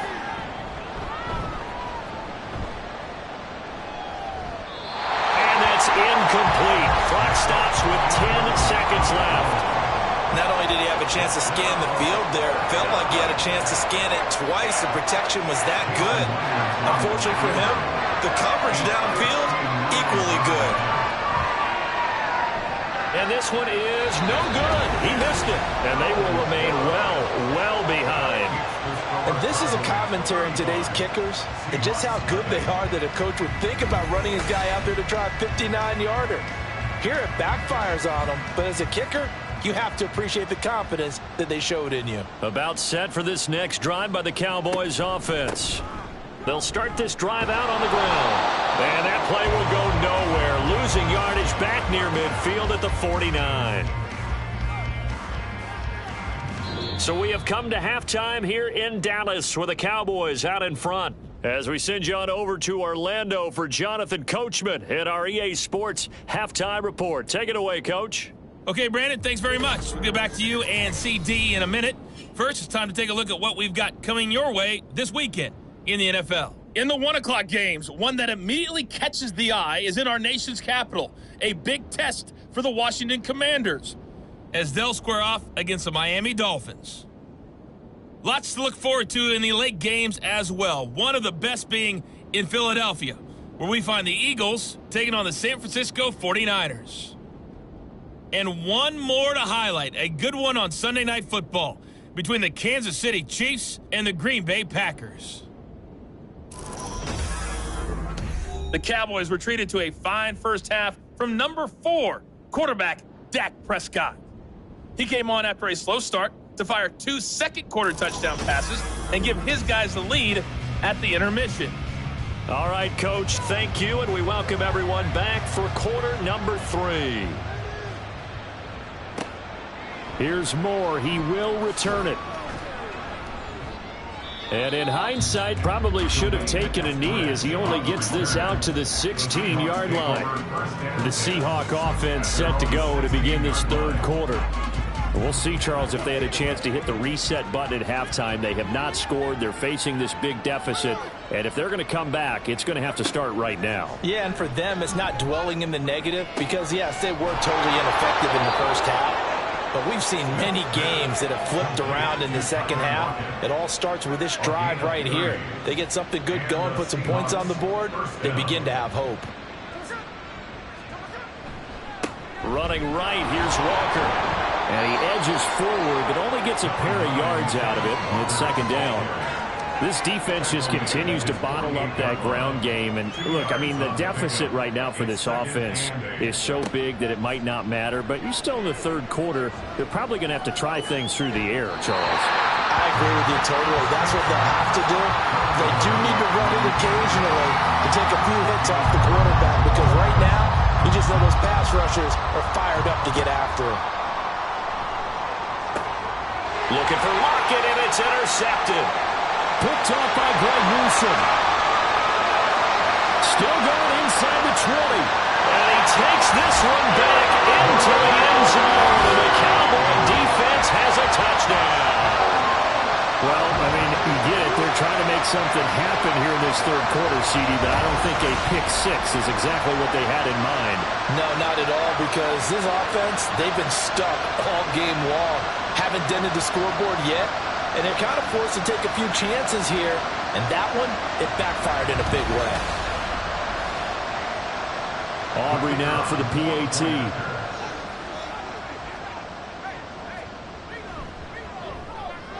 And the lead grows even larger here in the 3rd quarter. So the defense creating some points, not only getting the interception, but then returning it to the end zone for the pick six. So they'll get another shot on offense following that pick six, and now the kick is away. On the return, it's Eskridge, and he'll bring it out. And the decision to bring it out, not a good one, as he's tackled at the 15.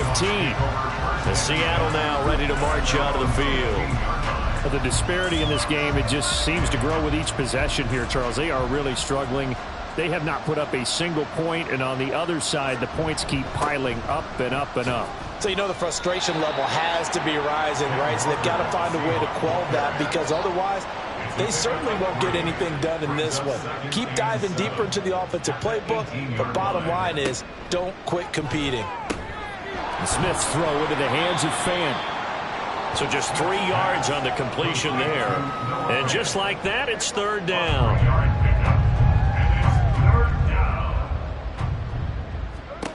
Back to throw, Smith. He had him. He was open, but he couldn't get it to him. It's incomplete. Well, this is just a continuation of what we saw in the first half. So much for the fresh start to begin the third quarter. Still off-target throws, no rhythm throwing the football, and obviously no touchdown scored in this game. Now fair catch is called for and taken at the, we'll call it the 37-yard line. 37 yards on the punt with no return. And it will be 1st and 10 as they take over. Good starting field position for them here as they come up 1st and 10 at their 38. Meanwhile, they take a shot to start the drive, but this is going to wind up incomplete. Not his best throw there, but where we sit right now in the third quarter, he's had a pretty good game throwing the football. He certainly has, and it's not exactly the point where we're doing 4-minute offense yet, but they've got to think about, I'm not going to say milking the clock, but understanding clock management here on out. And take this to the other side of midfield before going out of bounds. Prescott and Lamb hooking up for the Cowboy first. The partner is still in the third quarter, but they've got this one well in hand and still airing it out with gusto and picking up some nice gains. And even in lopsided games like this, you don't really see starters get lifted or the foot come off the gas before the fourth quarter. No one wants to leave any doubt when they're playing well. They just want to continue the process. Throwing on first down, but this one winds up to be incomplete. Tight end has become a bigger and bigger part of the passing game in the NFL, but if you drop the football, that position can get swapped out with a wide receiver in that spot, a running back in that spot. There are other ways they can go if you're not going to catch the ball. And that's not just his first drop, his second drop of the game. And that play will go nowhere. Losing yardage back near midfield at the 49. Really good defensive effort. They were all over that little swing pass out to the right side before lost yardage. Terrific read, better execution, and done with a lot of enthusiasm, wasn't it? Absolutely. They saw it all the way, ran to the football, and caused a nice play for lost yardage. That one down the field for Ferguson. And this is caught for a Cowboy touchdown. 3 touchdown passes now for Dak Prescott. And the Cowboys are pouring it on. Boy, another score. This lead gets even bigger. And, Charles, we haven't even hit the fourth quarter yet. Well, forget the deficit, right? They're really not going to cut into that a heck of a lot. But how can they get out of here with some dignity? Can they get a stop or two? Can they make a play on offense themselves? Anything to start to feel better about what's happened to them here in this one. Aubrey good with a PAT. And the lead grows even larger here in the third quarter. So after the touchdown, Aubrey now to kick this one away.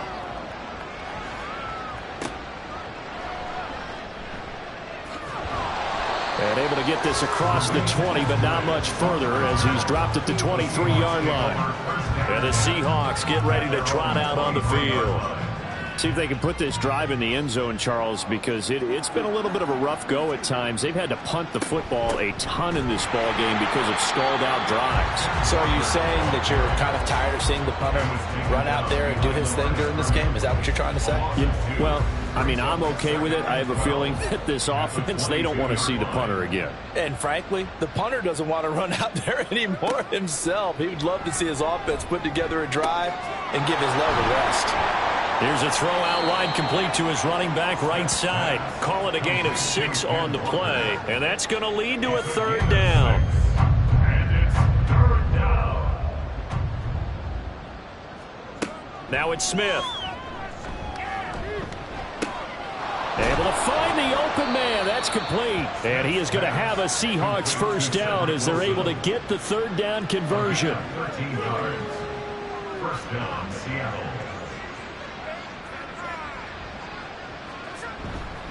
Up the middle they run. It's Walker. And he works his way forward to pick up 4 yards there. 2nd down. We're just looking at the scoreboard and where we're at in the 3rd quarter. I don't know that it's going to matter much at this point, CD, but these small runs on the ground, they're not going to get it done. No, they're not. And right now, the guys stopping the run have been superior in this ball game, giving them no openings, no seams, and now they've got this game well in hand. Up the middle, here's Walker. And nothing much materializing there on the 1st down run. He'll get a couple, and that's it. From the 42-yard line, here's the 2nd and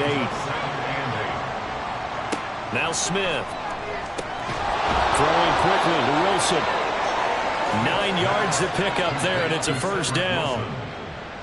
A gain of 9 yards. And the Seahawks 1st down. To the right side, this is Walker. Down to about the 32. Oh, that's a real nice job there by the defense in front. They just engaged and held their ground. But how about the guy who made the play? We often talk about whether they take a good first step or not. Many times you just don't take any step. Just get your feet moving, get your body going. And then once he made the read, he was able to make the play.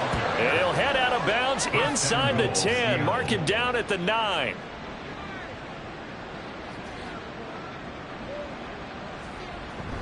Now it's Smith off the bootleg. And that is incomplete.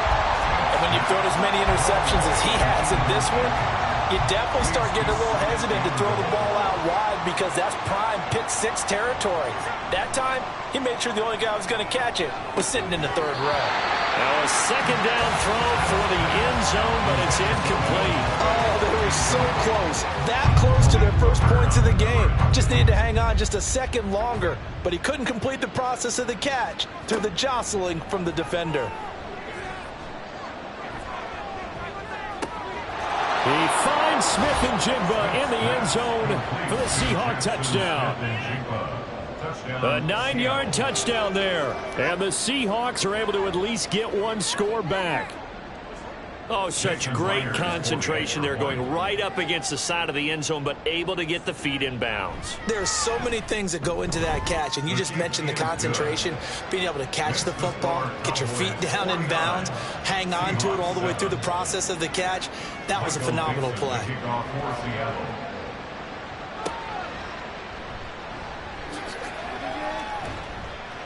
And up to about the 26-yard line, just across the 25.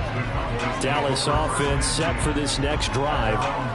Still well in control of this ball game, despite giving up that touchdown a moment ago. So Prescott and the Cowboys now with a 1st and 10 at their own 26. They'll start this drive out on the ground. And that to the 30. It'll be 2nd down.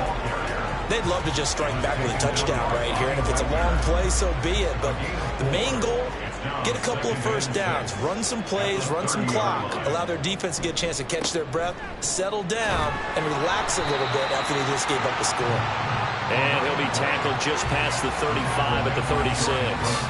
94 yards rushing now for the NFL leader coming into this ball game. On 3rd down, they're going to run for it here. And this is going to be a Cowboys 1st down as they'll get this up to about the 42. Well, that last run makes this a 100-yard night. I've loved the way he's hit the holes. He's been quick, he's been decisive, and he's been a whole lot of fun to watch. On 1st down, they'll go to the ground attack. And now the rookie's free. Touchdown, Cowboys. A great play there. His 2nd touchdown of the game, 17th on the year. And the Cowboys get another 3rd quarter touchdown to add on to that lead. that's a good-looking rookie right there. I love how he let the play set up and then showed that explosiveness that I saw on tape in college. Remember I showed you the clip of what he was doing and setting up blocks, and then he would just go? We saw it on that play right there. That one was fun to watch. Now the extra point up and good by Aubrey.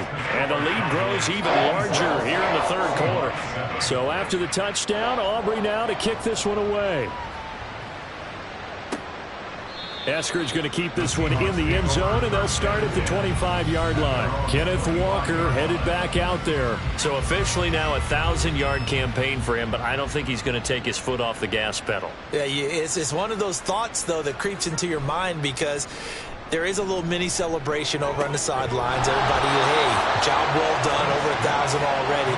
But guaranteed, as you noted, someone's jumped in that huddle and said, a lot more to be done, guys. Let's not, would you say, take your foot off the pedal? Let's not do that right now. But there is that possibility as people can get self-satisfied. The greats do not. We'll find out what he's made of. When you find that kind of yardage, you couldn't be more confident as a ball carrier. And guess what? You're going to go back and tell your offensive coordinator, I'd like to keep carrying it, thank you. Smith going to throw on 3rd and 1. And that is incomplete. Coverage was awfully tight there on 3rd down. They actually closed off all the passing lanes, forcing the incompletion and bringing up 4th down. Now here's Michael Dixon as he'll come on to kick for a 6th time tonight. Fair catch called for and made right at the 25-yard line. 36 yards on the punt with no return. And out will come the offense as they take over. Getting set to go again as we look at the back heading onto the field again. He is hoping to find the end zone for a 3rd time, and we sit now in the 3rd quarter. And nothing would excite him more, but I think even more so, his offensive line. Anytime you've got a guy scoring that many times, that means you've done a really nice job in front of him. Always giving props to the big fellas up front. It's always a good idea. Those are some massive men. Well, those backups on the sideline, they got to be eagerly anticipating the 4th quarter upcoming. Look at the size of the lead, how they're moving the football. This defense really struggling and giving up plays like we just saw. Yeah, Stars have certainly done all they've needed to in this one, haven't they?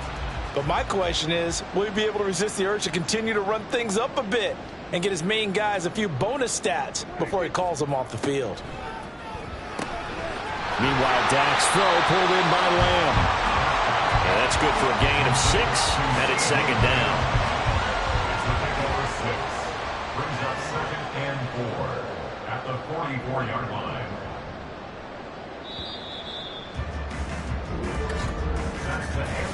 One quarter remains here in this Thursday night matchup. You're watching the NFL on EA Sports. Back now in Arlington. And this is a blowout so far as we get set for the 4th quarter. A very one-sided affair. On 2nd down, they'll run it here. Now he's into the clear again. Touchdown, Cowboys! A big play there. 44 yards.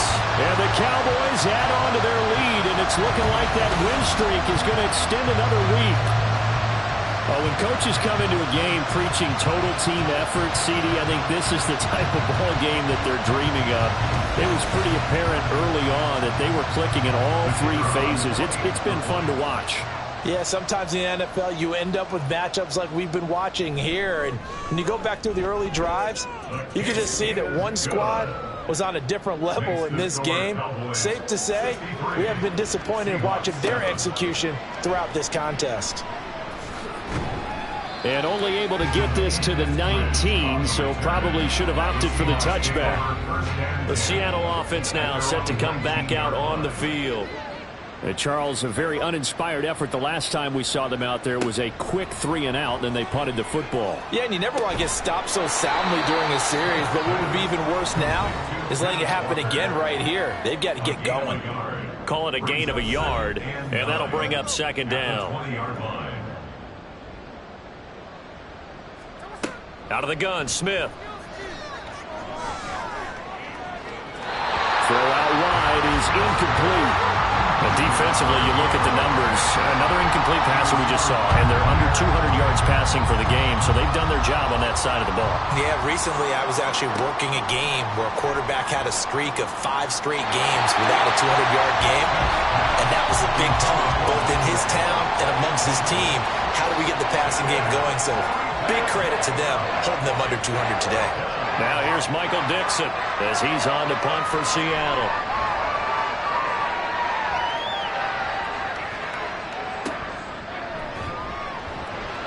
It'll be 37 yards there on the punt. There again is the running back as he trots onto the field. I guess it kind of goes without saying at this point, but he's had a great game, as we like to say, a nose for the end zone, no doubt.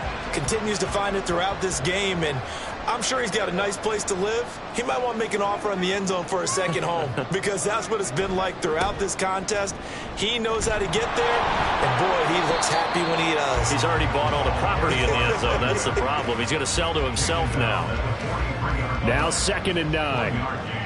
Brings up 2nd and 9. And they'll keep leaning on the running game. Back to the ground. And he'll be stopped at the 46. Gain of 3. Well, praise has to go to the guys on the offensive line because they've had a very nice, productive day running the football. How about that poor defensive line? They've been knocked around the entire game, and while they slowed them down on that run, can they continue to do so? Because they haven't had much success throughout this ball game.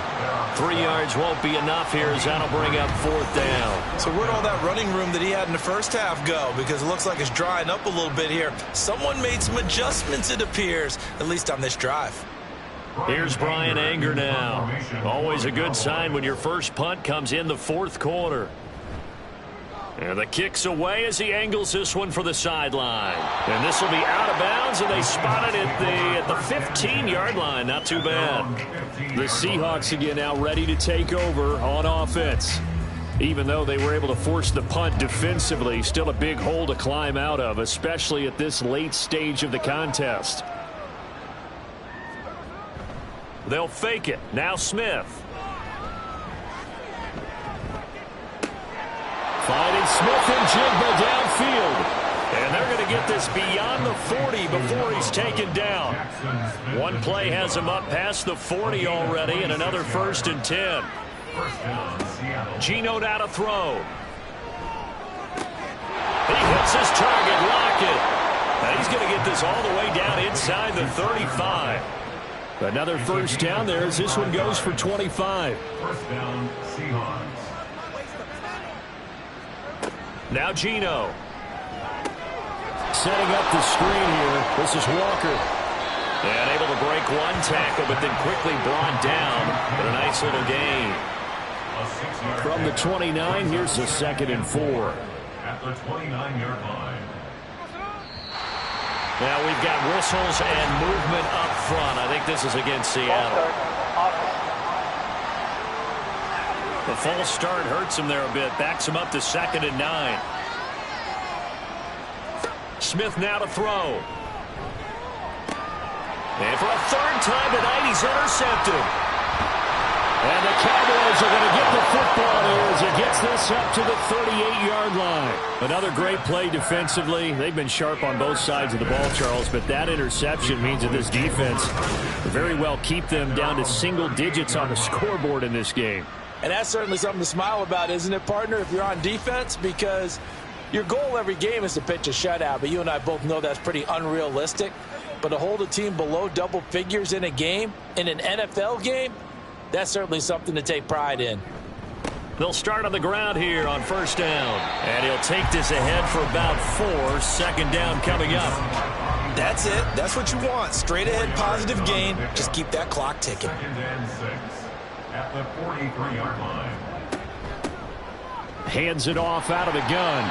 3 yards is half of what they needed. Now can they get the other 3 here on 3rd down? Well, that's not a run that's going to make any of the highlight tapes, but they've been moving it well all game on the ground. This is another one that keeps them moving forward. And he'll be tackled about 2 yards shy of the line to gain. A 1-yard pickup leads to 4th down. This late in the game, Charles, I think you maybe seriously have to think about going for it. Especially where they are in terms of field position, because this is almost like no man's land. Might hurt your punter because there might not be enough space, maybe too far for your field goal kicker. I'm like the old rule. Possession is 9/10 of the law. Possession is 9/10 of winning the game. Go for it. Get the first down. Close it out. And Seattle now ready to march onto the field. And with 3 interceptions thrown already, we'll see. Do they rely more on the ground game here? They may have to change things offensively to try and settle things down, not just for the guy throwing the ball, but for the rest of the offensive unit, because their confidence has to be shaken a little bit. And you just wonder, is the backup going to start to warm up a little bit over on the sideline? Smith, an incomplete pass on first down. Now it's 2nd and 10. Throwing now is Geno. And complete to Smith and Jigba. And he works it across the 25 before being tackled. A gain of 11 on the play. And the Seahawks first down. On first down, it's Smith. He completes this to Walker. And he will lose yardage and be backed up to the 24. That one unable to develop, never got going. A loss of a couple, and it's 2nd down.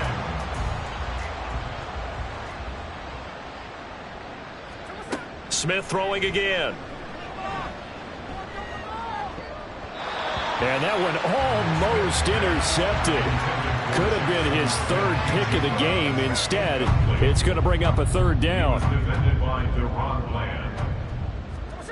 From the gun, here's Smith. And that's incomplete.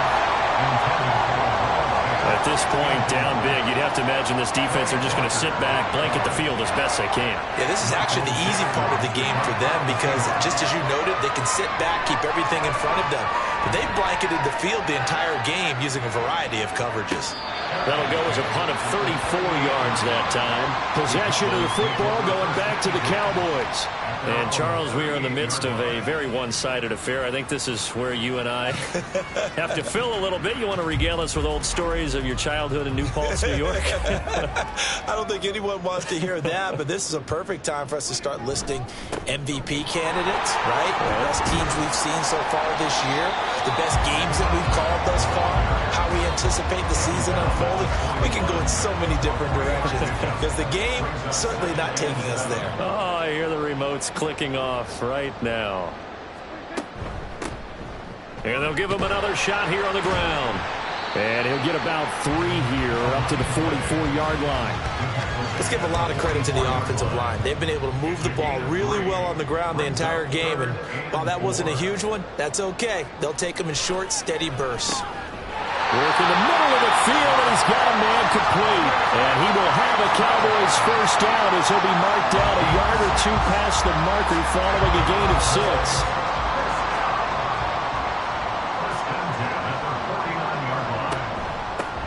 They'll try and run some clock here as they keep it on the ground. And down to the 44, 5 yards that time. And that's exactly what you want on a first down run. Pick up 5 yards, bring up 2nd and 5. The defensive line, though, they've got to figure out a way to out-leverage the guys up front because the offensive line is winning at the point of attack.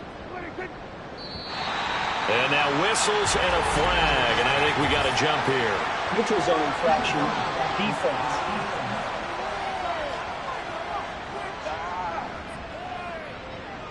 And the movement there coming from the middle of the line. And you understand he wants to get off the ball quickly, but the ball's right in front of him. He has to watch it move first. So the yellow flag came out, and that leads to a new set of downs for this offense. 1st and 10. Lamb will go in motion. Now a fake on the jet sweep, and they'll instead run up the middle. 5 yards is the tally on first down. That brings up 2nd and 5. Just 2 minutes remaining here in the 4th quarter of what has been a one-sided affair. So the Cowboys in possession of the football here as we get you reset. They've got a 2nd down now as they look to salt this one away. On 2nd down, they'll run it here. And this will be a gain of 5 as he gets it to the 30. I like the call there because that was one to take time off the clock and get them closer to getting out of here with a W.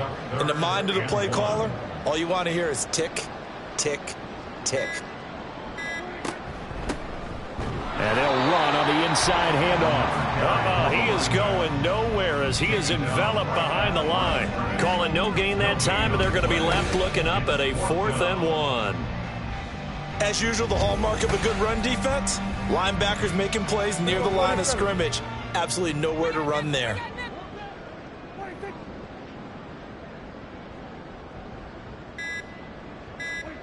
Now Prescott on 4th down. He's got his target. That's complete. And he is going to have the Cowboys 1st down. And he'll get it by 20. A gain of 8 on 4th and 1.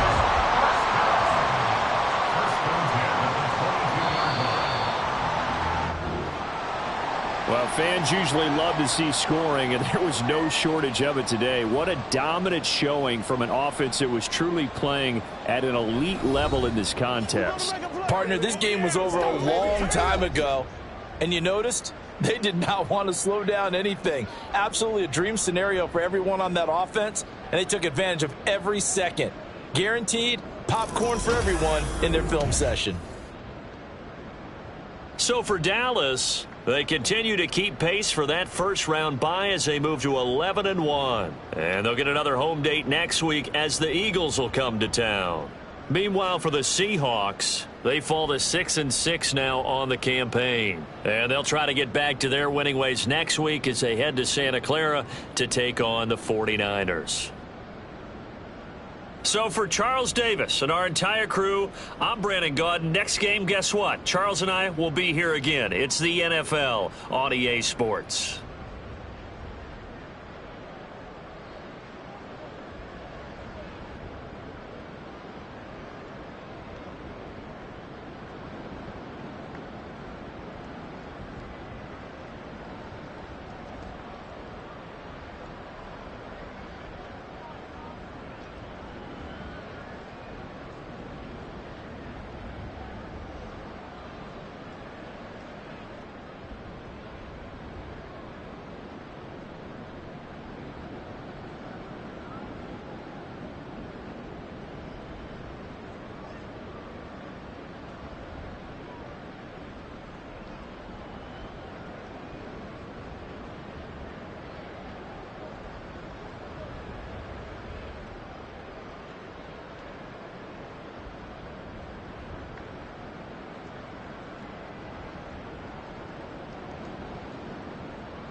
It's Week 13 of the NFL, and this one features the Saints' sure-handed wide receiver.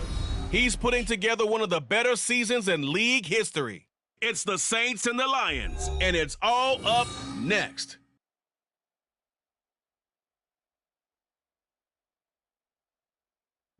We are down on the bayou as you get a look inside the Caesars Superdome here in New Orleans. Today, we've got a Week 13 matchup for you here, as it'll be the Detroit Lions taking on the New Orleans Saints. Along with Charles Davis, I'm Brandon Gaudin. And Charles, you look at this Saints team as they enter play. They come in riding high, just one loss in their last 7 games. It's a very focused team, very disciplined. They've kept the penalties to a minimum, and they're winning football games. Meanwhile, for the Lions here, they were losers their last time out. They're going to try to get back in the win column, but obviously they're...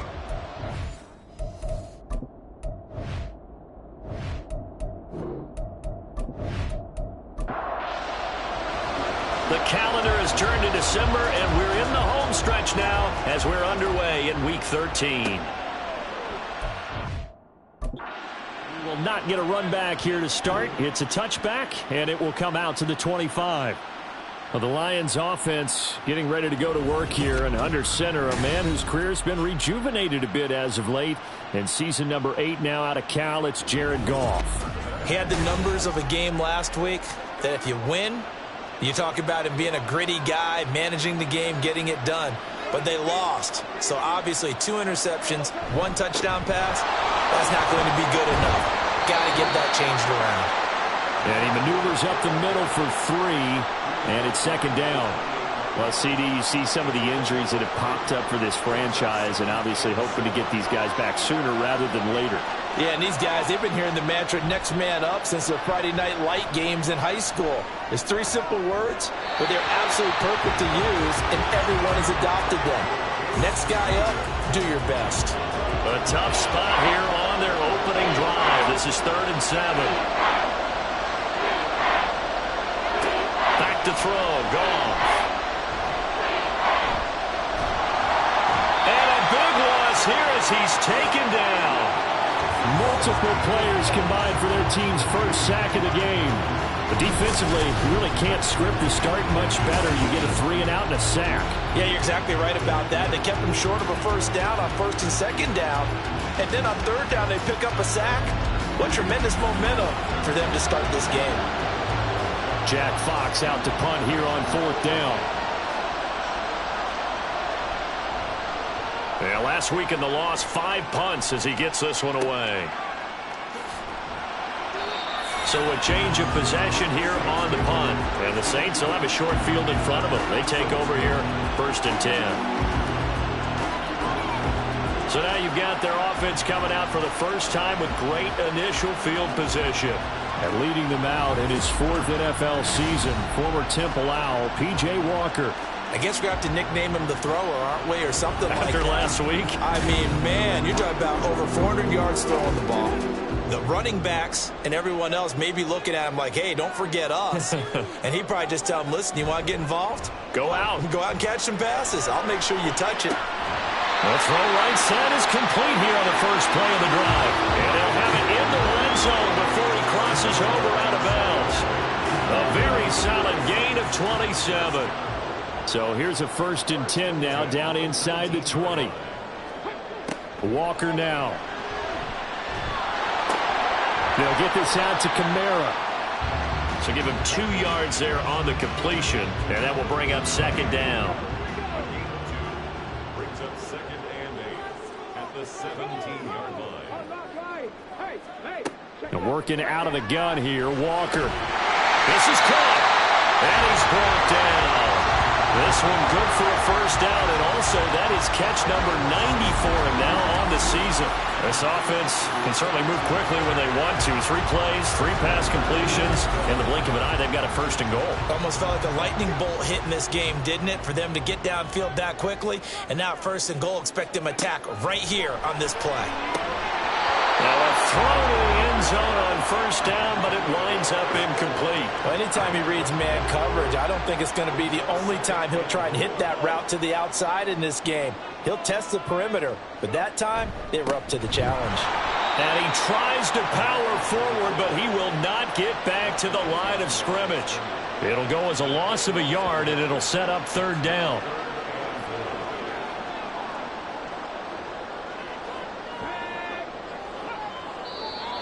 Now some movement before the snap. And we'll hear from our referee for the first time this afternoon. So they accept the penalty, of course, and push the offense backwards a bit. A bad time for a false start penalty as they're backed up now for 3rd and goal. Now Walker. Touchdown, Saints. Juwan Johnson, His 4th touchdown on the year. and the Saints will jump on top of the game's first score here this afternoon. One of the keys to their long winning streak has been scoring first. An ideal drive right there, getting the first 6 points of the ball game. Do you go back to our meeting with the offensive coordinator? Remember what he told us? Absolutely. With some teams, I script to probe in the early part of the game. Other teams, I script to attack. They've been in attack mode for these ball games and continue that in this one. The point after, good by Groupie. And that makes the score 7-0. After the touchdown, here's Groupie to kick this one away. Here comes Khalif Raymond from his end zone. And that decision to bring it out ends up not being a good one. Costs him about 5 yards as he's tackled at the 20. Back onto the field come the Lions for their 2nd overall drive. And a 3-and-out on that first drive. We'll see if they can do better here. They should have a better opportunity because the nerves should be settled now. That first series, everybody goes out with a little extra emotion. So now they get a chance to go back out and say, okay, now we're into the game. Let's go play and play as best we can. You almost get a mulligan then on that first drive? Sometimes it absolutely serves that way. You get a second opportunity. Nothing big happened. But then again, you didn't commit any mistakes either. Off you go. And they won't fare much better here as he maybe gets back to the line. And for the Saints here on 3rd down, an extra defensive back on the field. A shotgun snap for Goff. Oh, this will be incomplete. The rush gets home just as he was letting that go. That could have been worse. Instead, it's 4th down. Here's Jack Fox now. As the drive goes backwards, so he's on to punt it away.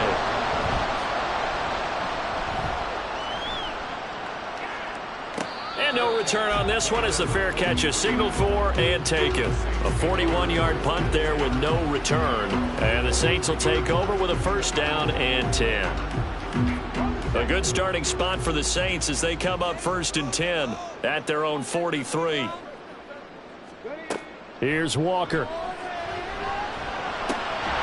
There's Chris Olave. And they'll get this well past midfield before being stopped just before the 35. Just like that, a pickup of 20 on their first play from scrimmage.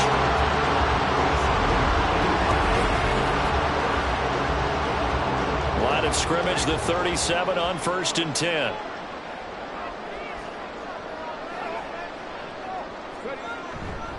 The first carry now. This is Alvin Kamara. The numbers there for Kamara from a week ago. 23 carries, 116 yards, and a trip to the end zone. And the way they ran the ball last week has to bring a smile to the faces of the entire coaching staff because not only are they seeing a back pile up yardage, they're seeing an offensive line in sync, and that bodes well this late in the season. To throw is Walker. He gets this one to Johnson. He had the touchdown earlier. This one's going to get him a 1st down. Counting down toward the midway point in quarter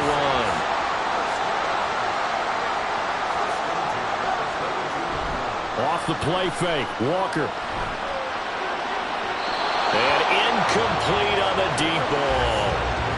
The Saints at 9-2 to start play. And they've been playing their best football of the year. Winners of 4 in a row. And the offense last week, they certainly have things humming because if you can run up 40-plus points a game, You certainly take a lot of pressure off of your defense, and you're not going to lose very often. It'll go as a loss of a yard, so now they deal with 3rd and 11.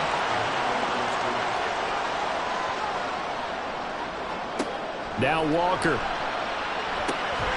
Open man left side. Shaheed has it. And he's going to be taken down short of the first, right around the 15-yard line. So 8 yards on the completion there, and it'll be 4th down. Here's Blake Groupie now for the Saints field goal. From the left hash, just a 32-yard attempt. And his kick is right there. It's good, and that will extend their lead even further. So a touchdown on their opening drive and 3 more here, and it adds to their first quarter lead. Yeah, everything's going according to plan so far because the offense has moved the ball, defense able to do their job, and here the special teams unit comes through with their contribution. A field goal to make it 10-zip. And he's able to get this across the 20, but not by much as he's marked down officially at the 21. Detroit's offense ready to take over. They're still in search of an initial first down as they come up here 1st and 10. Here's Goff. Looking left side, and he's got him in. That's Montgomery. And just 3 yards on the catch there. He couldn't get away. And it's 2nd down. Now Goff. And that's to Amon-Ra St. Brown. And they nearly get this all the way to midfield. Mark him down at the 49. 25 yards there on the catch and run. I think when they look at their offense, they think to themselves, weapons, weapons everywhere, and they want to move the ball around. They want to spread it to different people, but you absolutely know they want to get this man involved as well, and that's what they just did on that play.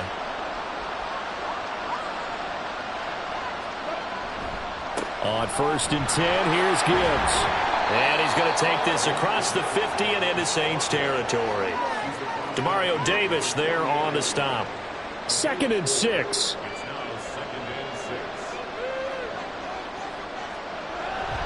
Another run for Gibbs here. He'll get about 4 here, down to the 43-yard line. And you look at the Saints defense. This unit, they've struggled a little bit against the pass, ranked number 21 in the league. And I think you're going to see some changes in the offseason, whether it's through the draft, free agency, maybe even both. They definitely need some help in the secondary. And he is going to have a Lions first down as they're able to get the 3rd down conversion. From the 34 now, here's 1st and 10. Now a give to Gibbs, running left. And he's going to get 7 out of this before being taken down at the 27. Well, this defense for the Saints, they played extremely well last week in the win over Atlanta. It was a little bit enlightening talking with the defensive coordinator about their performance last week because the feeling was that it was a good, solid performance. They did what they needed to do to get the job done and get the win, but definitely a few lapses that they're looking to correct. The 8th play of the drive coming up. It's 3rd and 3. Out of the gun, Goff. This one swung out to Montgomery. And he's going to be a yard short. A 2-yard pickup leads to 4th and 1. We can make this one pretty simple. Locked up all of his progressions downfield, forced to get it to his running back. But how about the way they ran to the football and knocked him down to force a 4th down? Reynolds with a catch out on the right side. That's a 4th down pickup of 10 yards and an opportunity certainly missed on the defensive side. Gibbs straight ahead. And he's able to get this inside the 10 now to the 9. A solid run on 1st down. Gain of 7 leaves him with a 2nd and 3. Goff. Got his tight end. That's complete. It's Mitchell. And the Lions are going to be looking at 1st and goal as they move this down to the 4-yard line.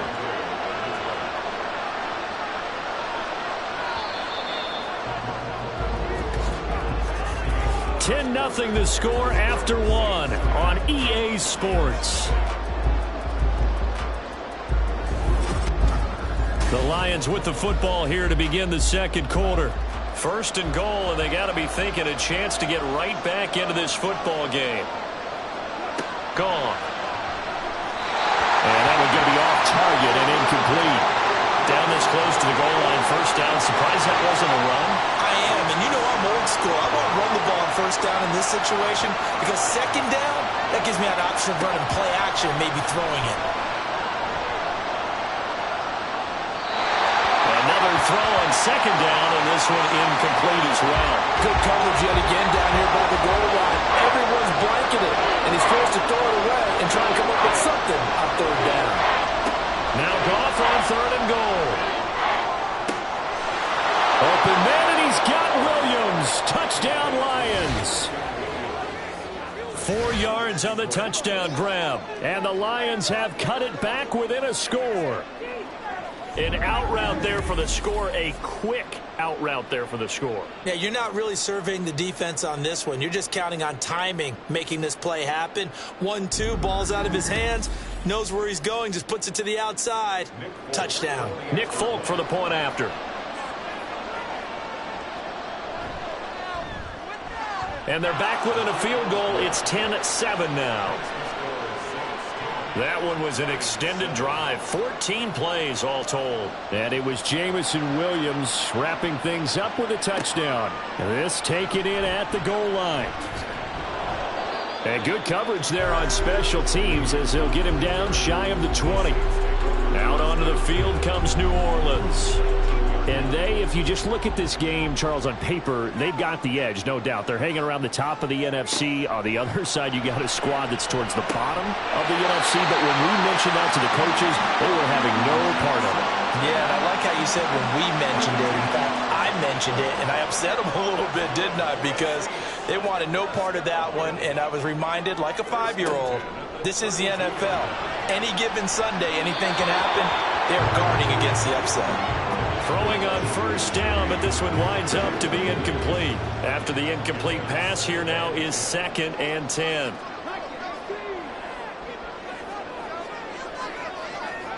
To throw is Walker. Complete. It's Johnson. They get 7 out of that, so they're left with a 3rd and 3. I know sometimes we can get fooled when we watch him make catches, as we just saw him do there, because he really looks like a wide receiver the way he goes about his business. Yeah, 230, 240 range. Yeah, not super huge. Maybe not counted on to be that inline point-of-attack blocker that we used to have in the good old days, but you can flex him out. You can run wide receiver routes with him. You can make him a primary target, and that's how he'll shred a defense. That's a play that will likely be forgotten when you talk about big moments in this game. And plays like this are critical to keep drives going. And if points result, we'll call this play significant. So the ball moves into Lion territory now. Here's 1st and 10 at the 39-yard line. And down inside the 35, he goes to the 32-yard line. 7 yards on the pickup there, and it'll leave him with a 2nd and 3. Again, it's Kamara. Shifts past him. And a strong run there as he'll maneuver his way down inside the 15. 17 there, and a New Orleans first down. A good run there off right tackle in an old-school NFL football. The right side, the offensive line, often known as the nasty side. The left side, usually the technical side. Kind of reminds me of the old Atlanta Falcons 2009, 2010. That's how they constructed their offensive line. So the completion good for 6 yards, and it'll be 2nd down.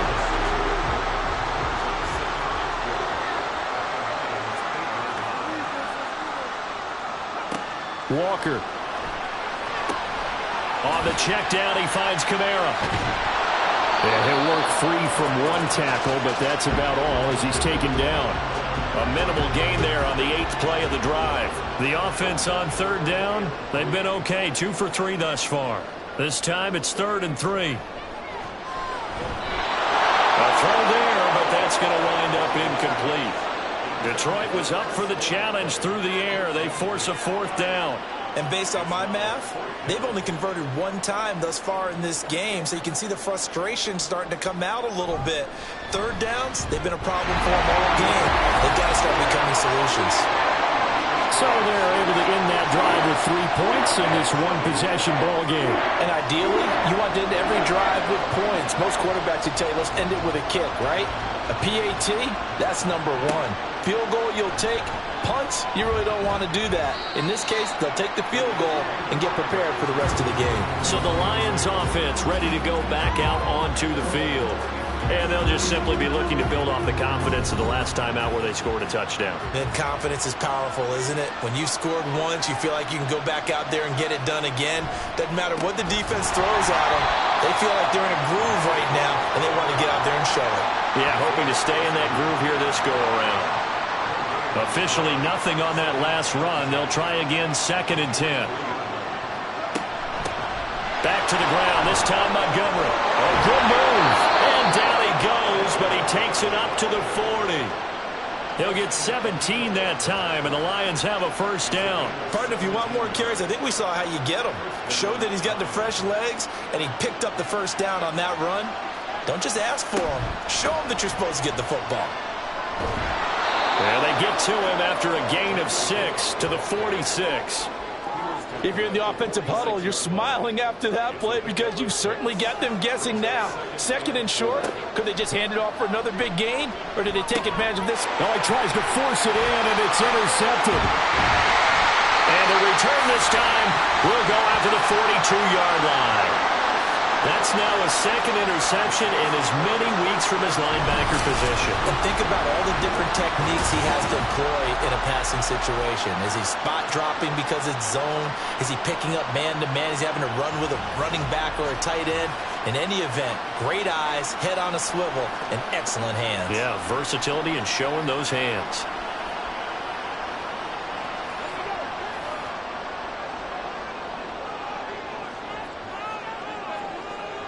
First down, Walker. Flushed out right. And this will leave him a yard short. Nice pickup of 9 yards on first down. From the 33, here's 2nd down and a yard. Play action now, Walker. Touchdown! A.T. Perry, 33 yards. and the Saints are able to strike quickly to add on to their lead. And he's tough to contain as it is, but in man coverage with a pretty deep pass downfield, really tough to contain. And it's so difficult because every play you've got to consider he might try and run past you. So your goal as a defensive back is to give him plenty of cushion, meaning lots of space between you and him. If he wants to catch the short stuff, come up and secure the tackle, hit him a bunch during the game, and try and keep him in front. If you turn your head for a second, if your concentration wanes, he just takes off and goes. And I think that's what we just saw there. And able to get this out to the 25. And Detroit getting set to go now. It's still early in this one, Charles, but the last time this offense was out there, they threw their first interception of the ball game, so trying to avoid repeating that mistake here on this drive. And to put a positive spin on it, at least it happened in the first half and not in a close game in the fourth quarter, but you're absolutely right, partner. One of the last things this offensive quarterback wants to witness again in this game. Kind of an obvious question, Charles, but anything you try to avoid after your first pick, or you say it's one interception, we're still in the first half, I'm going to do the same thing? I think you want to avoid playing scared, and put it into the mind of the quarterback that you've lost confidence in him. Make sure you get some throws that he's going to be able to complete, make him feel good about himself, and continue to run your offense. Goff wants to throw on 3rd and 1. Pass taken in by his big tight end. And he is going to have the Lions first down as they're able to get the 3rd down conversion. Many different ways to create space, but on that play, he did it with that big, wide body of his. Didn't get a whole lot of yardage on the play, but it did what it was supposed to. Pick up a first down.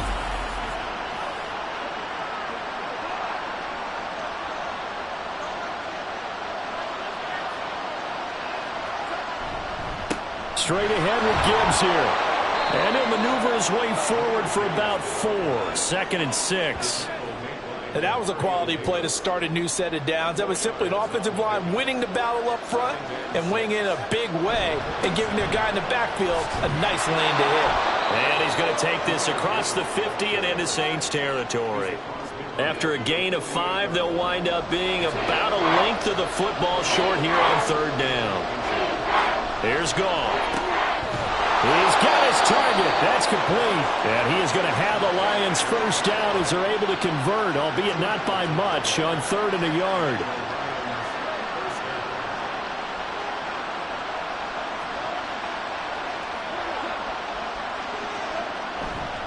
And they'll run it with Gibbs.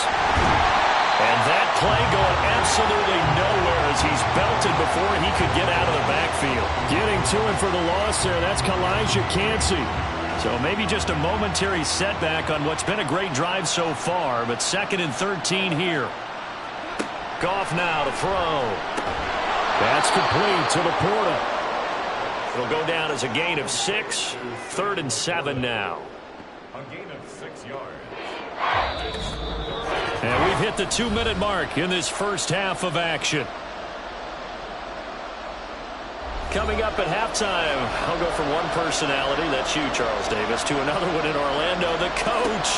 He'll have stats and scores from around the NFL. You and Jonathan Coachman both larger than life. No doubt about it. But you're stuck with me in this booth, yes, and he's miles away and smiling. And happy. The Lions passing game in sync now. They've got another first down. And they'll use him out of the backfield, and sometimes quite a bit. They're just trying to get him touches any way they can. 4 catches a week ago, there's another one right there.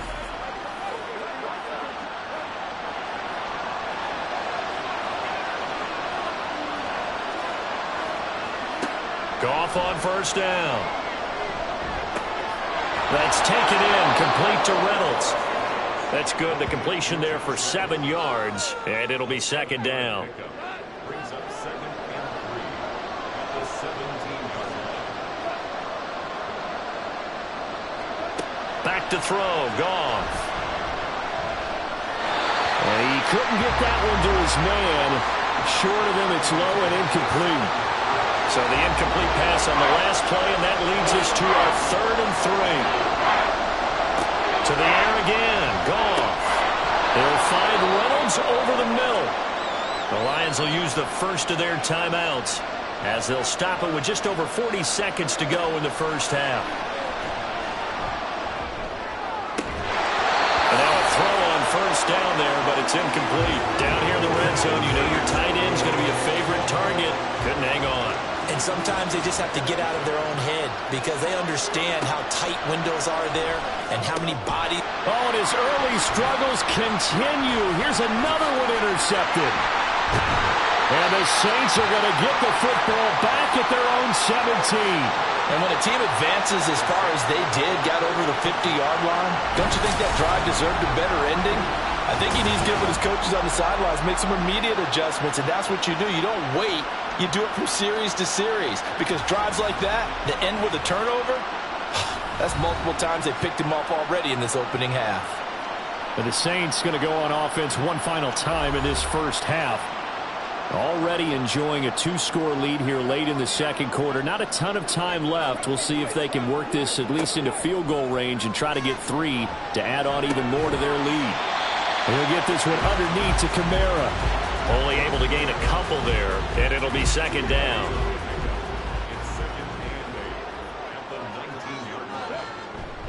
And this time they'll just keep this on the ground. And he's going to be taken down here as that will lead us to the end of the first half of play.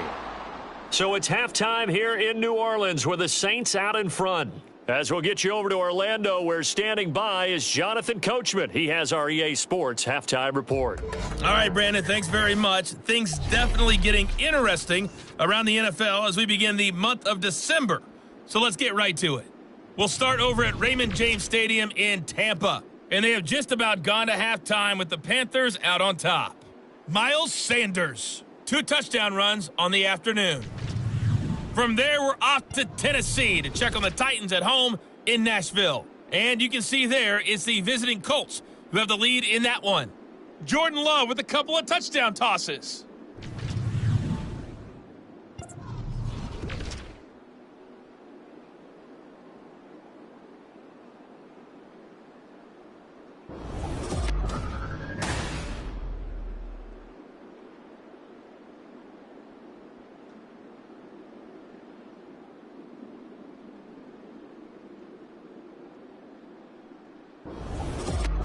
All right, Coach, thank you, and we welcome everyone back for quarter number 3. Set now to go for the third quarter. The Saints have the lead and set to receive the kick.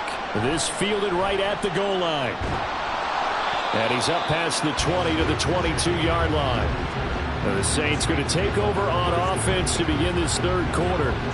This offense set to begin the third quarter. And, Charles, if they had a checklist of things they wanted to accomplish in the first half, certainly at the top of that list would be having the lead, and they've got that here. That's always the most important box to check, isn't it? But also, they've had some success in their passing game, so probably an empty box establishing the run.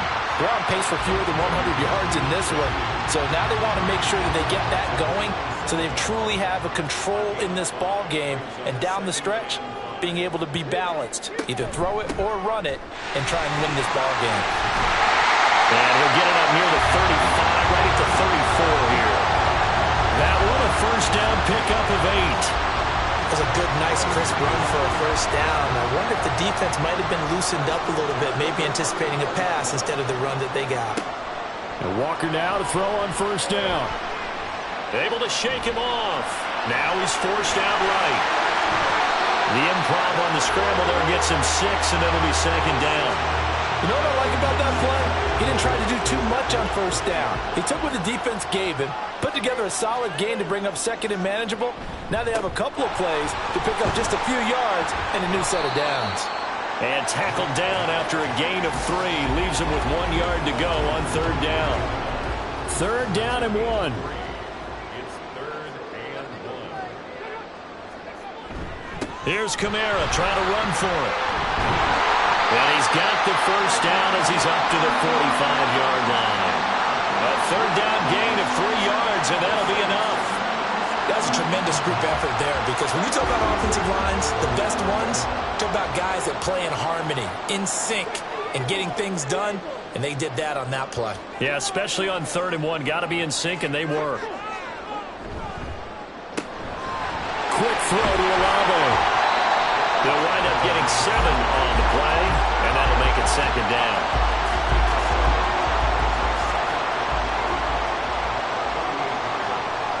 Slot man moves right. On second down, Kamara. And this won't be enough to pick up the first. A gain of 2, third and 1. This will be play number 8 here on the drive. It's third and a yard. They run it again with Kamara. And he's got the first down yardage before he's brought down at the 42. Give him 3 yards and a fresh set of downs. Well, partner, what do you think? Might have been 4-down territory if they didn't pick it up, but...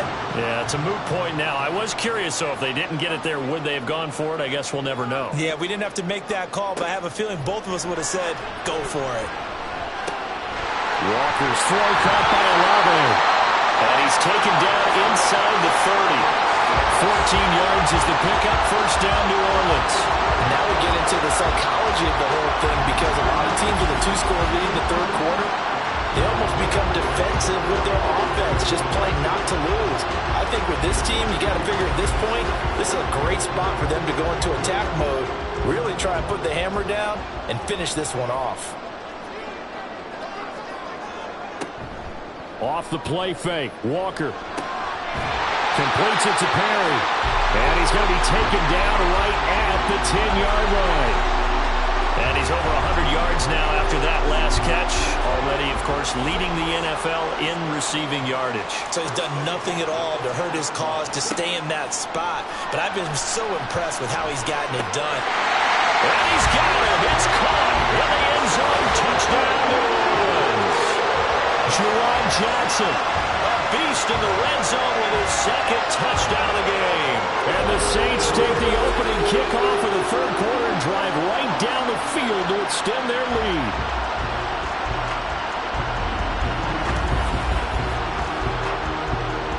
Dennis Allen going to go for 2 here. He's leaving his offense out on the field.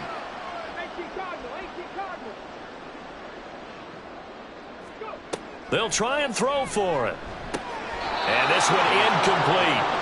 So they went for the 2. They don't get it. So unable to throw it in for 2 from the 2. Let me ask you, as a former DB, What changes there around the goal line on a two-point conversion as far as how you're defending it? You just make sure you never back up and you never retreat. You establish yourself really on the line of scrimmage, put your heels on the goal line at worst, and if they're going to throw the ball, make them throw it over your head because they're going to run out of space because of the back of the end zone. Never let a guy catch one in front of you. So we're going to look at the Lions offense as they get ready for their first possession of the second half. And their halftime hole now even deeper, and they need a big drive here just to answer the first touchdown of the second half scored against them. They were down at the half. Now, as you mentioned, they're down a little bit bigger, but no time for discouragement. Just got to get back to it, right? Put your shoulder against the boulder and start pushing and try and get back to where you were to start the half. Now Montgomery, he's got it on the draw. And he'll go down at the 26 following a gain of 6. On a second and long, it's really nice to see an offense that has enough confidence to run the football in that situation. I think that goes back to their practice and game planning. They've seen things that they've seen on tape and in previous games that led them to believe that even in a long-distance situation, they can still run the football and gain enough yardage to put themselves in a good spot on third down. On the give, here's Gibbs. Cameron Curl up to make the tackle. Brandon, 5 yards on that run. Let's get back to the huddle and make sure if you're a back, you spend time with your offensive line and give them credit. Hard to move those 300-plus pounders at the line of scrimmage, and they did for a significant chunk of yardage. Goff's throw going into the hands of Williams. And this is going to be another first down as the tackle's made at the Saints' 42. A really nice pickup of 14 yards, and it moves the sticks. And you start to think if it's going to happen for these guys, it's got to start with this drive. Down 3 scores, they need to start making some inroads. And that'll help the cause there as they pick up good yardage and a first down. Pretty good results here on the first down run as he takes us forward for about 6.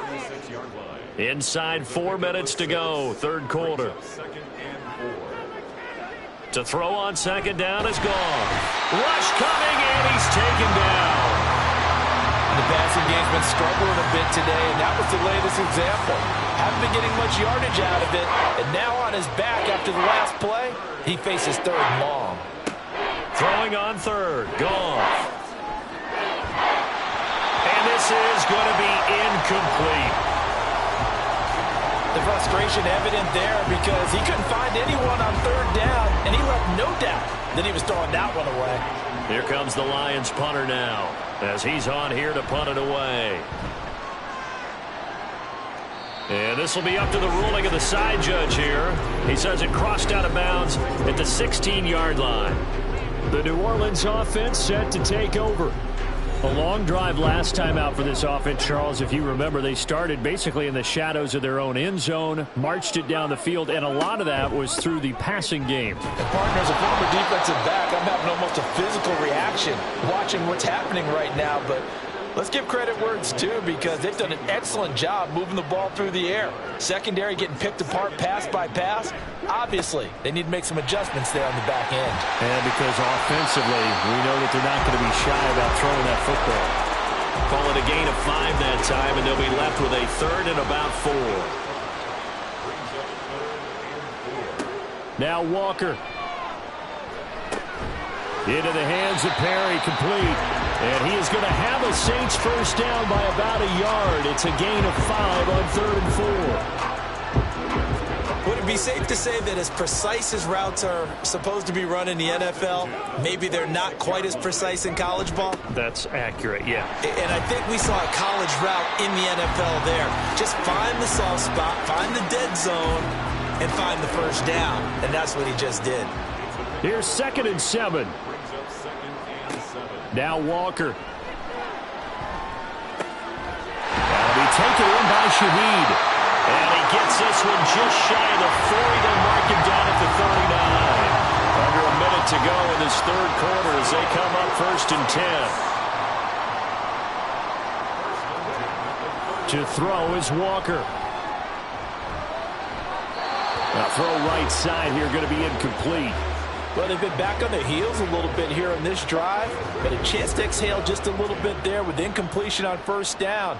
Now they have to gear up, try and get 2 more stops, and escape this drive. There's a ball thrown right side and complete. And they've got it well across midfield down to the 40 before it's all said and done. A gain there of 21 yards.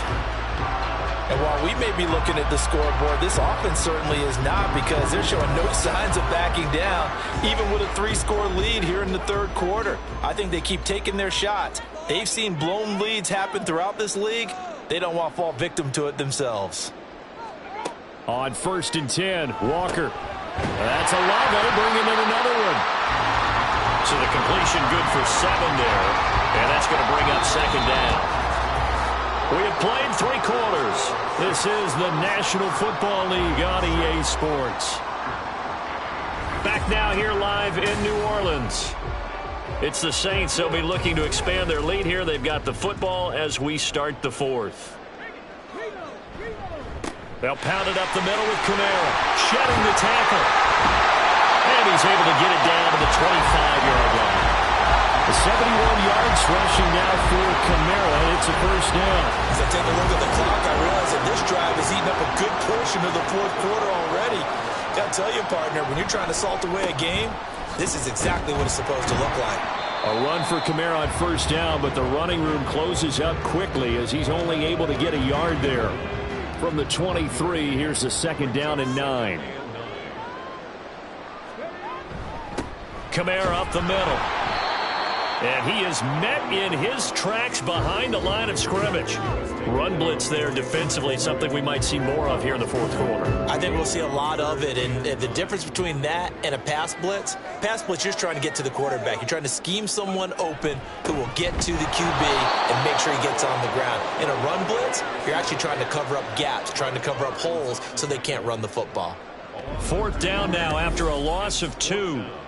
They tried to catch him by surprise there on 3rd down, but this defense, they were all over the jet sweep. And it's oftentimes all about what you're doing on the backside of the defense, whether it's the defensive end or the outside backer, who's setting the edge. And if they don't get blown off the line of scrimmage, they can really wreck a play. And in this case, they were able to make the tackle for a loss as a result.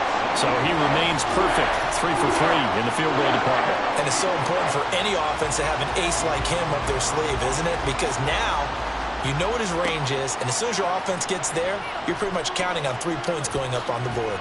And he'll go down as this drive will start at the 25-yard line. Detroit's offense ready to take over.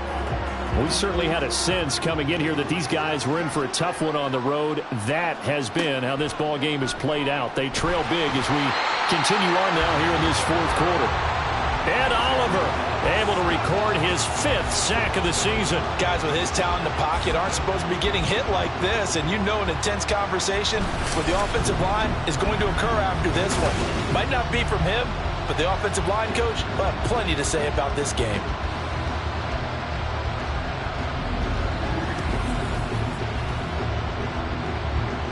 Well, they're in some hot water now. After that sack, it's 2nd and 21. Goff now looking to throw. Reynolds with a catch out on the right side. And able to get this across the 20 before going out of bounds. And this offense on 3rd down today, they've converted 7 times and could use another right now. This is 3rd and 11. To throw is Goff. He's airing it out for Williams. And unable to connect. Incomplete. I'll give them credit. They took their shot, but it's going to bring up 4th down.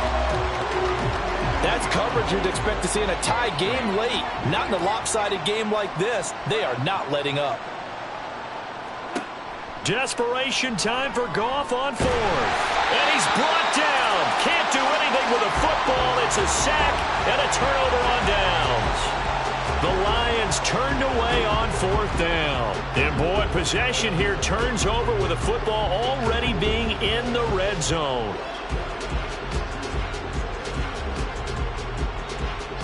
Out is the Saints offense now as they get ready to take over here. Been a very strong performance for them, really, on both sides of the football. The turnover on downs, the most recent example, and now, obviously, they're in a great spot here. Yeah, if you're over on the bench right now, you're shaking hands with your teammate, you're hugging him, give him a little dap. Been a big, big performance for them. Now you just don't get careless. Take care of the ball on the way out. Walker finding Johnson on the out route. That's complete. This will be stopped about 2 yards shy of the marker. 8-yard gain, 2nd and 2. So give them the yardage on the pass and half the distance to the goal line. Because they're inside the 30. So now you don't march off the full 15, right? You have half the distance to the goal. In any event, that's precious real estate given up. So now after the face mask penalty, here's 1st and goal. Here's Walker. And it's caught. Stopped short. Down at the 1. Had the broken tackle, but couldn't get it all the way home. 2nd and goal from the 1. To throw is Walker. Touchdown, Saints. Juwan Johnson with touchdown number 3 in the game and 6 on the year. And the Saints are closing in on win number 10 as they extend this 4th quarter lead. Boy, he has been fun to watch throwing the football in this one. And it's certainly not fun for that defense, though, Charles. Now up to 4 touchdown passes in this ball game. Yeah, we're supposed to be neutral, but I'm feeling their pain right now because he has absolutely carved up this secondary. A clinic on how to attack a defense and take them out of the game. Groupie able to add the PAT. And that'll push the lead up to 29 now. Here's Khalif Raymond to return. And they'll get him down inside the 30 at the 27. Here's the Lion offense now as they get ready to take over. Charles, we know that this offense is aggressive. We saw that last drive. They went for it on 4th down, didn't get it. Then they give up the touchdown. So now you feel like they really need to respond here. They certainly do, but let's face it. Sometimes when you take that risk, you understand if you fail, a little more onus goes back on your ball club to try and pick themselves back up. Here's 2nd and 10. Gone. That's taken in, complete to Reynolds. And he's taken down, but able to slip across the 35. So here's a 1st and 10 at the 38.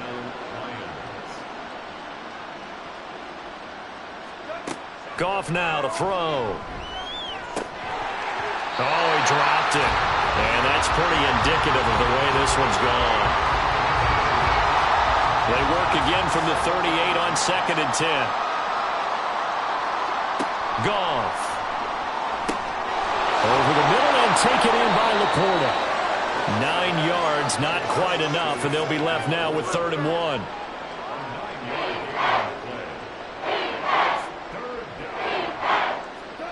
Goff throwing again.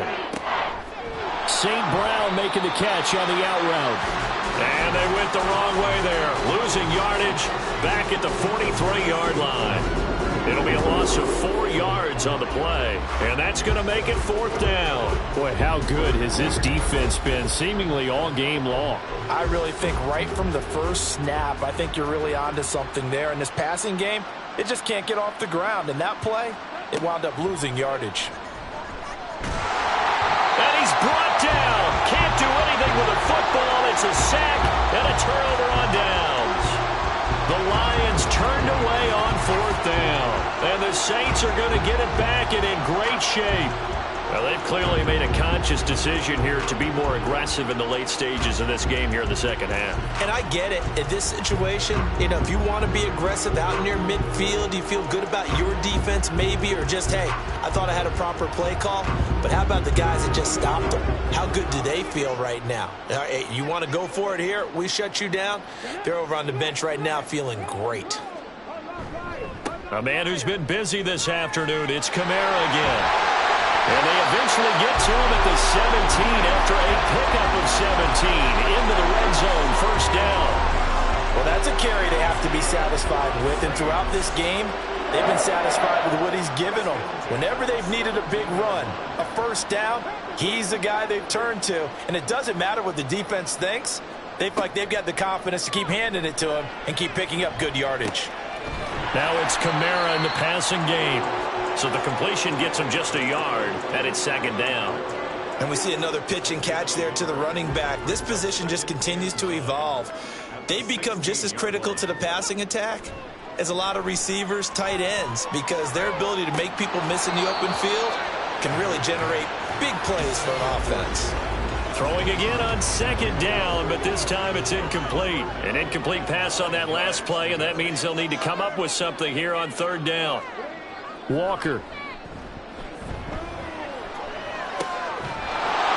And that is incomplete. Oh, he had a defender right there with him to force that to the ground. And fourth down now coming up.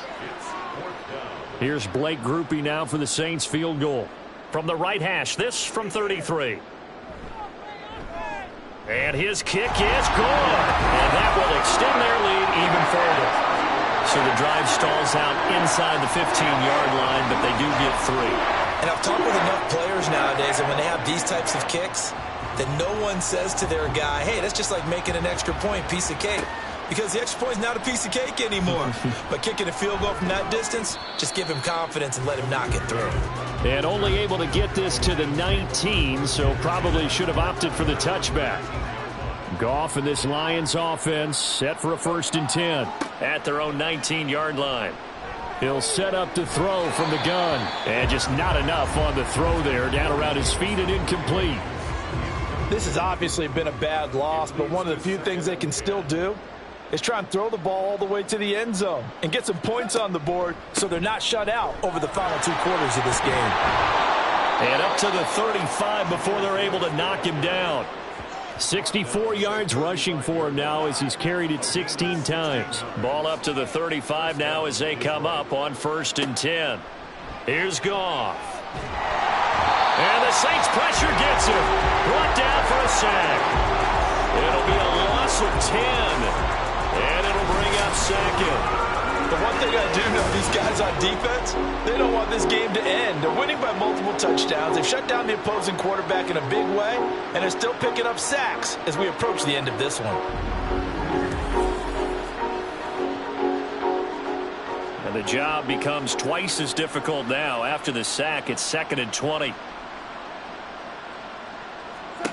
Now Goff. And that one off the mark behind him. Incomplete. That incompletion brings us one step closer to the end of this one. Maybe mercifully, partner. And let's face it, though, no surprise, they're still flinging it around. They have pride, too. Now on 3rd and long, they'll look to throw. The throw here right sideline falls incomplete. That incompletion is not a surprise with the way that this one has gone, and the frustration of body language is evident everywhere. This team, they've really been put through the ringer in this one. They go ahead and snap it. Goff. And he knocks the ball away, and it falls incomplete. The Lions turned away on 4th down. And that will force a turnover on downs. Well, that's the 4th time that they've tried to go for it on 4th down. They've only converted once, Charles. And obviously not a good percentage. And if you're going to go for it on 4th down, you think that you've got the right play dialed up. You can't be stopped. Your momentum's going to keep going. But 1 for 4, that tells you that you need to look at things in a different way, and you need to tip your cap to the defense. They've done a great job. Throwing on 1st down, but this one winds up to be incomplete. Well, their passing attack, even though that one was incomplete, has been really sharp in this one. It's resulted in a lot of touchdowns, and it looks like they're not going to stop throwing the football until the very end of this one. Well, that will certainly make everyone involved on offense pretty happy, because that gives them all a chance to pad their stats a bit. But as far as the actual need, you're not going to know they can just run this clock out, because this one, it was over a long time ago. So after the run by Kamara, now another 1st and 10. They'll try and run some clock here as they keep it on the ground. And finding room to work, he's down to the 2-yard line. A good run, 8 yards there, and it'll be 2nd and goal. Coming up to the line, and they will need to run another play here before the 2-minute warning. Play action now. Walker. Nowhere to go here. He lost the football. But fortunately, he's able to recover his own fumble, or that could have been trouble.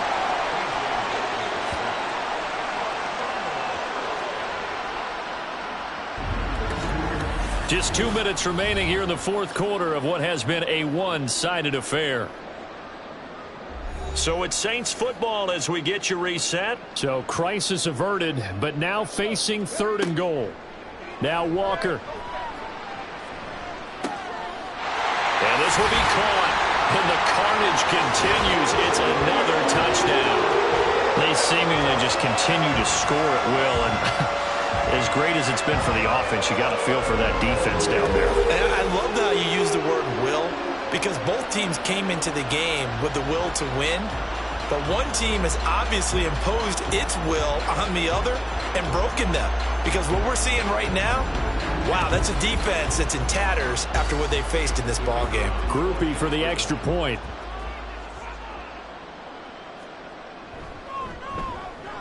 And this one was over a while ago as they just add on to their big lead. So that drive spanned 5 plays. And it ends with a touchdown for New Orleans.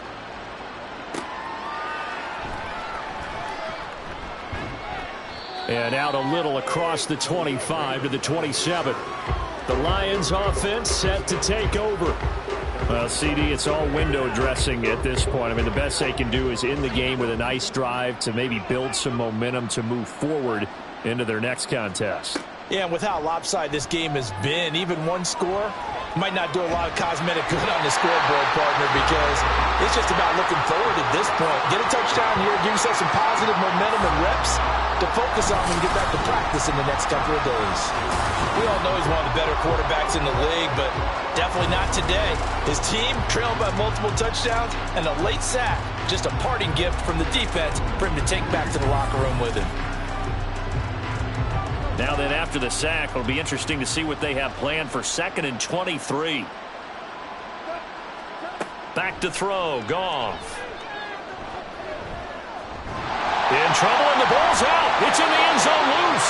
And this will be recovered at least by the offense, but he'll be taken down in the end zone, and that is going to be a safety. Things are just going from bad to worse now. It's a safety that does him in here, and that is one frustrated offensive unit. They can't get out from under their own shadow right now. I mean, I know this is the NFL, but could you imagine a college crowd right now? Imagine what they'd be doing. They'd be chanting, "Start the bus," because they think this one is over. Oh, my goodness. Now that is going to be out of bounds on a free kick. And that's a big mistake. A penalty accepted, and they move the ball forward. Good starting field position for them as they come up 1st and 10, right at the 50-yard line. Now a handoff. Here's Kamara. He'll take this to the 46. I feel like I could see what he was thinking on that carry. Wanted to follow that big tackle through the hole. Ended up only getting 4 yards on the carry. I think he had designs on that one being bigger. 2nd down, and it's Kamara again. And he'll go down shy of the 40 at the 41. It's a 5-yard gain, but they'll still be a yard short here with 3rd down now looming.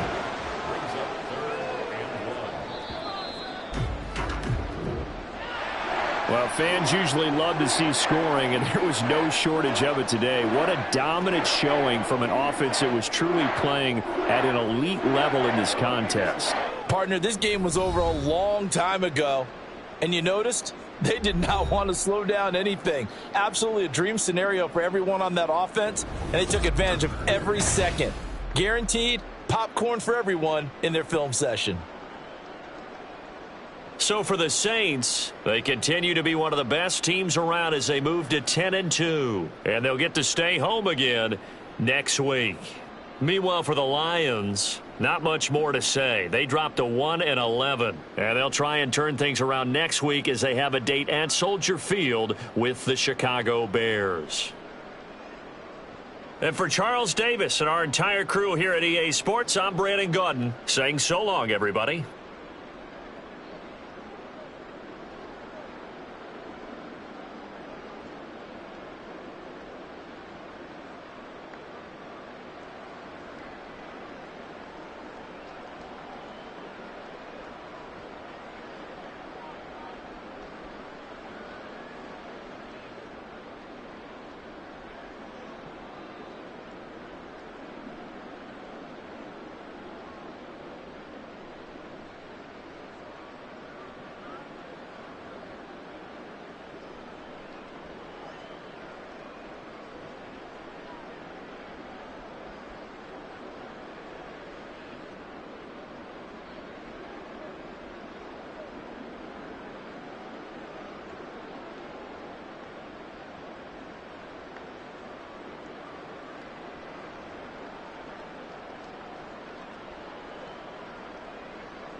It's the NFL on EA Sports.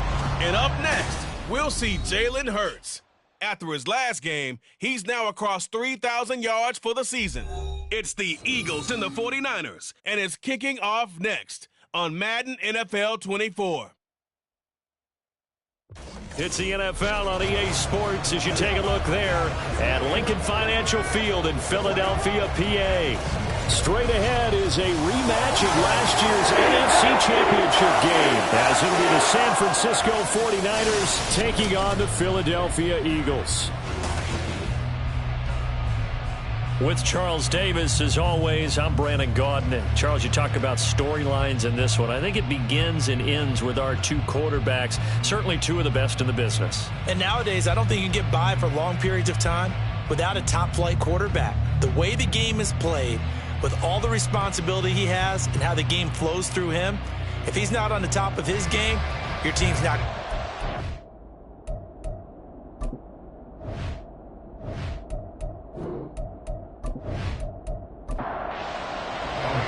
The calendar has turned to December, and we're in the home stretch now as we're underway in Week 13. Taken at the goal line. Taken a yard or so past the 20, call it the 21. So here's the first drive now for the 49ers. And they are led out there by their mobile quarterback. And I thought it was a really nice performance last week by him. 3 touchdown passes. I think that signifies exactly what he was getting done. He did have the 1 interception. But that's the ratio you say you're okay with, right? If you go 3-1, you're going to be pretty happy over the course of the season. And let's face it, he'll never blame the receiver publicly. But behind closed doors, he probably told his agent, hey, what's the deal? I should have had a perfect game. The game's first play produces 6 yards, brings up second down. The CD, this offense at 11-0 now on the year. A few weeks ago, I remember asking you what kind of percentage chance that you thought they had at staying unbeaten the entire season. I think you said 25%. I'd imagine that number probably grown since then. I would agree with you, and I'm going to actually bump it up to closer to 50%. Only because they saw some tough games to come, and keeping that focus throughout the entire season, that's been a really difficult thing to pull off. But so far, they've done it, and they've done it. There he goes, right side. A big play there on the catch and run. 65 yards. Despite writing it down on my notes, I never give enough credit to the offensive line, and we have to here. The protection, that's what made this play a success. Quarterback had to wait for his crossing route to develop, and that takes a little bit of extra time. Excellent job by the big fellas up front. A real field flipper there as all of a sudden they've got a first down in the red zone. First carry of the game for Christian McCaffrey. And he's going to get a solid gain of 9 before being brought down. Second and right at a yard. Here's 2nd and 1 now from the 7.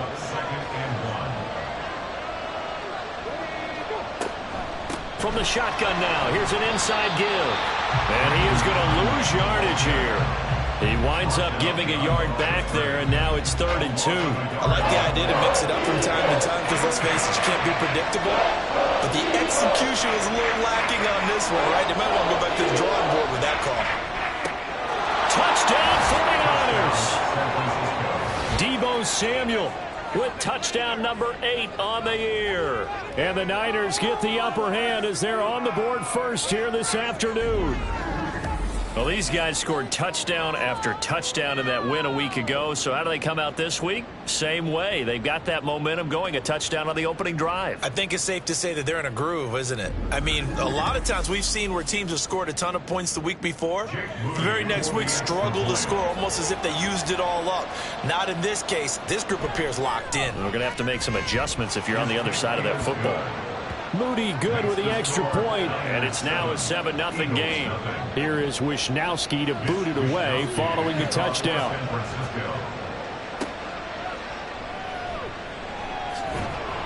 And he had no room to run as he's tackled down inside the 20. So here come the Eagles, the defending NFC champs, led out by a man who was the runner-up to Patrick Mahomes at MVP balloting a season ago. Of course, that's Jalen Hurts. His game last week reminded me of the old song, accentuate the positive, because that's about all he did, right? Yeah. 3 touchdown passes, over 300 yards in the air, receivers happy. And they got the win. Got the win. If you're a running back that likes to catch passes, they're happy as well. Big-time game. And that's good for a pickup of 10 yards. And they'll be left with a second and about a foot. At the 28-yard line. Hurts sets up to throw it. That's caught by the big tight end, Dallas Goedert. And Goddard going to have an Eagles first down as he'll get this up to the 34-yard line. First and 10 at the 34-yard They go line. play action with Hurts. Slings this deep from McLaurin. And this is dropped. Oh, boy. A chance for a big play early, but he could not secure it. Second and 10.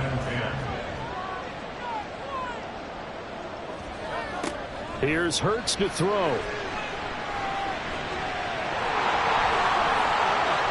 And Hurts able to show off some of that elusiveness as he slides to the ground there, and in the process picks up the first down. 19 yards to pick up there. Move the chains. This early in the game, it's all about making steady progress downfield, hoping to lead to early points. And you can do it with your actual play calls, or sometimes something a little more improvised, as we just saw there. They'll run for the first time with DeAndre Swift. And good work there in open space. And he's got this all the way down now to the 32. 15 more there, and they're on a roll. It's another first down. First and 10 at the 32-yard line. They'll stay on the ground with Swift. And he's got it down to the 28. These are his numbers from last week's contest. And Charles, how do you think he ran the football? I thought he definitely had his moments. I did think that they could have utilized him a little bit better, and I'm definitely going to keep an eye on him to see how they're going to use him this week. Second down and 6 now. Hurts. Throw right side, caught by Goddard, the tight end. And Goddard going to have an Eagles first down as he takes it down to the 20-yard line. Clock rolling as we hit the midway point of this first quarter. First and 10 at the 20-yard line.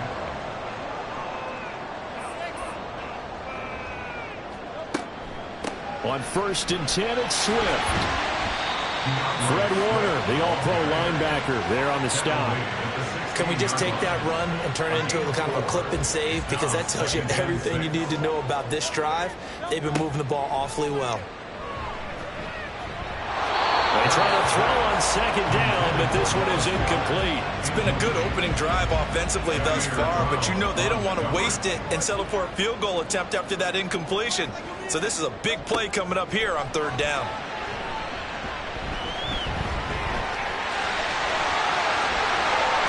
And he will slide to a stop. He does have the first down. A nice pickup there of 11 yards, and it'll move the sticks. Brandon, that's a gamer move right there. Facing third down, steps up, calls his own number, and nearly makes the house call. If I'm the coach, I let him take another one right here. And he's in. Touchdown, Eagles. Jalen Hurts Keeping it himself from 5 yards out. And the Eagles are able to match the opening drive touchdown against them with one of their own. Defensively, they told us that the top priority was defending option plays this week, but here on the very first drive, the defense broke down a bit. It certainly did, and it's really not a surprise because defending option football is difficult. You have to think too much. Most of the time, you just react to what you see and you play fast. Here you're reacting, you're processing. Do I have the back? Do I have the quarterback? Who do I take? Do I take on a blocker? And next thing you know, he's in the end zone. Each team's had it. Each team has scored. 7-7 here as the kick's away. Hill going to sit on this one, and it'll come out to the 25. Back out there comes the 49ers offense ready for their second drive. So both of these teams, Charles, coming off touchdowns now, but this offense, they just had to stand on the sideline, watch their opponent offer a really impressive drive to reach the end zone. Yeah, and I think you're not telling yourself the truth if you don't think there's some one-upsmanship going on right now, because they just had their touchdown answered by a drive of double-digit plays that also found the end zone. Now they want to do something even more impressive to answer that one. Kittle's got his first catch, and it's also a first down. They'll look to throw. And trying to get it to Samuel, but it's intercepted. And they will set up shop in enemy territory at the 42-yard line. That time defensively looked like they showed quite a bit of pressure, but backed off, and it proved fruitful. They get the pick. He went through all of his rules about getting rid of the ball quickly because he read blitz. He saw all those people stacked at the line of scrimmage, and then they fooled him by dropping into coverage. Now he's ready to get rid of the ball fast, but guess what? Too many defenders out there. Exactly as you described, an interception.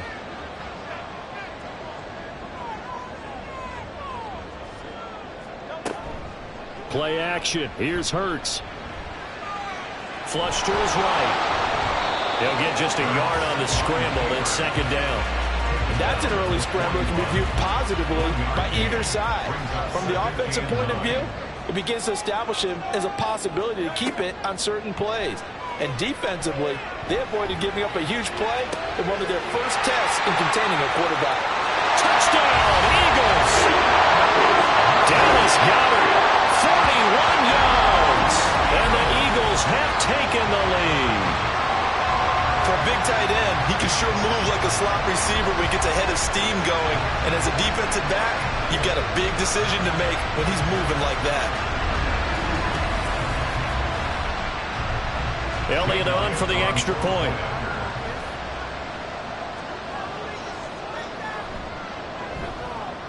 It's up and good, and it's 14-7 now here in the first quarter.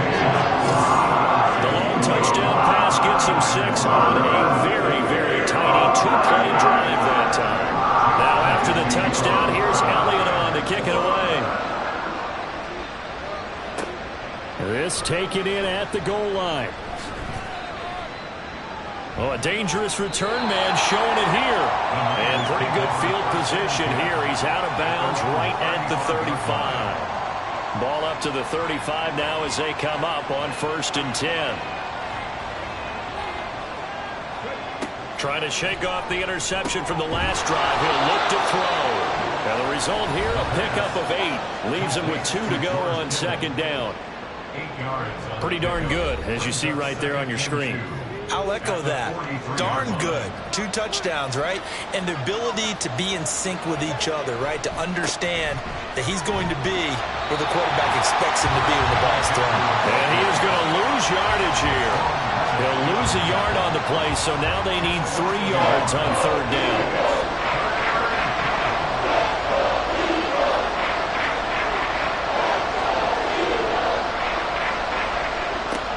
They're going to look to throw.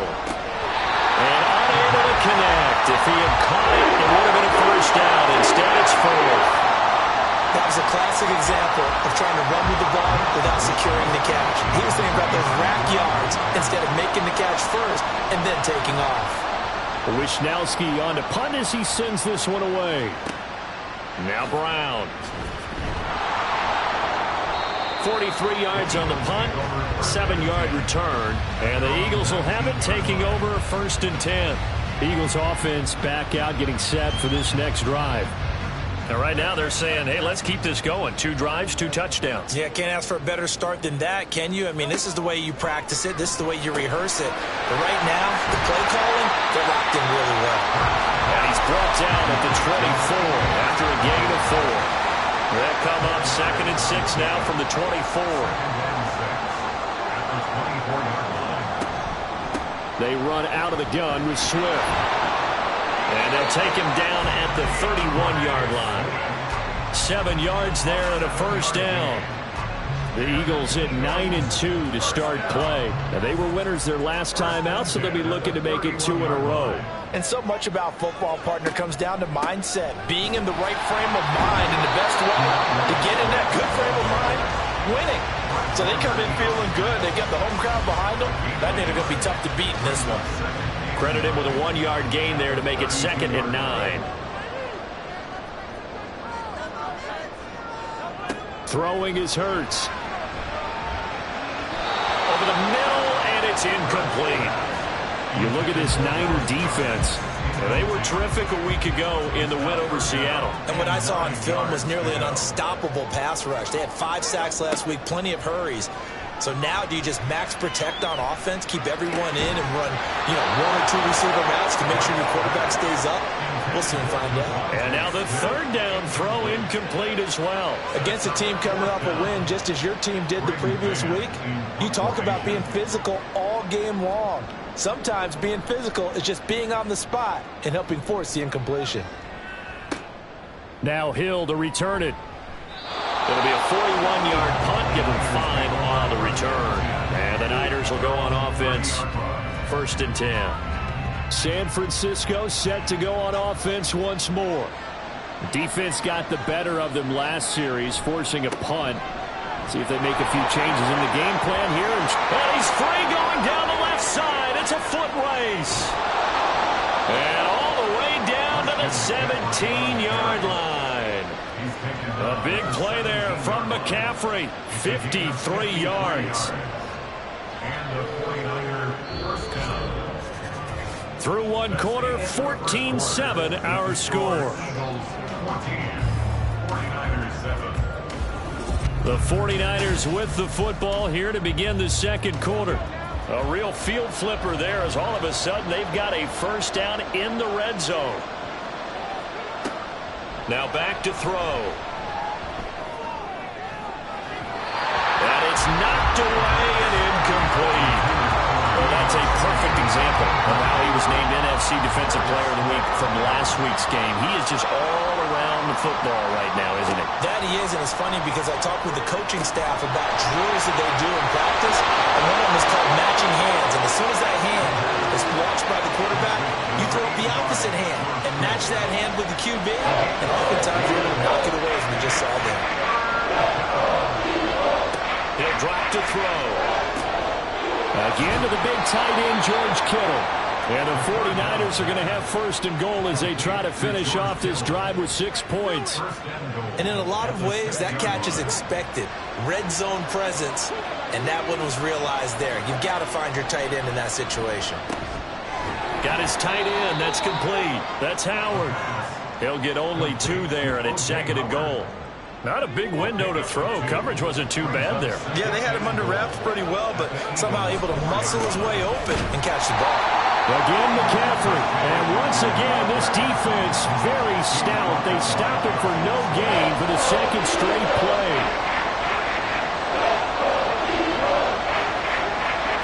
They'll look to throw on 3rd and goal. Under pressure, down he goes. Sacked at the 10. Brian Burns flying in there and dropping it for the sack. So on is the rookie Jake Moody for the Niners field goal. From the right hash, and this one just a chippy. And his kick is indeed good. And they'll cut the lead back down to 4 now at 14-10. Well, I don't know if they would have gone for it on 4th and goal anyway, but the sack on 3rd down pretty much made their mind up for them. You're exactly right about that. And this is a tough place on the field to take a sack because, as you just noted, it took the decision-making away from them. Now they have to go for a field goal instead of potentially going for it. And he'll be brought down right on the chalk of the 20. Philadelphia getting set to take the field. Obviously not the intended goal last drive. They had to punt the football, but still they've got the lead here and now a chance to add on to that lead if they can get points on this drive. 1st and 10 upcoming. And they'll get 8 out of this before being stopped at the 28. Line of scrimmage, the 28 now as they come up on 2nd and a couple.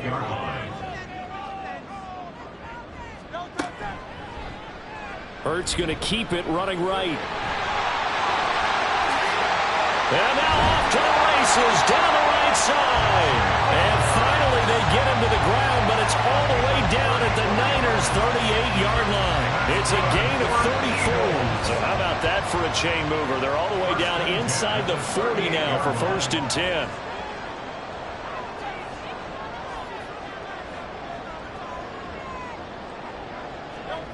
From the gun, it's Hurts. That's complete. Terry McLaurin with it. And he's got this down almost to the 20 before he's dropped. And between the last 2 plays, they've moved it over half the length of the football field. Well, Coach has always talked about finding balance on offense. I don't think you get much more balance than this. Big-time run, big-time pass. A 1-2 combination. Looked pretty good. How about that? Let's see if they can continue to take that kind of a punch, though. They'll throw on 1st down with Hurts. He's got Smith here. So give him 5 yards there on the pitch and catch. And that'll bring up 2nd down.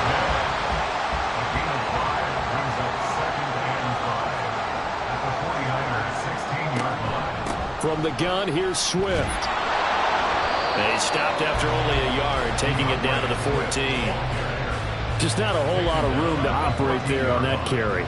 No, not at all. They did a really nice job staying in their proper places and not allowing any lanes to open up. Now a 3rd down throw, but it misses the target, incomplete. So it looked like maybe his 3rd or his 4th read on his progression. Just trying to find his outlet man that time. Ends up leading him just a bit too much. A 31-yard attempt. The kick by Elliott is good.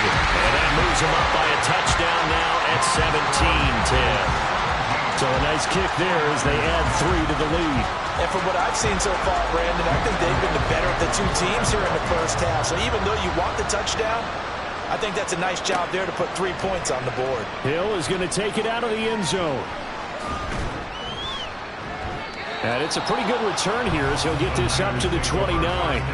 Well, the 49ers settling in for their next drive. They find themselves down 17-10 as they come up on a 1st and 10.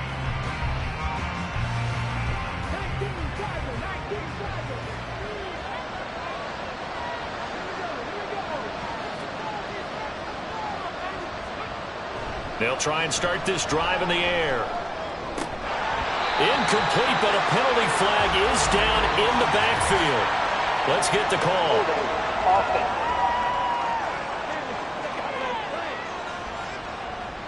They're backed up here with a 1st and 20 now after the holding penalty.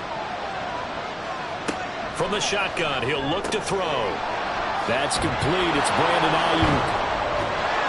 And he'll get it out near the 40 to the 39. It's a big play, yet amazingly, because of how far they had to go, they're still looking at a 2nd down here. At the 39-yard line. They'll let the QB keep it here off the option. And the second wave of tacklers is going to get him as they stop him behind the line. It'll be a loss of a full 3 yards there, and it also brings up 3rd down. Well, that play never really got off the launching pad. He had a linebacker in his face before he had a chance to do much of anything. Yeah, I think his big boys up front, that offensive line, they've got to do a little bit better job of protecting him if they're going to continue to run the option like this. And he is going to have a 49ers 1st down as they're able to get the 3rd down conversion. Well, I like the play design there. They occupied the defense downfield, everyone trying to account for someone. But unfortunately, they didn't account for the running back slipping out of the backfield, and he was absolutely unnoticed and wound up getting big yards on that play.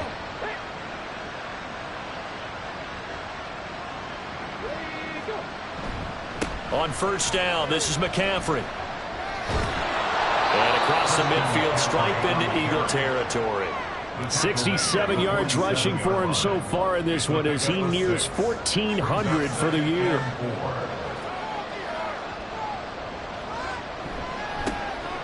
On second down, here's Mitchell. And he'll go down, but not before getting this inside the 30. That burst good for 20 and a first down. Not too shabby for his first carry of the game. That's exactly what most teams are looking for, a really good change of pace back.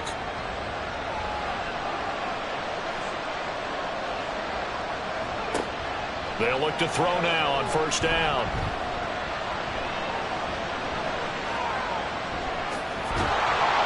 And he's brought down, but not before he reaches the 8-yard line. That would have broken play, but it ends up being a good play. The scramble goes for 20. Two big plays in succession. Not sure this D knows what hit him, but now they got to get ready. It's first and goal. They'll try to run with McCaffrey. And he's brought down right at the 5-yard line. Give him 2 on the play. Not a whole lot there on first and goal, and that's what you're looking for defensively. You'll certainly live with giving up just a yard or 2 in this situation. Now they'll switch it up here and look to throw. Rolling to his right. And he's going to lose a yard or 2. Taken down behind the line.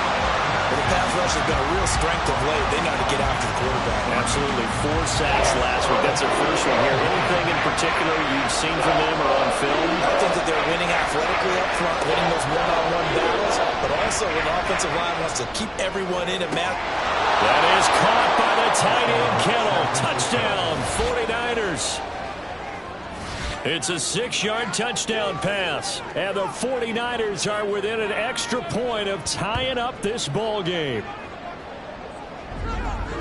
There was a lot of zip on that pass, and baseball might have called that a frozen rope. I like it when you bring the diamond into the game. I'm going back to the gridiron. Had some heat on that bad boy. Sometimes you throw a touchdown pass, and sometimes you throw, what, a touchdown strike? There you go. That's my man, in concert. Moody good with the extra point. And we've got a tie game here in a back-and-forth first half. 17-17 the score. All even to this point as it kicks away.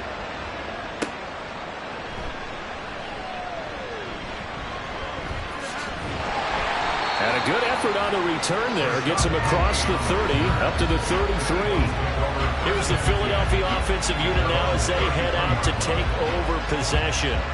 Their drive last time, it stalled out. They were forced to take the short field goal. And the key phrase, you nailed it. Forced to, because you know coaches look at these short field goals as a last resort, right? To them, that's not how drives are supposed to end. You're supposed to put 6 on the board.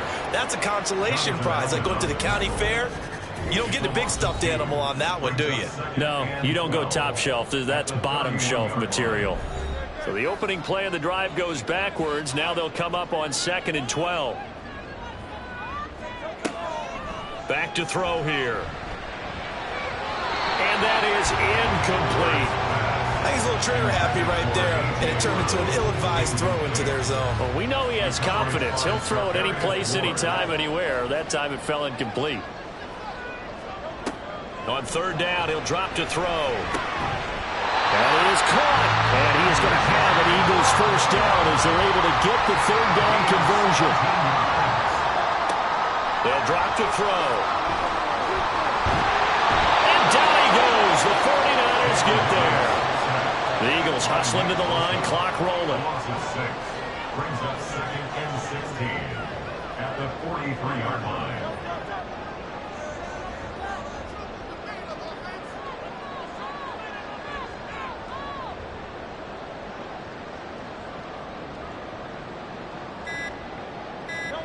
Second down. Here's Hurts. This short throw caught by Goddard. It'll be a gain of 5. And that'll bring up a 3rd and 11 situation. Brings up 3rd and 11.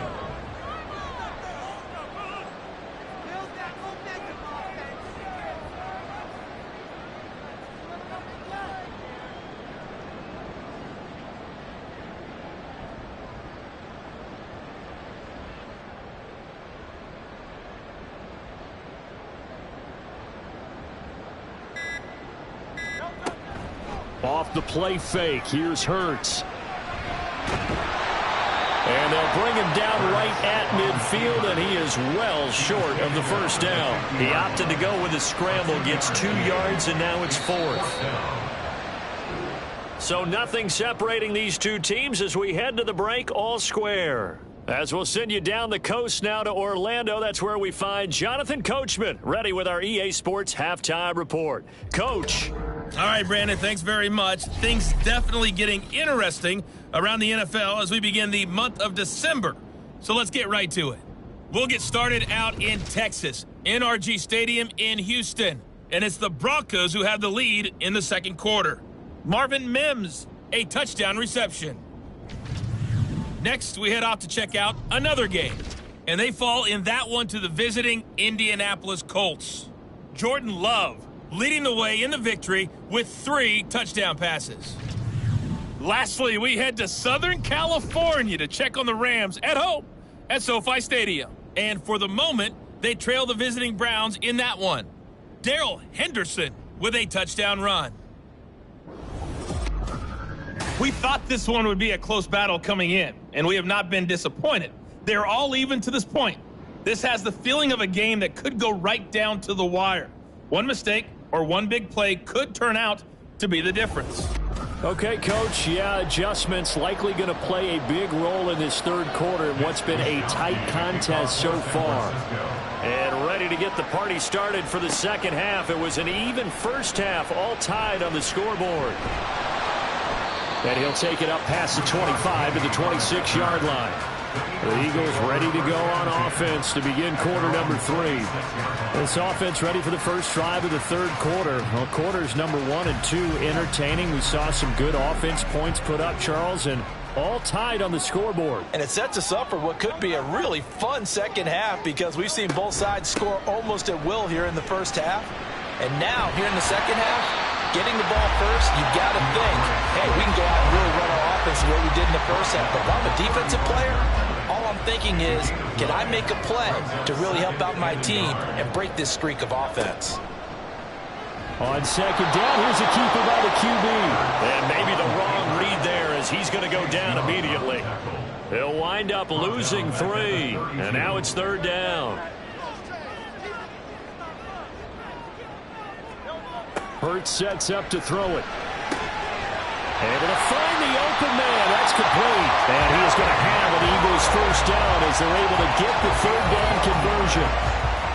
And Brandon, from our time in college football, where receivers weren't running the traditional NFL route tree, one thing they did learn, find open areas, find soft spots, and set up and catch the ball. And I think we just saw that there. Yeah, we saw that indeed, picking up the first. On the option to give to Swift here. And he'll get what he can up the middle, 3 yards. That'll bring up second down. Typically, we think it's the strong safeties that are better tacklers, especially closer to the line of scrimmage amidst traffic. But in this case, how about the free safety coming up and making the big-time play? Now a deep ball there on second down, but it'll wind up incomplete. They geared up and took the deep shot downfield, but it turned out it wasn't one-on-one coverage. Extra defenders in the area, and that one winds up incomplete. Here's Hurts to throw. He's got his target. That's complete. Touchdown, Philadelphia. A.J. Brown, 54 yards. And the Eagles have taken the lead. And he showcased his blazing speed on that one. Was he wearing football cleats or track sneakers? Because he was gone. Big-time play, and just think about what that does if you're a receiver on the team with him. Well, that's got to open things up for you as well, because if I'm a defense, I've got to get back deeper and deeper in order to keep him in front. But I'm not sure how many can actually keep him in front with that speed. Elliott good on the extra point, and they will take a 7-point lead. 49ers 17. Hill is going to take it out of the end zone. The lane opens here. He's past the 30. It's a foot race. And he finally runs out of gas, but not before he's inside the 10-yard line. Similar to golf, you never want to count a score before it actually happens, but you have to figure. They thought they were going to get 6 on that play. Great effort to keep them out of the end zone, but a big-time return. Breaking the huddle, 1st and goal as the return team has set him up. with golden field position. The play-action fake. They'll look to throw. And a minuscule gain of maybe a yard from the 6 to the 5. Partner, just a second earlier, and they might have had him because they certainly thought they were going to close in and drop him behind the line of scrimmage, but he had just enough time to dodge the pressure, and he ends up getting yardage before being stopped.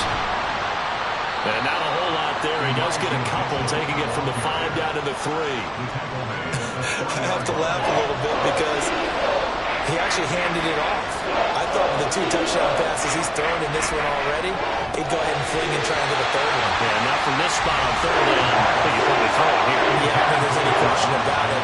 They won't even send in a running play here, I don't believe. I think they go ahead and try and throw it for a touchdown.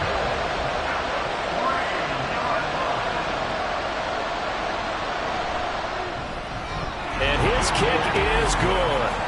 So kind of disappointing there. I mean, yes, they get the 3, but with starting field position like that, 3's not what you're banking on. No, and you just have to wonder if you can afford to let chances like that continue to pass you by. You've got to find ways to get the ball into the end zone and put 6s on the scoreboard. From a yard or 2 deep, here comes a return. And in hindsight, probably should have taken a knee as he only gets this out to the 16-yard line. Wide receiver A.J. Brown, you see he and the rest of his mates returning to the field here. Creeping up on 1,000, could get there on this drive. So a challenge for him to do that, but also defensively, maybe a challenge for them to not allow that. And that means probably kicking even more coverages to his side. And what that really means is wherever he lines up, you will have a cornerback over in his area.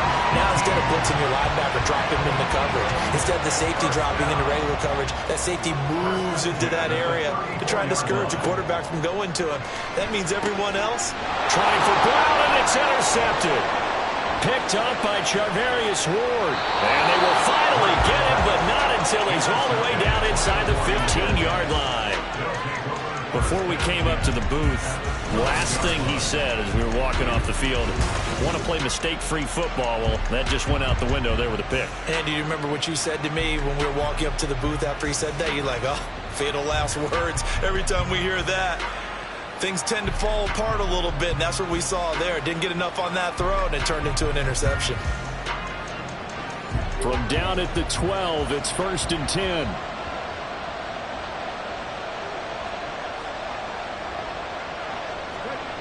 They'll come out throwing here to start the drive. Quick hitter here, it's complete. So 5 yards here, 5 on the play. And that will bring up 2nd down. It's a gain of 5. Brings up 2nd and 5 at the 8-yard line. Looking to throw. Toward the end zone, but that's going to wind up incomplete. But plain and simple, that's the 2nd time today that he's dropped the pass. And that one, I think maybe even a little easier than the earlier one that he dropped, surprising. Was this game announced as a night game, Carter? Touchdown! Deebo Samuel, his 2nd touchdown of the game and his 9th on the year. And the Niners have retaken a 3rd quarter lead. Remember, partner, that's a rookie quarterback back there. Apparently, he's getting the hang of this NFL thing pretty quickly. Had 3 touchdown passes. You're right, he looks comfortable. What are they doing? Anything in particular? Well, they keep talking about making sure they're giving him plays that fit his talents and also maybe shrinking the playbook a little bit. They did tell us that. Bottom line, he's really good. Moody good with the extra point. And that gives him a 3-point lead. So they only needed 3 plays on that drive. And it's Deebo Samuel who caps things with a touchdown reception. And he'll get it up across the 20 to the 21-yard line. The Eagles coming out as they get ready. So now, Charles, this drive maybe a touch more important, trying to erase the memory of that interception they had the last time out. Yeah, and everyone goes through this because even the best in the game, you're going to have games where it just doesn't go right for you, and interceptions result. So, frankly, to me, it's all about how you respond, not just the types of plays that you call, but how you carry yourself, how you show your team that you're still with it, and how you continue to lead. A nifty bit of scrambling there. 12 yards, 1st down. 1st and 10 at the 34-yard line. Hurts. This time for Smith, and it's intercepted. picked off by Fred Warner. And he will return this one to the 30-yard line. So rare to see any quarterback toss back-to-back interceptions in the NFL, regardless of status or experience. Whether it's him personally or just the offensive game plan, I think this defense is reading something out there, and they're holding the upper hand. And San Francisco gets set to go here. And they'll have good field position here following the interception and a chance to build on their lead as they start with a 1st and 10. So 1st and 10 now from the 30. They'll set up a throw. Open man is Juwan Jennings. And inside the 20 before he's brought down. The Niners have the 1st down on a gain of 11. 1st down, 49ers.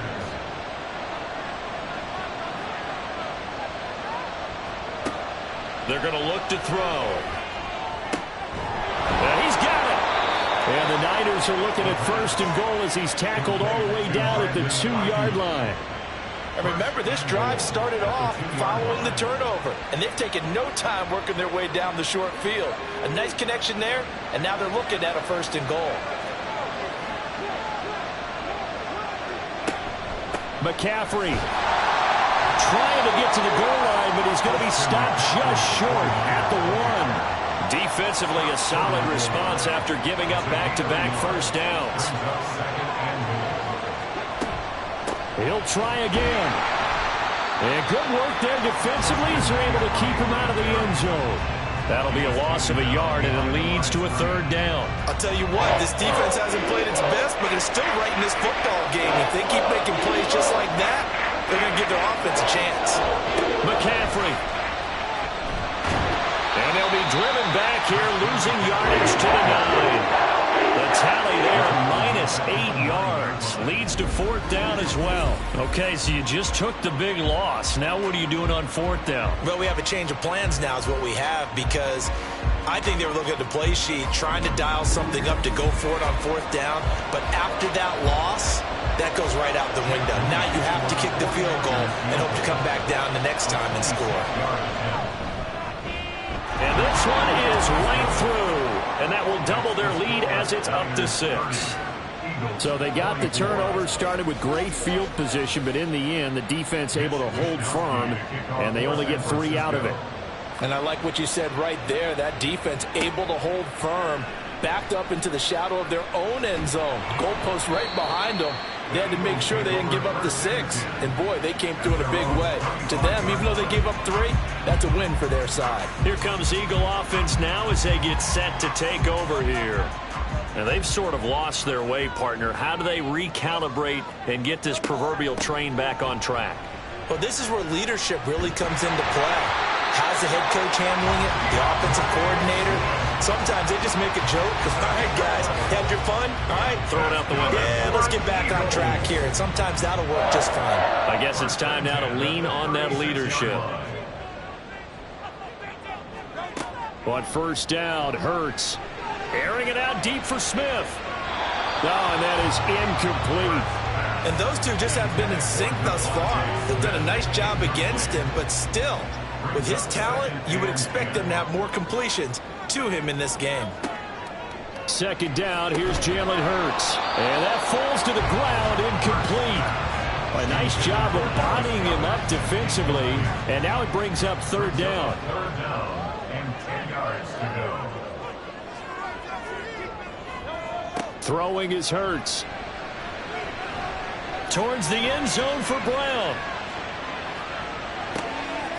And this is caught. Touchdown, Philadelphia. A.J. Brown with now his 2nd touchdown of this 3rd quarter. And the Eagles have tied the ball game with a chance to take the lead.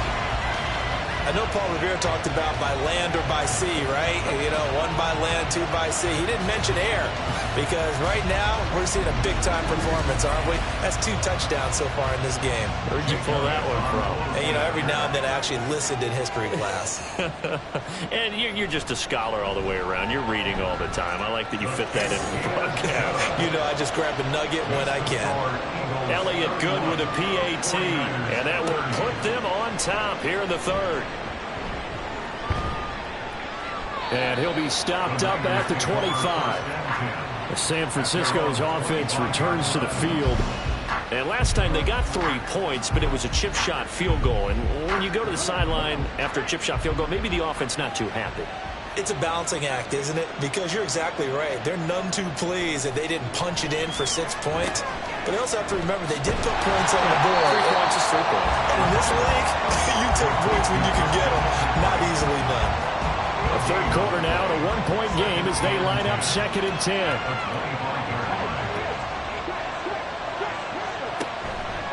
Off the option, here's McCaffrey. And he is going to be stopped cold behind the line of scrimmage. That's a big loss of 3, and it brings up 3rd down. An awful lot of congestion in the middle third of the field, but how about our defensive tackle right there? He didn't just hold the line. He provided some push and smacked the ball carrier down for a loss. Open man is Ayuk, complete. And he is going to have a Niners first down as they're able to get the 3rd down conversion. It's a gain of 20. First down, San Francisco.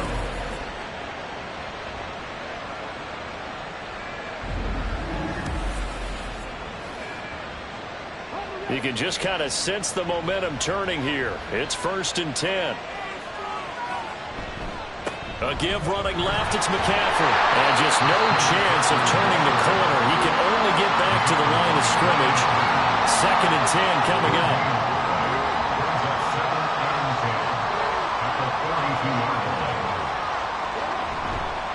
They stay on the ground. McCaffrey again.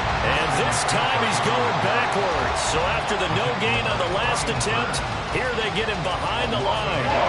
That's a really alert defense there because they saw the heavy look come in from the offense, countered it with extra linebackers who brought a little bit of speed and heft, and able to really make a big-time play for their defense. Here comes the blitz as they look to throw. That's over the middle and caught by Ayuk. And he has another first down as they'll get the ball down to the Eagles' 45-yard line. They give them 13 yards there on the play and a fresh set of downs. So from Philadelphia territory now, here's a 1st and 10 at the 45-yard line. Looking for the out route. He's got it. Complete to Kittle. And he's going to get this inside the 30. Another nice gain. That's now 30 yards between those last 2 plays. So both offenses come to life here in this 3rd quarter as this is shaping up for a good finish. We'll return with more after this. This is the NFL, and it's on EA Sports. And welcome back. We are in the city of brotherly love, Philadelphia. Back to the ground attack here. It's McCaffrey. This one's still anybody's ball game. It's a 1-point difference here as we begin the 4th quarter of play. 2 yards on the pickup there. It'll be 2nd and 8.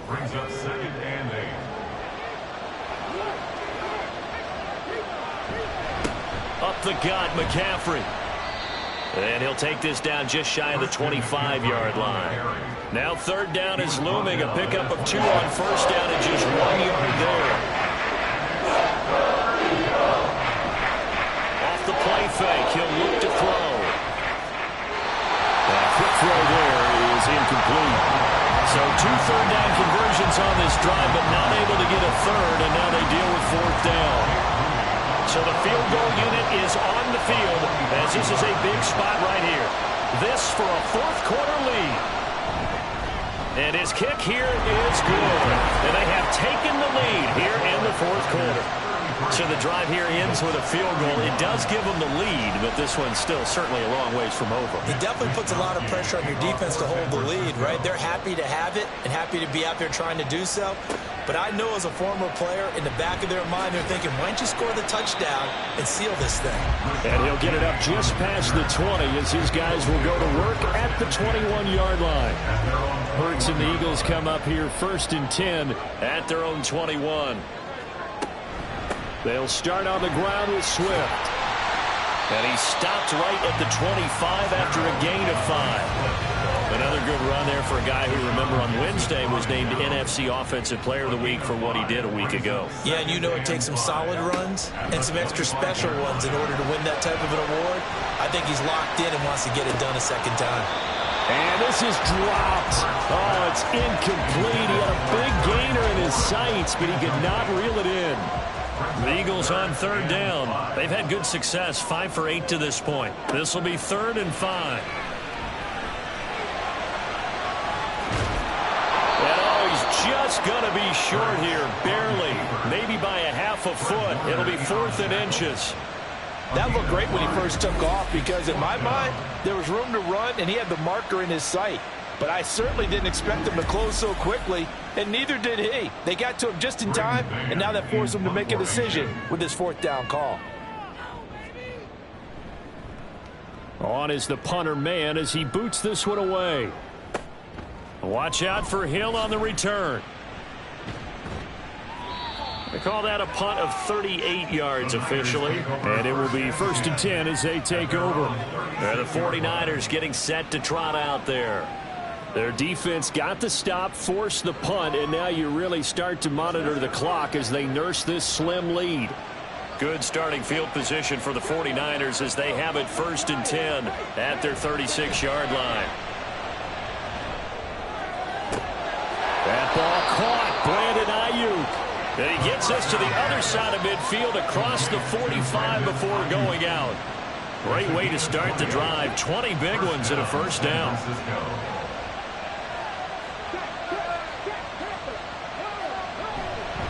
McCaffrey running up the middle. And he's going to get stopped up quickly.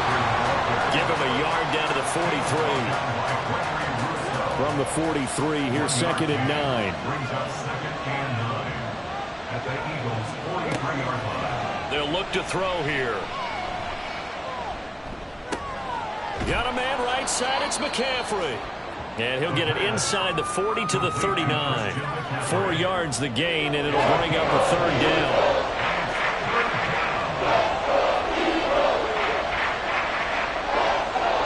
They'll set up to throw. Work in the middle of the field, and he's got a man complete. And he has another 1st down as they'll get the ball down to the Eagles' 28. It's a gain of 11 yards that time, and it produces a new set of downs. And that certainly appears to be a critical conversion right there because not only do they keep the drive going, they take valuable time off the clock as well. They have to feel really good about that last completion. The throw over the middle, taken in, and taking it to the 15-yard line before he's brought down.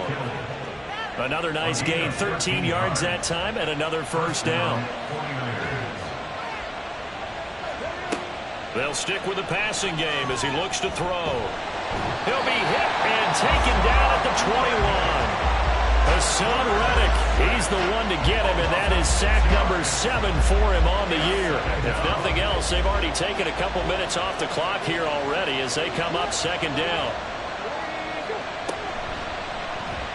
Now an option play, and he'll keep it. And he's brought down just outside of the 10 at the 11. He was brought down by Sidney Brown.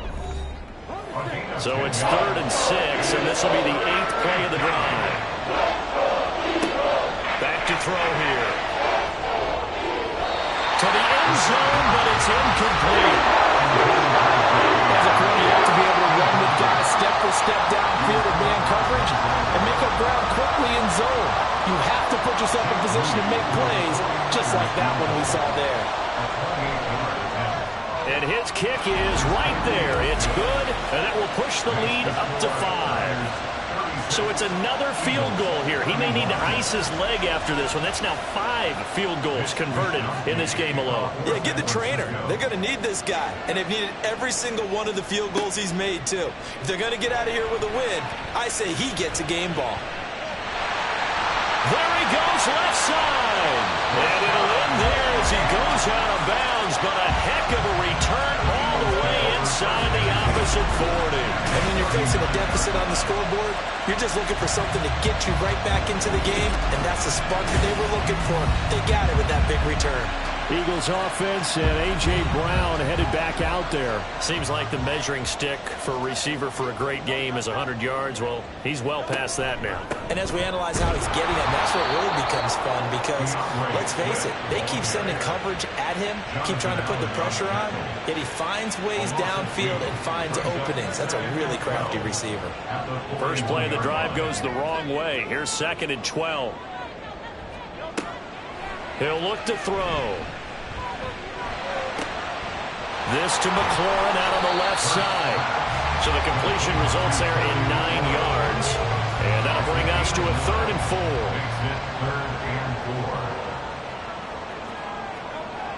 They'll drop to throw. And inside the 20 before he's brought down. 60 catches for him now on the year. This last one, a first down. And here we are in the 4th quarter, partner, and we watch him drive for what would be a go-ahead touchdown. And you and I both know this is where you need a quarterback who can keep his cool back there. Not just for himself, but to keep the rest of the team relaxed too. Give him a couple on the carry there. 2nd and 8. 2 yards on the pickup. It's 2nd and 8 at the 15-yard line. Once again, it's Swift. He will push his way down to about the 14. Another 2-yard gain there, but they'll need to do better this time. It's 3rd and 6. Brings up 3rd and 6. Hurts sets up to throw it. And the tackle made at the 13. He is well short of the first. Only able to get back a yard for his efforts, and that leads us to 4th down. He certainly had plenty of success running the ball, and right now I'm getting the sense that he's looking to take off and run every time he steps back to throw it. But they did a nice job there collapsing on him and holding him to a short gain. They'll try and throw for it with Hurts. And it's incomplete. They cannot convert, and they turn it over. The Eagles unable to convert there on 4th. And the 49ers are going to get the football back. So the failure to convert no doubt really hurts, but this one's not over. A good chunk of time on the clock and the timeouts. Yeah, not only do they have the timeouts, as you just noted, they're going to get an extra one with the 2-minute warning. And that's going to help in big way. So in a sense, they have 4 timeouts in their pocket. The big thing, stopping them on defense now. They can't let them get a first down and make them use their timeouts and get a fresh set of downs. They've got to stop them right here. And if so, they've still got an opportunity. Another run with McCaffrey on 2nd down. And he's going to have to protect the football and take his lumps here at this stage of the game as they stop him behind the line. 4th quarter, down to the final 2 minutes, and we've got a 1-score game. So it's 49er football here as we get you reset. They're facing a critical 3rd down now as they try to hold on to this lead. Now back to throw. Able to find the open man. That's complete. And now we'll see a timeout used on defense as they stop it right out of the break with 1:57 to go in the ballgame. A run there on 1st down and a pretty good one of 5 yards, so make it 2nd and 5. Now a timeout called for by the defense. Give running right is Mitchell. As they'll talk things over prior to this upcoming 2nd down play. The Eagles will take their 3rd and final timeout as they'll head to the sideline and talk over what to do next. That's complete out left to Ayuk. And even though he gets out of bounds to stop the clock, it's not going to matter. That 1st down going to be enough to write a finish to this one. 1st down, San Francisco.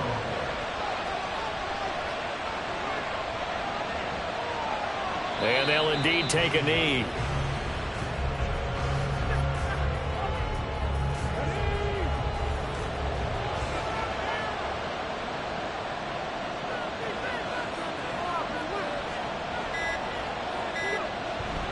They'll try and burn some clock now with McCaffrey. And he'll get this up past the 45 to the 47. You can really tell right now both sides have amped up the aggressiveness. That time the offense winning the aggression battle. And the defense was obviously aiming for the football, maybe a little bit more so than the runner himself. And that's why he was able to break through and get the gain that he did. Yeah, it's fun to kneel down in front of your home crowd, but when you go on the road, that band of brothers attitude, right? Just us against the world and get it done. How happy are they? I remember a coach at a previous stop telling me, you get a win on the road, doesn't matter the opponent, get out of there like you stole something. And they did in this one. A fun, close ball game comes to an end. On that last play, Charles, they were on the wrong side of midfield. They needed something near a miracle, and they couldn't get it done. Yeah, the effort, that was good. Very good, in fact. They were just a little too far out to get a decent look at the end zone for that last opportunity. Couldn't get it done, but a nice game overall. So for the Niners, the streak continues as they push their mark to a perfect 12-0 now on the year. And they will head back home next week. Meanwhile, for the Eagles, it's a loss that could wind up costing them a first-round bye as they dip to 9-3. And they'll try to get back on track next week as they head to Dallas to take on the Cowboys. I'm Brandon Gaudin. Certainly have to thank Charles Davis, my broadcast partner, and our entire crew. We'll catch you next time right here. It's the NFL on EA Sports.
It's Week 13 of the NFL, and we've got the Chargers' sure-handed wide receiver.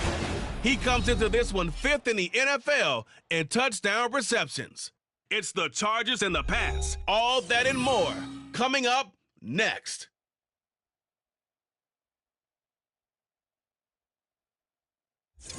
It is clear, but it is cold here today as EA Sports takes us to Gillette Stadium in Foxborough. Today, we've got a Week 13 matchup for you here, as it'll be the LA Chargers taking on the New England Patriots. With Charles Davis, I'm Brandon Gaudin. And Charles, we look at this Patriots team entering play. They come in losers of 2 straight, so they're trying to right the ship here a little bit. They're teetering a little bit, aren't they? And now things could really go south if they lose this game, so they understand the importance of playing well and stopping this streak. Meanwhile, for our visitors, the Chargers, they come into this one off a bit of a clunker last time out, a loss that ended their 5-game winning streak.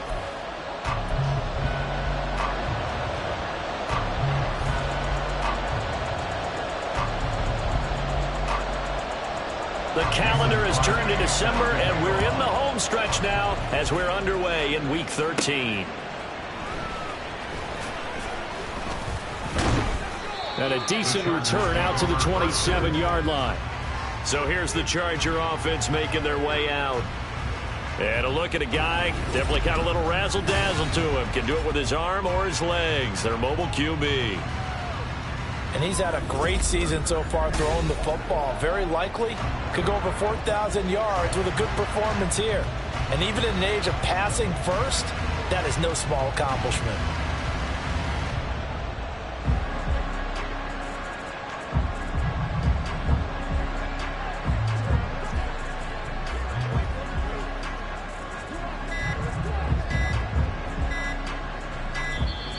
Now problem. We're going to get a delay. Delay of game, offense. Can't do that. That didn't take.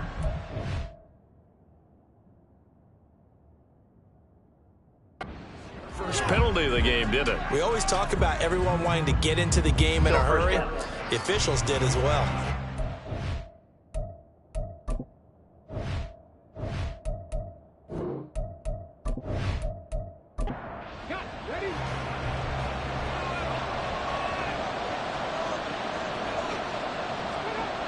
He'll drop to throw. A little short pass. This is the numbers a week ago for Everett. Well up over 100 yards, and one of those catches found his way into the end zone. I do think he'll be hard-pressed to duplicate those numbers this week, though, because he's gotten their attention, so they will double him on every snap at a minimum. In some cases, they'll triple him.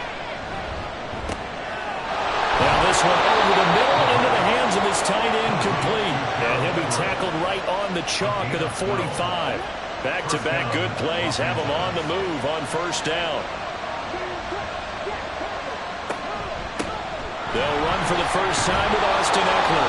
And he'll be brought down at the 50 after a gain of about 5. And here, Charles, is a look at the inactive, some of the guys that are out today due to injury. Yeah, and this is where the preseason work comes into play for some of those backups. It's not just them getting some experience on the field, but preparing each week in practice as if they were going to play. And when you have guys like that on your team, you've got a chance for success when the injury bug hits. 5 yards on first down, but now just a 1-yard pickup there on second. This now a 3rd and 4. They'll look to throw. He's got his target. That's complete. And he's got another first down as the tackle's going to be made at the Patriots' 34-yard line. The Chargers passing game rolling a bit here. They've got another first.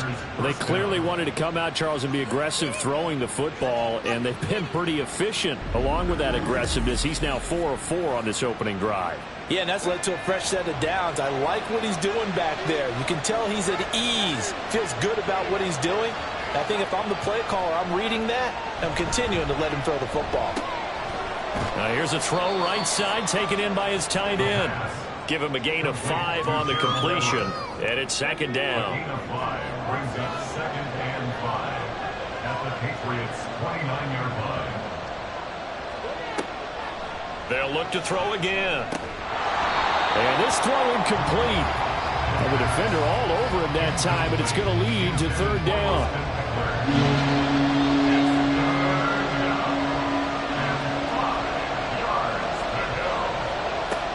Again, he'll drop to throw. On the screen, this is Eckler. And he'll be stopped well short. Only 2 yards there, 4th and 3. Good reactions there defensively. That screen was a little slow in developing, and they shut that one down with little gain. And on their first drive, the offense staying out there. They're going to go for it on 4th. They'll run for it with Eckler. And, boy, this is going to be close. That mark looks a little short, and he didn't get there. The 4th down play doesn't work for the Chargers. And on the opening drive of the afternoon, the defense forces a turnover on downs. And that could be a major momentum swing here early. Because the defense stopped them. How great is that? They go for it on the first drive of the game. They're the ones trying to establish something, trying to assert a little dominance. And guess what? You turn it back on them and give the ball to your own offense. I agree with you. It can change momentum in a big way. Jones and the Pats now with a 1st and 10. At their own 25-yard line. They'll run with Stevenson to begin the drive. And this will be a gain of 5 as he gets it to the 30. The rushing numbers for Stevenson from last week. 19 carries, 86 yards, and a touchdown. They put a lot of effort into game planning and establishing this ground game last week, and reward was a nice day rushing the ball. Helped them put a balanced offense out on the field. And that carry is an indicator that this ground game wants to be established again this week. A 2nd down pass play there, but it's incomplete. But you talk about the defense for these Chargers. This unit, they're hoping to improve against the pass because right now, Charles, number 27 in the NFL. And even though that's not the greatest ranking in the world, one thing you can say, they get after the quarterback. They're in the top 10 in the league in sacks. And he will have a Patriots 1st down. They needed 5 there on 3rd down. He winds up getting 7. So the completion there, Charles, looking at this defense, certainly in for a tough task here this afternoon. What are some of the keys for them if they want to come out on top? Well, the first thing, partner, is they just allow the completion there. They don't want to get a string of those going.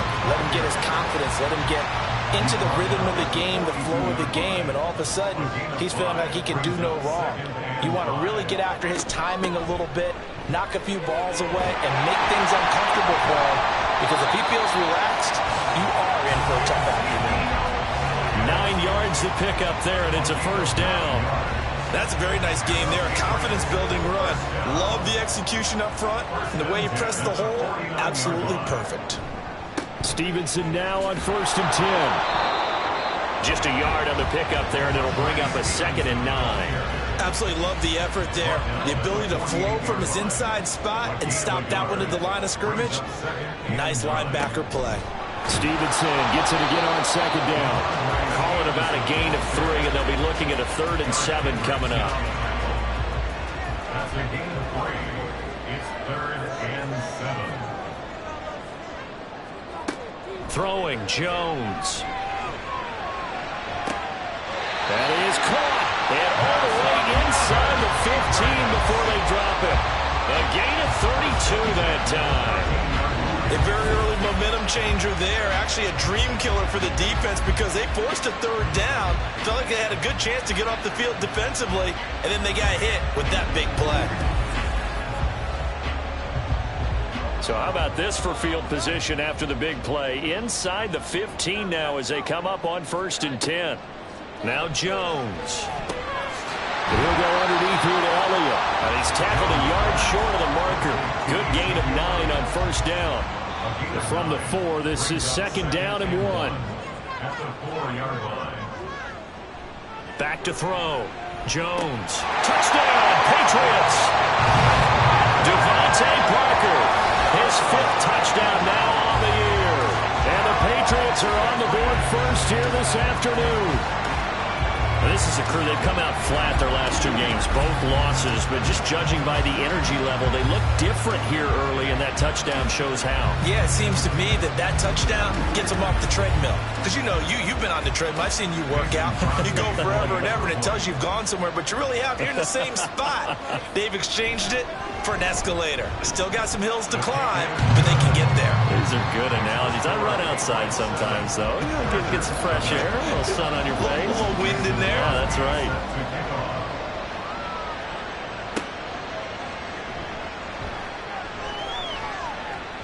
Powering his way forward. And they're going to have good starting field position. He's out of bounds, but not before he's across the 35. The Chargers get set to go here for their second drive. And on the last drive, they were in field goal range. They just opted not to kick it, didn't get it. How does that change the mentality this go around? I don't think it changes much for the head coach because this is what he preaches all the time. Attack at all times in any spot on the field, and he likes touchdowns, not field goals. Now, your field goal kicker, you got to make sure you nurse him through and say, okay, don't worry about it. When we need you, you got to be ready to go. And the team, of course, loves to see points on the board, so let's see if it changes a little bit if they're in the same spot again. Yeah, we'll see what the decision is here if they get to that spot.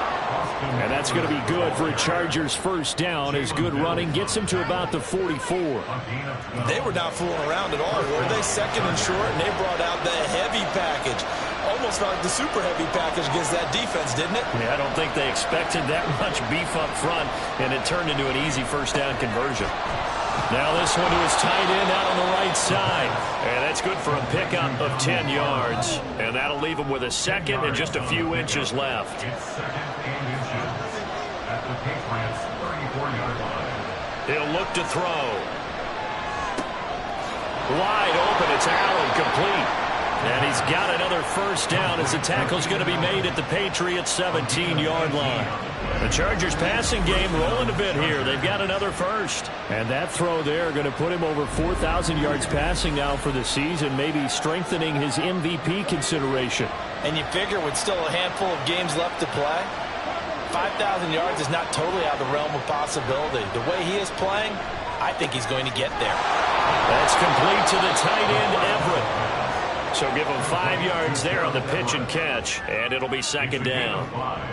Brings up second and 5 at the Patriots' 11-yard line. Now a give running left is Eckler. And he'll be brought down this time at the 5-yard line. 7 yards on the pickup there, and now they've got it first and goal. And that's a nice pickup of a first down on that second down run. And at that yardage gained, they can run that play on any down. First down, and they stick with Eckler. And he will push his way forward down to about the 3-yard line. A minimal gain as we tick down inside of a minute remaining in the opening quarter. So the ball position now at the 3. Here's second and goal. They're going to run this with a tight end. And he is into the end zone. Touchdown, Los Angeles. Nick Vannett, his third rushing touchdown on the year. And the Chargers are an extra point away from drawing level. And for the extra point, Cameron Dicker.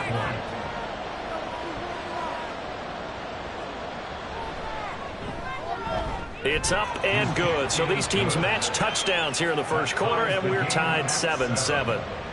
So all even at 7 now as they kick it away.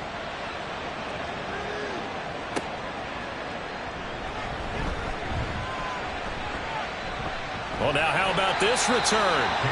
And they'll start this drive just across the 30. Pretty nice work on the return.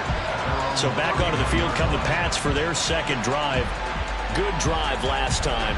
Really effective passing the football. Do you maybe mix it up, now go to the ground game and surprise the defense a little bit? I would anticipate the defense making some changes, but I wouldn't necessarily just absolutely go in the opposite direction. They're doing so well throwing the ball. Yeah, well, I wouldn't change it up until they showed me a reason to do so. 7-yard pickup. Brings up second and 3 at the 38-yard line. These two teams all tied after one. With the score tied 7-7. Start of the second quarter from Foxborough. It's the homestanding Patriots with the football. Second down and 3. As they've got it as we resume action. From the 38, Jones. Throw left side complete. That's Douglas. And he'll work it across midfield inside the 45. Second catch for him today, and it'll wind up a first down. Now that was pretty. They executed that curl route versus zone coverage, and that changes things a little bit because against man, it's often a tight curl, tight, sharply run route. Against zone, you're just looking for that open spot, that dead area, so you may curl it a little bit wider just to get to that place. And usually a tight window. He fired a bullet in there for the completion. Call it a gain of 6 on the play, and it'll be second down. Nice rhythm throw there on first down. He located his tight end, made it a nice easy pitch and catch. Hoping he can break a tackle or two. Wasn't able to do that there, but still good yardage. And he still has yet to get on track in this first half as they're going to stop him behind the line. The first down line at the 34 here on third down. Looking to throw. Jones. And that is incomplete. The LA defense up the snuff in coverage there. Pushes this to fourth down. Well, he left no doubt about that one because even though he hasn't left the pocket, he's got a receiver in the area. So it's not grounding, even though there's no way that ball was going to be caught. That is caught by Douglas. And they're going to be set up down around the 15-yard line. That pickup goes for 25. What a flip of the script from fourth down to first. We always talk about big-time players make big-time plays in big-time moments. I think that fourth down qualified. That was a heck of a throw. So after the big play on fourth, here's first and 10. Up the middle, here's Stevenson. He's going to get 4 out of this as he's down to the 10-yard line. Well, they certainly had success throwing the ball on this drive, and not as much running it as we just saw once again on that last play. Stopped after a very short gain. But I wouldn't abandon the run totally because... And Browns get it for a Patriots touchdown. 10 yards on the touchdown pass. And the Patriots have taken the lead. Sometimes those tight ends are a mismatch. They found the mismatch there. And that's exactly why you want to drop those types of plays because coverage is just going to go to the natural guys, the guys that make the big plays on the outside. Would you work your tight end into it? That's a tough one for a defense to handle. Tough. They couldn't handle it. It worked out for 6. Now Crosby for the point after. And he's got it. It's now a 14-7 ball game. So that drive in total 8 plays. And it ends with a New England touchdown.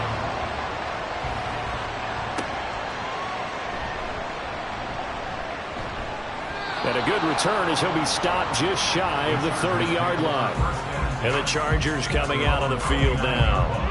After that last score we just saw, now 14-7, so a chance to march down the field here, try to tie this football game. Going down the middle, and it's complete. And they're going to have this across midfield and inside the 45. That's good for 28 yards. A great job pulling that one in from a guy, as we know, who can really blaze. He's got a lot of speed. And that speed can work for him so many different ways. Sometimes he just takes off and goes and just runs past people. Sometimes you get people to back off so far that you can catch everything underneath. But still, at some point in the game, you probably have to make some contested catches, right? Sometimes you have to go up and beat a defender for the football. He has that in his arsenal as well. Showed it right there. And he'll go down here at the 35-yard line. From the 35, here's 2nd and 2. At the 35-yard line. On play action, they'll throw. They'll find Everett there, complete. And inside the 20 before he's brought down. That'll put him at an even 50 receiving yards now in this first half. And it's a first down. And the Chargers first down.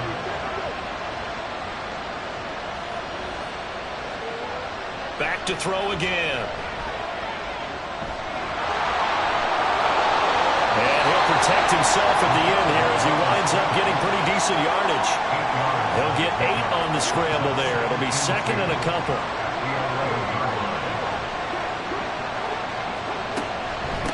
on the option. Here's Eckler. And he stopped after a gain of 1. Not enough. Still a yard to go on 3rd down.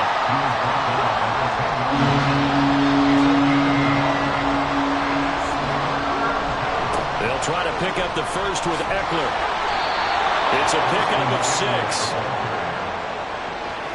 3rd and 1, partner. No need to be fancy there. Just use some force and move forward and pick up the first down.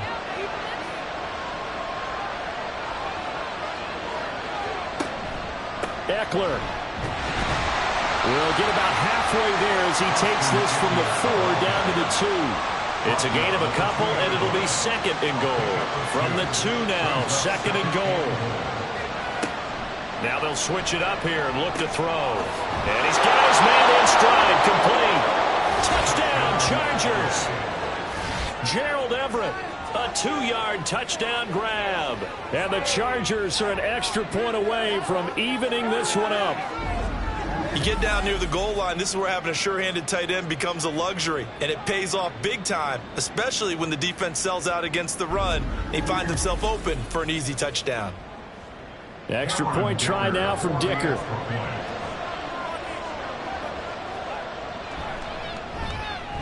And we've got a good one brewing. We're all knotted up at 14. So that drive takes him down the field in 8 plays. And it winds up with a touchdown for Los Angeles. This one tied at 14 now as he sends this one away.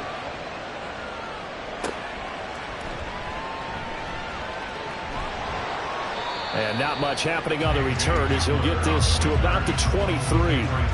New England trying to get a place on offense. And right now we've got a little bit of an offensive masterpiece going on both sides, moving the football, scoring points. It's almost like somebody put the defense on rookie mode in this one.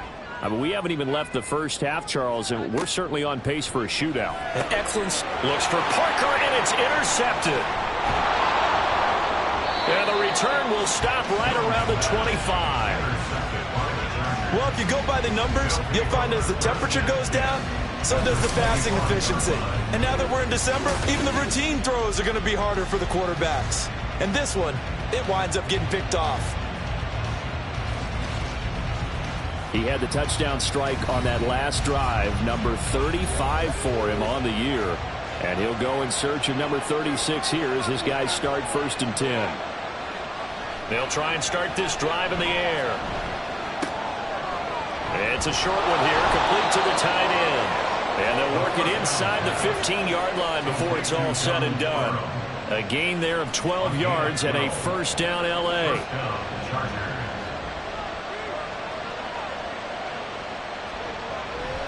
Looking to throw. And the stop will come inside the 5 at the 4. He'll get 10 there all on his own, but it'll be 2nd down. 10 yards on the pickup. It's 2nd and inches at the 4-yard line. Now a toss running left, Eckler. And he'll go backwards, losing yardage to the 5. Officially, it will go as a 1-yard loss, and that's going to lead to a 3rd down.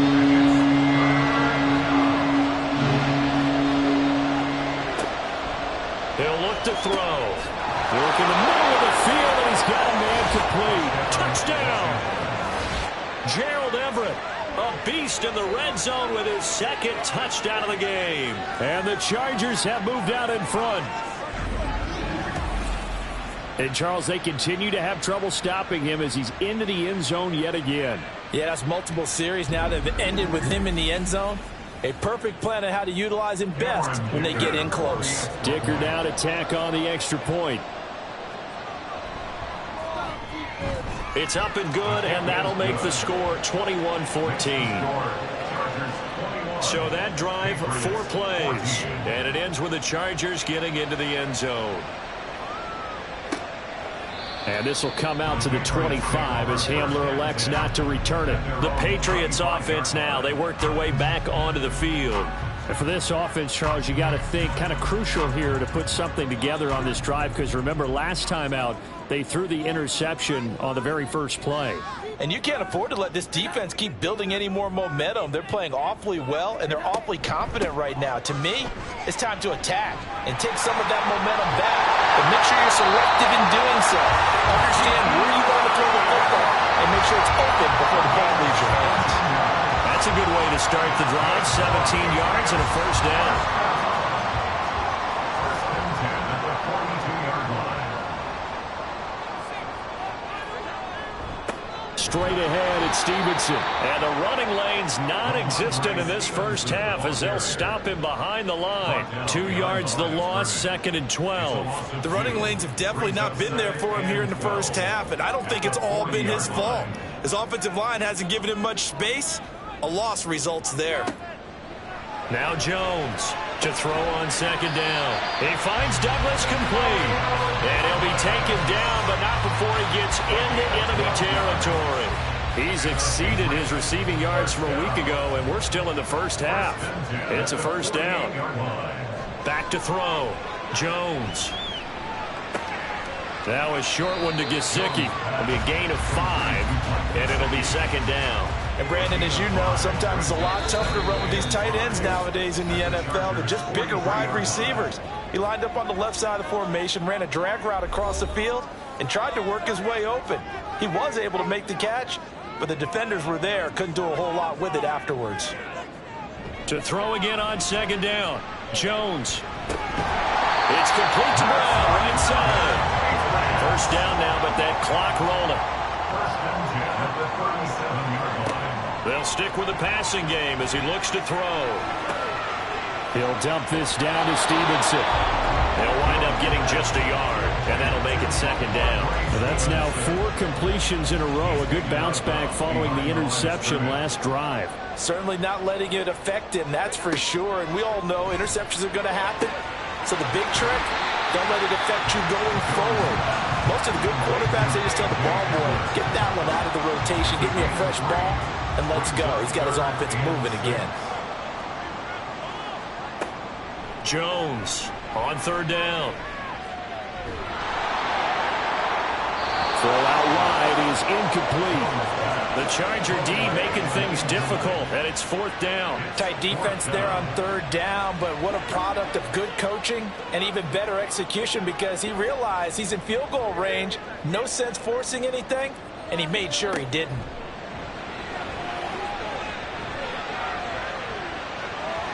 Now on 4th down here, that pass knocked away and incomplete. The Patriots come up empty on 4th down. And the Charger defense stands tall, and they get the football back. Well, their first 4th down attempt earlier was successful. This one backfires for a turnover on downs. I like their aggressiveness. I like what they're doing. They got it the first time they went for it. Why not a second time? I don't think they'll be daunted from attempting it again. If you're on the defensive side of the ball, though, any 4th down stop is a big momentum play. Creeping up on a minute to play in this first half. 2nd and 1. And a quick throw here that's complete. The Chargers going to signal for the first of their timeouts as they get the stoppage with a little over 50 seconds to go in the first half. Throwing on 1st down, but this one winds up to be incomplete. That one's all about the defender making life difficult for the receiver. Very tough for a guy to hold on to the football through all that contact. He ends up forcing the incompletion. And this time he's got the hook up. It's complete. And he's going to be taken down. Plus, there's a penalty flag in the backfield. They may get 15 more on top of this. So roughing the passer penalty and an automatic 1st down. And that's the mark of a bad team, partner, because that's an easily preventable penalty, but they just didn't take the proper steps to make it so. It'll be a gain of just a yard, and that's going to bring up 2nd down. I know when you got a top tight end like this, you want to get him involved, but when you do, you're hoping for more than that. You certainly are. You got to try and get him some space where he can make a play downfield, or at least an opportunity for some rack yardage, right? That run after catch. Now a second down throw for the end zone, but it's incomplete. The way he's been slinging in the first half, you expect everything he throws to go for a touchdown, but I guess he's got to wait to try and pick up that third, isn't it? Yeah, I thought he had him for a second, but you're right, not to be. Pass taken in by his big tight end. Now the Chargers will use the second of their timeouts as they'll stop it with a little over 30 seconds to go in the first half. And he takes it in for a Charger touchdown. Nick Vanette with his second touchdown of the game and 5th on the year. And the Chargers will extend their lead in the final minute of the half. And that's certainly an important score right there because they gave themselves a 2-score cushion heading towards halftime. Now you got to force the other team out of their comfort zone, and it changes the way you approach the second half as well. How you want to do things on offense, and your defense feels much better too, having that lead. Extra point up and good by Dicker. And the lead now up to 14.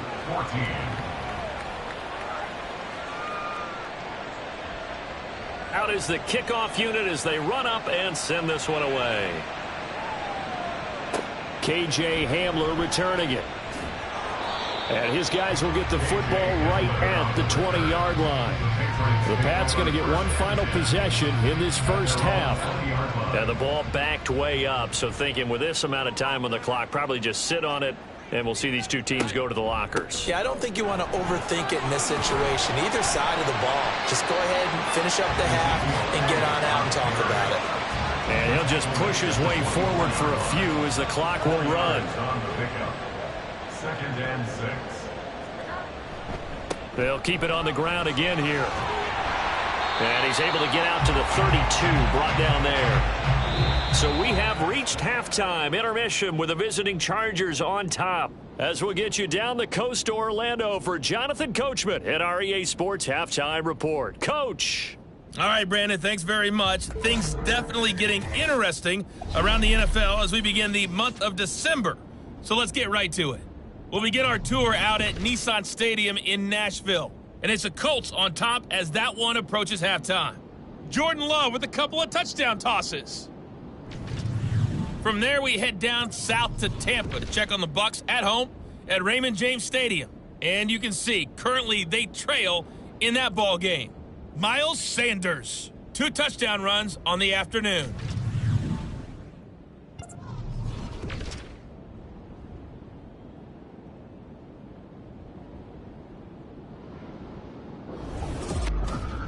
The highlights are fairly one-sided to this point. It's a 2-touchdown difference here at the break. But I wouldn't call this one over just yet. I think there could still be some fireworks yet to come. All right, Coach, thank you very much as we welcome you back for quarter number 3. The Patriots trailing here, but they will have the football first as the third quarter is underway. And this will come out to the 25 as Hamler elects not to return it. Here comes the Patriots offensive unit. They'll have it first here to begin the third quarter. And Charles, some things to like about that first half, ultimately trailing here, but certainly this deficit is manageable. So curious to see what adjustments they may have made at intermission. As am I, because I think things bode well for a possible comeback because I thought a lot of their best reps in the first half came through the passing game. They were hitting the open receivers, taking whatever the coverage gave them and making it work well for themselves. Now, they just want to pick up the pace of scoring a little bit. So I expect them to come out and continue to throw the ball effectively. And he's going to have a Patriots first down as he's able to get this up past the 40. I'm okay with the call there. In fact, I actually like it. I know they're down a couple of scores, but the running game worked in that situation. I would continue to go in that direction. Here's Jones on first down. He'll get this out wide here to Elliott. Just a gain of a couple there, and it's second down. I know it was a gain, but you have to sense probably a little bit of disappointment there because when it's out there in open space, I think they expect to get more out of a play, don't you? Especially when you're getting it to your guy out of the backfield. You're expecting him to be able to create something, be a little more shifty. Yeah, no doubt about it. Good open field tackling held it to an okay gain. Jones now to throw on third down. Able to find the open man. That's complete. And he's brought to the ground with another first down at the Chargers 39. Just his second catch of the game so far. This one moves the chains. So he turned to a trusted, familiar face in that third down situation. It paid off. Yeah, you go to your veteran receiver in that spot, so you can't underestimate him when he's on the field. Defensively, make sure you know where he is because he understands how to get open in key situations. Down at the 35, it'll be second down. On any running play that's called, they're always hoping that it's going to break big and go the distance. But when you get a nice gain like that, you're able to do so many things anyway. You can come back and run essentially the same play again, continue to move the ball on the ground, or you can decide to throw the ball now because usually you have the defense back on its heels. So the completion good for just 3. And all of a sudden here, it's third down. Third and 3. They'll try and run for the first with Stevenson. And he's able to get it down to the 25-yard line. 41 yards rushing for him now as he's run it 11 times. We all love to have a home run hitter in the backfield. Guy who can take it the distance. But in short yardage, trying to pick up first downs, that big guy, always a nice luxury to have, isn't he? And now a throw on first down there, but it's incomplete. Offense was moving it a little bit, had them back on their heels, but they earned a brief pause by forcing the incompletion. That gives them a quick chance to regroup and try and mount a stand before they're backed up even further. Jones throw here taken in by Gesicki. And he'll go out of bounds in the red zone just inside the 20. An extra defensive back on the field for the Chargers now on third down. Looking to throw. Jones. And a throw there going to be incomplete. So 2 third down conversions on this drive, but not able to get a third, and now they deal with fourth down. Now Mason Crosby on for the field goal. From the right hash, it's a 35-yard attempt. The kick by Crosby is good, and that will get the disadvantage now back down to 11. So a good drive there to begin quarter number 3, but they're only able to shave 3 points off the lead. Well, something's better than nothing, all right? They didn't play particularly well in the first half, but they definitely need him to step on the accelerator now and play a whole lot better. This fielded right at the goal line. And he'll get it up past the 20 to about the 22. Now we'll look at the Chargers offense. They get ready for their first possession of the second half.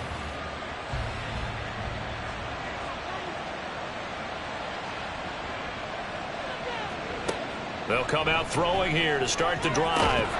Got an open man. It's Josh Palmer. And he's brought down, getting this one up to about the 35. Ball up to the 35 now as they come up on 1st and 10. This is a counter play. Eckler. And that one blown up quickly as he's going to be stopped before he could even get started. Yikes, a 4-yard loss really sets him back now for second down.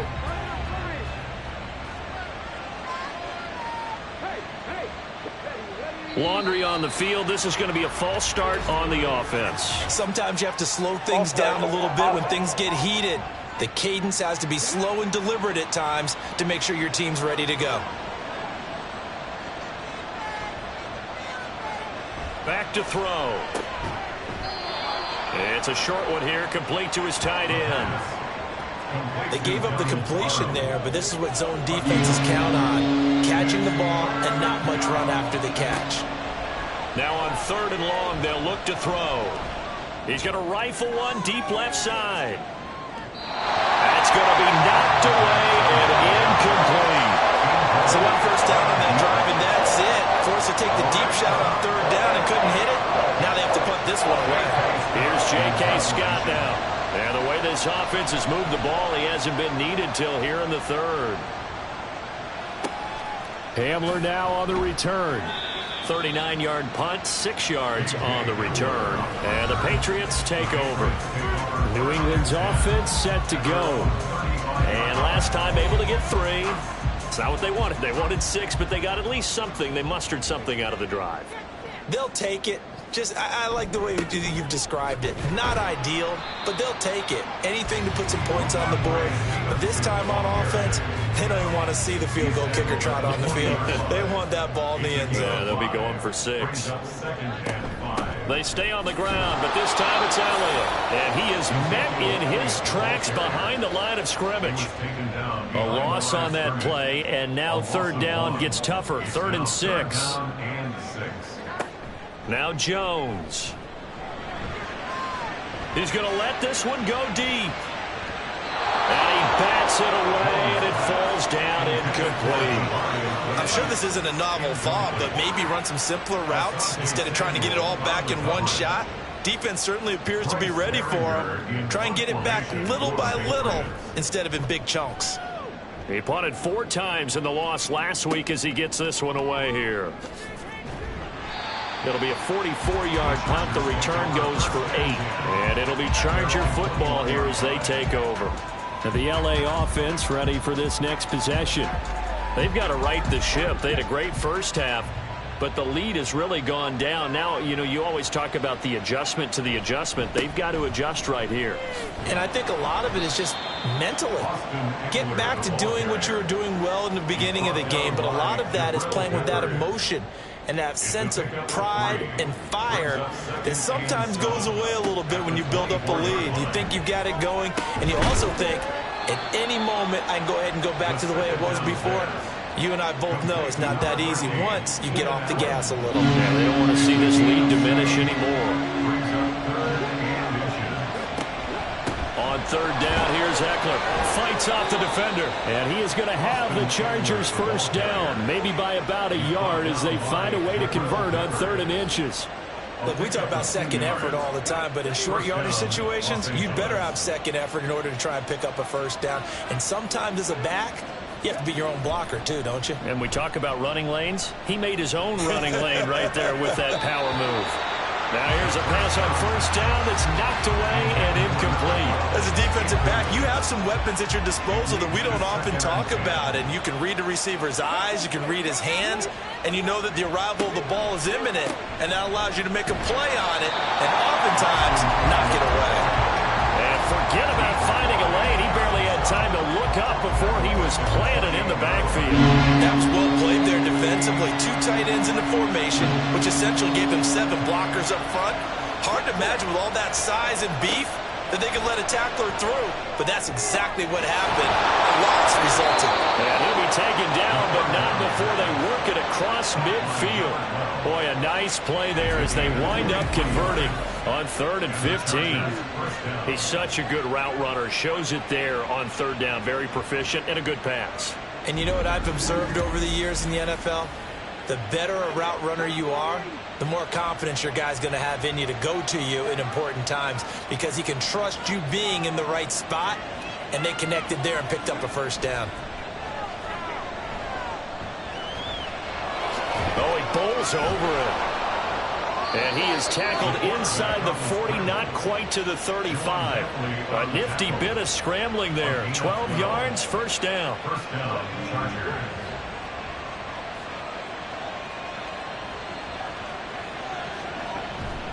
Eckler now between the tackles.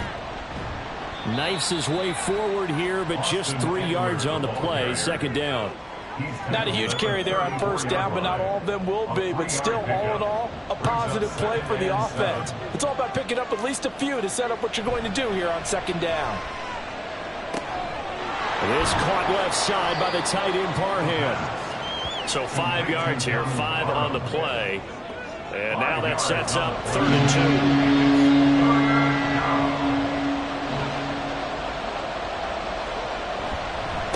A give, Eckler running to the right. And he gets the first down here as he's taken down at the 24. They get 5 out of that one, and it moves the chains. First down, Chargers.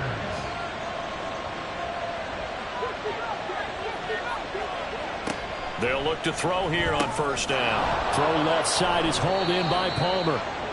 And this will leave him a yard short. Nice pickup of 9 yards on 1st down.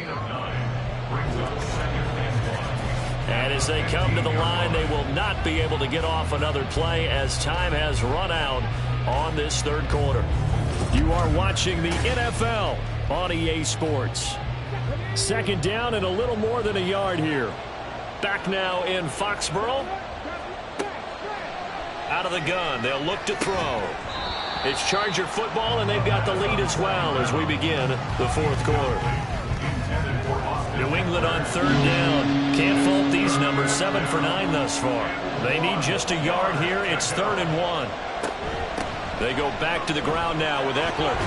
And he's able to pick up the first down before he's tackled right at the 10. Give him the third down conversion. 5 yards on the play. So not quite a 1st and goal. It's 1st and 10 from the 10. Now back to throw.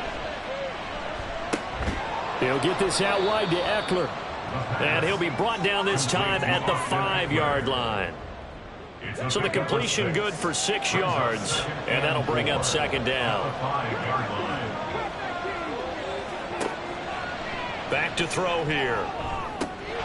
Got a man, it's Allen for the Charger touchdown. A 5-yard touchdown catch. And the Chargers look like they're going to get back in the win column as they extend their lead here in this fourth quarter.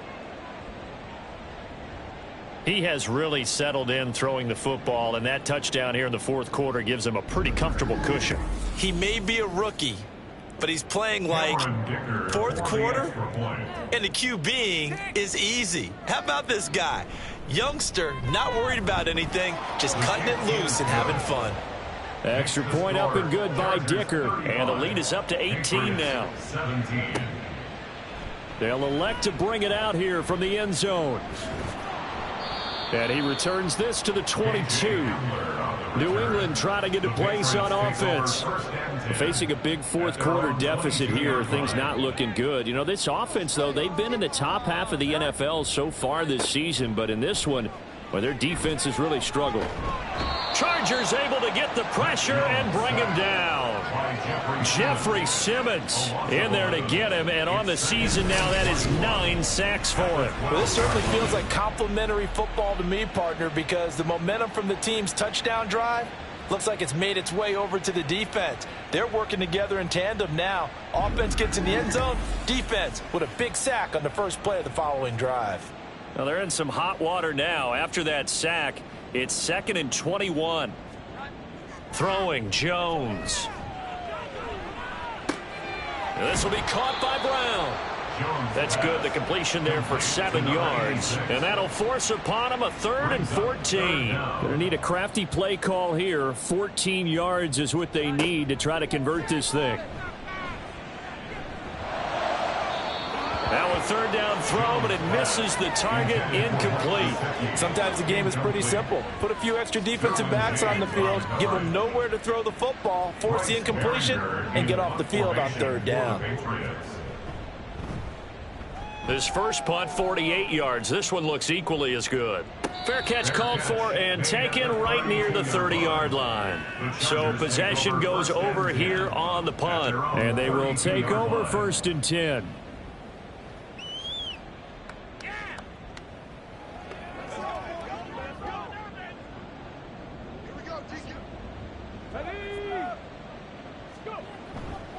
Here's Eckler to begin the drive. And he's corralled at the 40, but not before picking up 8. I'm guessing you'd say this is kind of the key here. Grind out some yardage, work on that clock, see if you can continue to tick it down. Definitely, you want to bleed things out at this point, right? Continue to possess the football, gain some yardage, and put the onus on the defense. Do they have to use timeouts? What are they going to do to stop you? You're taking charge. 62 yards for him on the ground now on 18 carries. Back-to-back good plays have him on the move on 1st down. Once more, here's Eckler. And great blocking downfield as he's got this almost to the 35-yard line. Back-to-back nice gains. That one for 14 yards and another first. 1st down, Chargers. Up the middle with Eckler.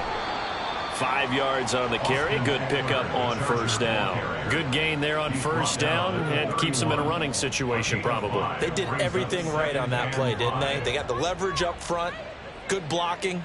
Nice hole for him. Ends up picking up nice yardage. Stays in bounds to keep the clock rolling. They are in charge of this scenario right now. They want to stay that way. And not in any rush offensively. They show run with 3 tight ends here on first down. They'll try the right side with Eckler. And not much. Maybe a yard down to the 23. We've called a lot of games, but we don't normally talk about inside linebackers being that fleet of foot, do we? No, he was able to get outside there to make that play. Yeah, and you know what makes them faster? Their ability to read plays, understand what offenses are trying to do, and put themselves in proper position. And he's going to take this down close to the first as he's brought down at the Patriots' 15-yard line. This will be play number 8 here on the drive. It's 3rd and a yard. They'll look to throw here. He's got his running back out of the backfield. And he is going to have the Chargers first down, and comfortably so, as he gets 5 there on 3rd and a yard. Short yardage situation, you have to wonder if they thought that they were just going to run it inside. But you have to be cognizant of the back slipping out in the backfield trying to find some open space. And that's exactly what he does, to the tune of a first down. And inside the 5 here before he's out of bounds, right at the 3. That'll go for a gain of 7, and that will bring up 2nd down. Brings up 2nd and 3. And he's into the end zone. Touchdown, Chargers. Joshua Kelly. A 3-yard touchdown run. And the Chargers are closing in on a 9th victory on the year as they extend their lead. And this is where you can't help but think about our friend, the coach, the late John Madden, because this was his kind of football right here. Line them up and let them get after it down in the trenches. And as a running back, you just need that one crease, one sign of daylight. He finds it, and he barrels into the end zone. Touchdown, coach, just like you would draw it up. Extra point up and good by Dicker. And they open the lead up now to 25. And here comes a return from just beyond the goal line. And a nice job there on special teams to limit him to inside the 15 as he's dropped at the 14. And now out come the Patriots. Well, I think that the folks here had hoped that maybe this home atmosphere would carry their guys to a surprise victory, but it does not appear that that's going to be the case. Just too much to handle on the other side in this one. Now he dumps this off over the middle. And he's going to get a solid gain of 9 before being brought down. 2nd and right at a yard. It's a gain of 9. Just need a yard here. 2nd and 1. At the 23-yard line.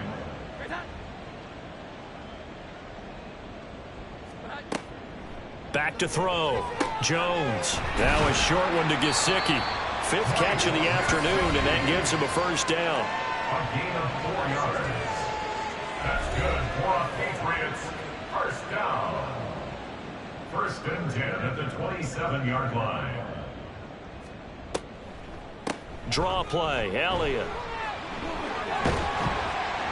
And they'll get it up just short of the 45 at the 44. 54 yards rushing for him now on just 6 carries to this point. Now Jones on 1st and 10. Nice progress down the field, was halted by that incompletion. They could try for some safe yards here to get things moving again, or keep throwing it and pushing it downfield to try and pick up bigger yardage. On 2nd and 10, Jones. He finds Douglas complete. And he's brought to the ground with another first down at the Chargers' 43. 1st and 10 at the 43-yard line.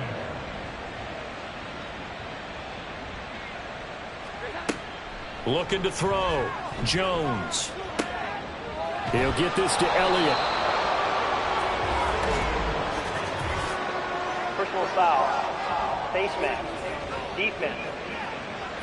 All right, just call the call. We're going to play. Come on now. So it was already a gain on the completion, but tack on some more with that penalty. Absolutely, and no matter what angle you're making the tackle from, you can't grab the face mask, and that's just putting your defense on its heels just a little bit more. And now it's 1st and 10. A big mistake, especially when you factor in the personal foul yardage. They'll set up the screen to Elliott. And he'll go out of bounds in the red zone just inside the 20. A good pickup there on 1st as the screen pass gets him 8. 2 yards to go, 2nd down. It's a gain of 8. Brings up 2nd and 2. On the handoff, Stevenson. And now they're inside the 10 as he's brought down at the 9. That leads us to a 1st and goal. It's a pickup of 8.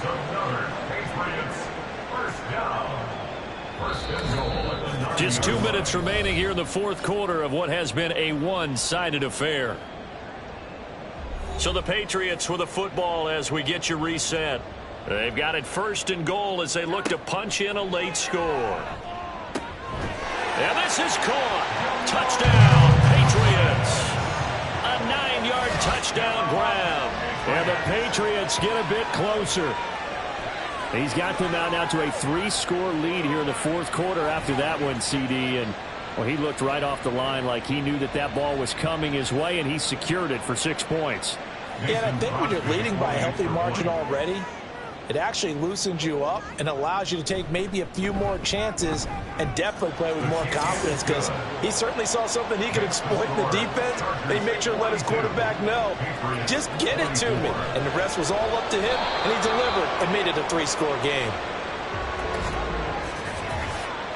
Illegal touching. Offense. Well, CD, you understand. I mean, they're so eager trying to get back in this game here in the 4th quarter, but they touched that one a little too early before it went 10 yards. Brandon, in such a high-stakes scenario, everyone's feeling the pressure on this play. The special teams coordinator, which one is he going to pick in terms of kicks? Can the kicker execute it? Can the team wait for 10 yards? So many variables, and in this case, they didn't get it done. Give them 3 on 1st down. It'll set up a 2nd and 7.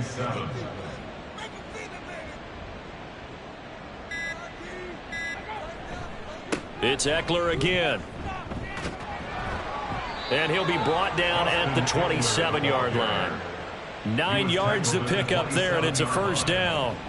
Well, we're beyond the tone setting right now. This guy's been the bell cow all day, and they'll continue to rely on him to move the chains, drain the clock, and lead his team. Running on 1st down, Eckler. And for one of the few times here today, this run's not going to go anywhere. No gain on the play there. 2nd down. 2nd and 10 at the 27-yard line.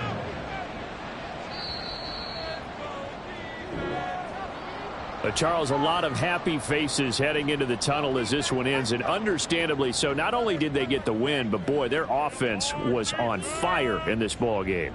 And, partner, I have no idea what the top speed is on one of those high-end sports cars. What's the top gear you can get into? This offense, they certainly were there in this one, huh? Everything clicking for them in this contest, the kind of performance that they're going to cherish.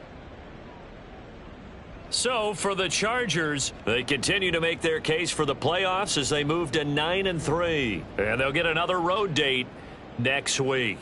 Meanwhile, for New England, this season is beyond salvage now as they fall to 2-10. And they'll be on the road next week as they travel to Pittsburgh to take on the Steelers.